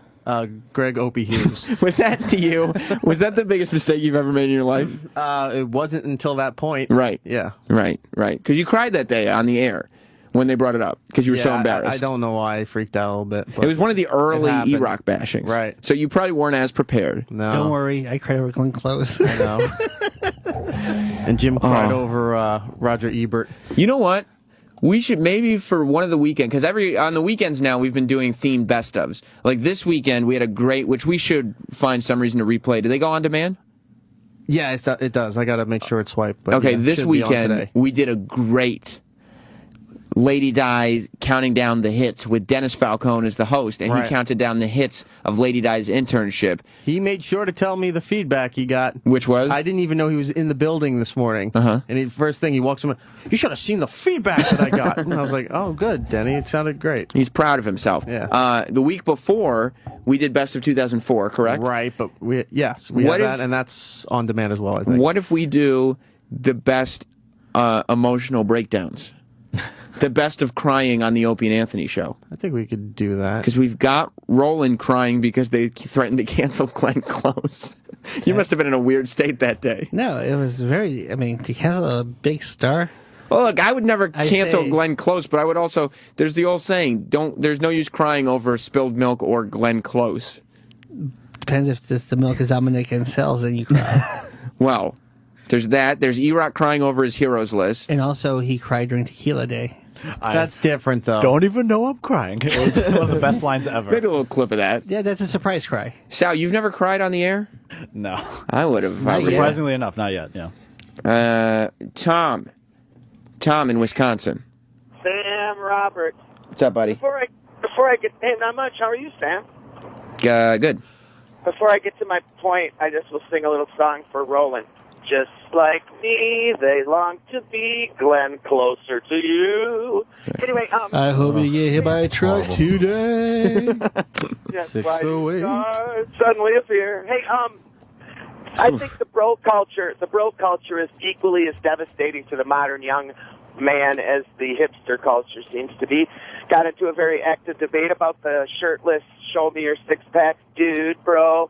Thing that's very homoerotic, but seems to pay a little or no attention to their girls whatsoever. And Adrian, is the bro culture as active as it once was? Yes, it is. Yes, Kavino and Rich. But I don't think the bro culture. Let's be honest. Kavino and Rich are both gentlemen in their 30s. One has kids. They're not exactly like. There's different levels of bro. Yeah, I would say. Yeah. The bro culture is annoying, but it's not aggravating like the hipster culture. Hipsters can aggressively be dicks. Yeah, bros are just douchebags that you're watching do douchebaggy stuff. I kinda but they're get a- not fucking with you. Bros in can be that funny. sense. I kind of get a Hipster kick out of bros. Yeah, hipster will come over to you and like snark at you because of the coffee you're drinking or something that you're wearing. When does that happen to you? You're At school. Really? When do you interact with the hipsters? When I used to live in Brooklyn. Bay Ridge, bro? No, not where I lived. That was all Russian and Italian. Yeah, didn't you live in Brooklyn before hipsters though? No, it was right when they were all coming in. Sal, to take when over. were hipsters invented? I'd say hipsters were invented early 2000s. Okay, so you were in I was Brooklyn. I was well in there then.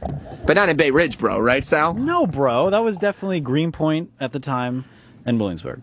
Yeah. Sal's done his hipster research. So you're saying it's not like you just stay in Bay Ridge. You travel in Brooklyn. So hipsters used to come up to you and make fun of your coffee a lot? No, but I would see it. Like they have those little coffee shops that if you weren't part of the hipster elite, if you will, you could see that they were staring at you and giving you shit for going into one of their coffee shops that looks like the Friends coffee shop. Is that true, Sal?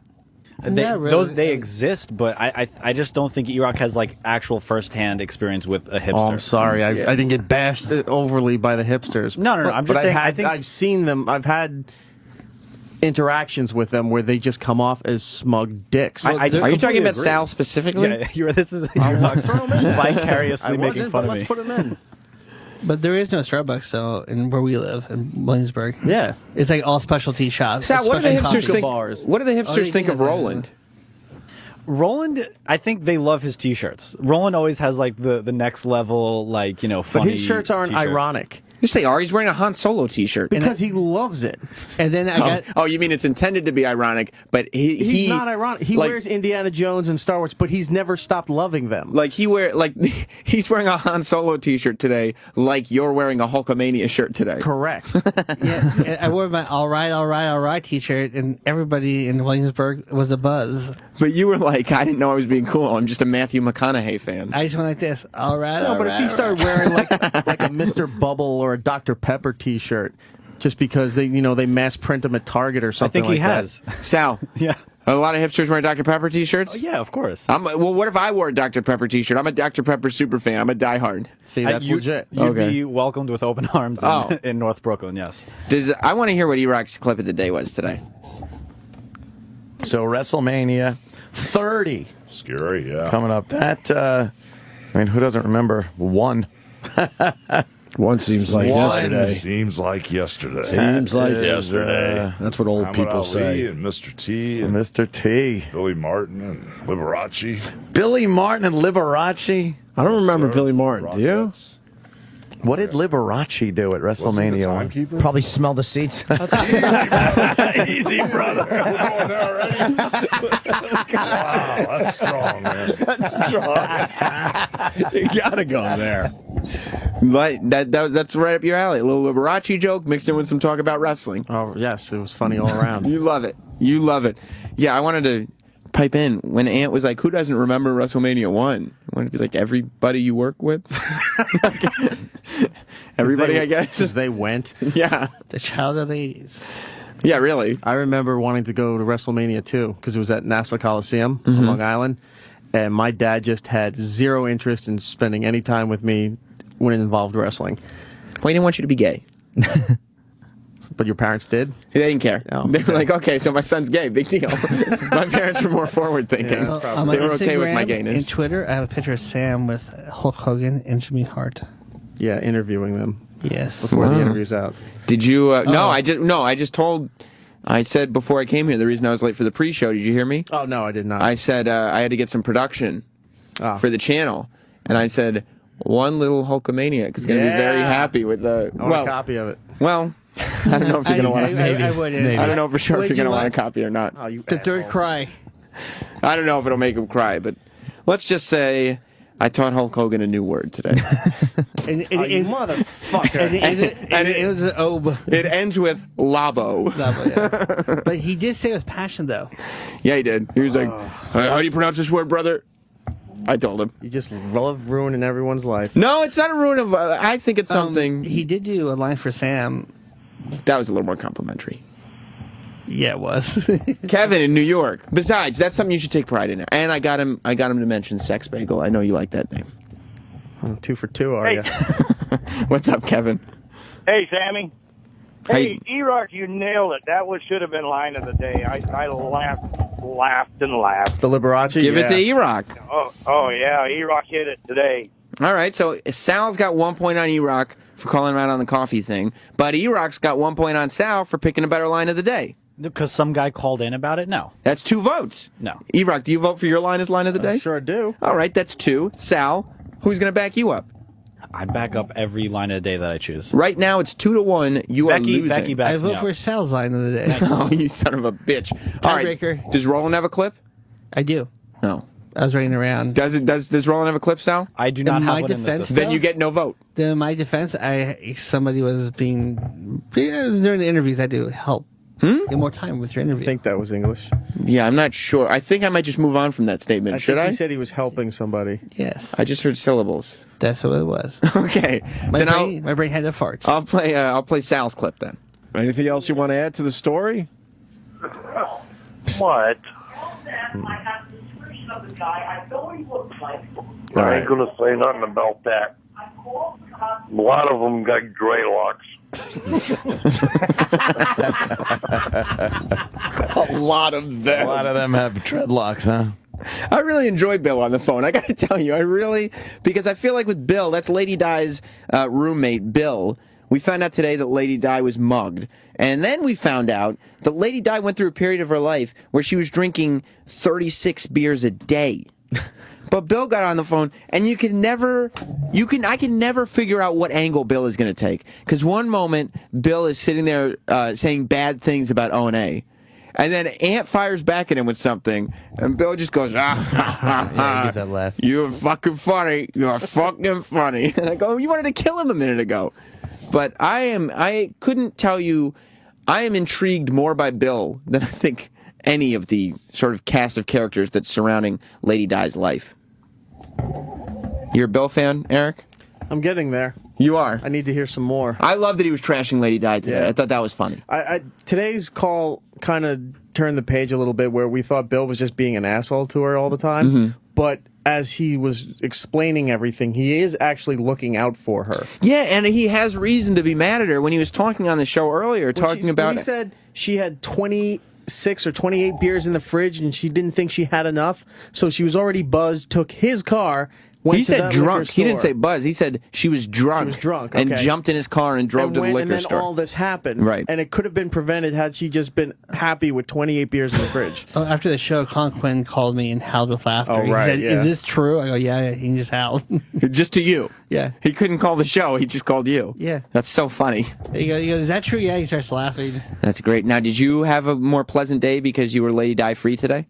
It was busy, but yes. But yeah, you were busy because we had 3 interviews back to back to back, which is always going to be driving you crazy. Yeah. But at least you know that you can leave the studio. Oh, yeah. And you don't have to Now worry we're- about Lady Di interrupting interviews. Yeah, I could breathe easier. Yeah, he complained. He wasn't complaining that she was stinking up the office, so instead he was stinking up the office. Did you pass a little gas today, Roland? Multiple times. Yes. Did you leave some gifts? I go, It was cloud cover. My tummy hurts. Well, you got it. I feel better now. You do? Yeah. That's what counts, isn't it? I feel fantastic. Well, congratulations on feeling better. Thank you. Thank you all. Do we have any guests tomorrow? Yeah, Jeff Dunham. Jeff Dunham in tomorrow. And Jeff Dunham, for those that haven't heard him, he's a completely different Jeff Dunham on the Opie and Anthony show than he is. You know, a lot of people are used to seeing him on stage, doing his thing, being a ventriloquist, doing his act.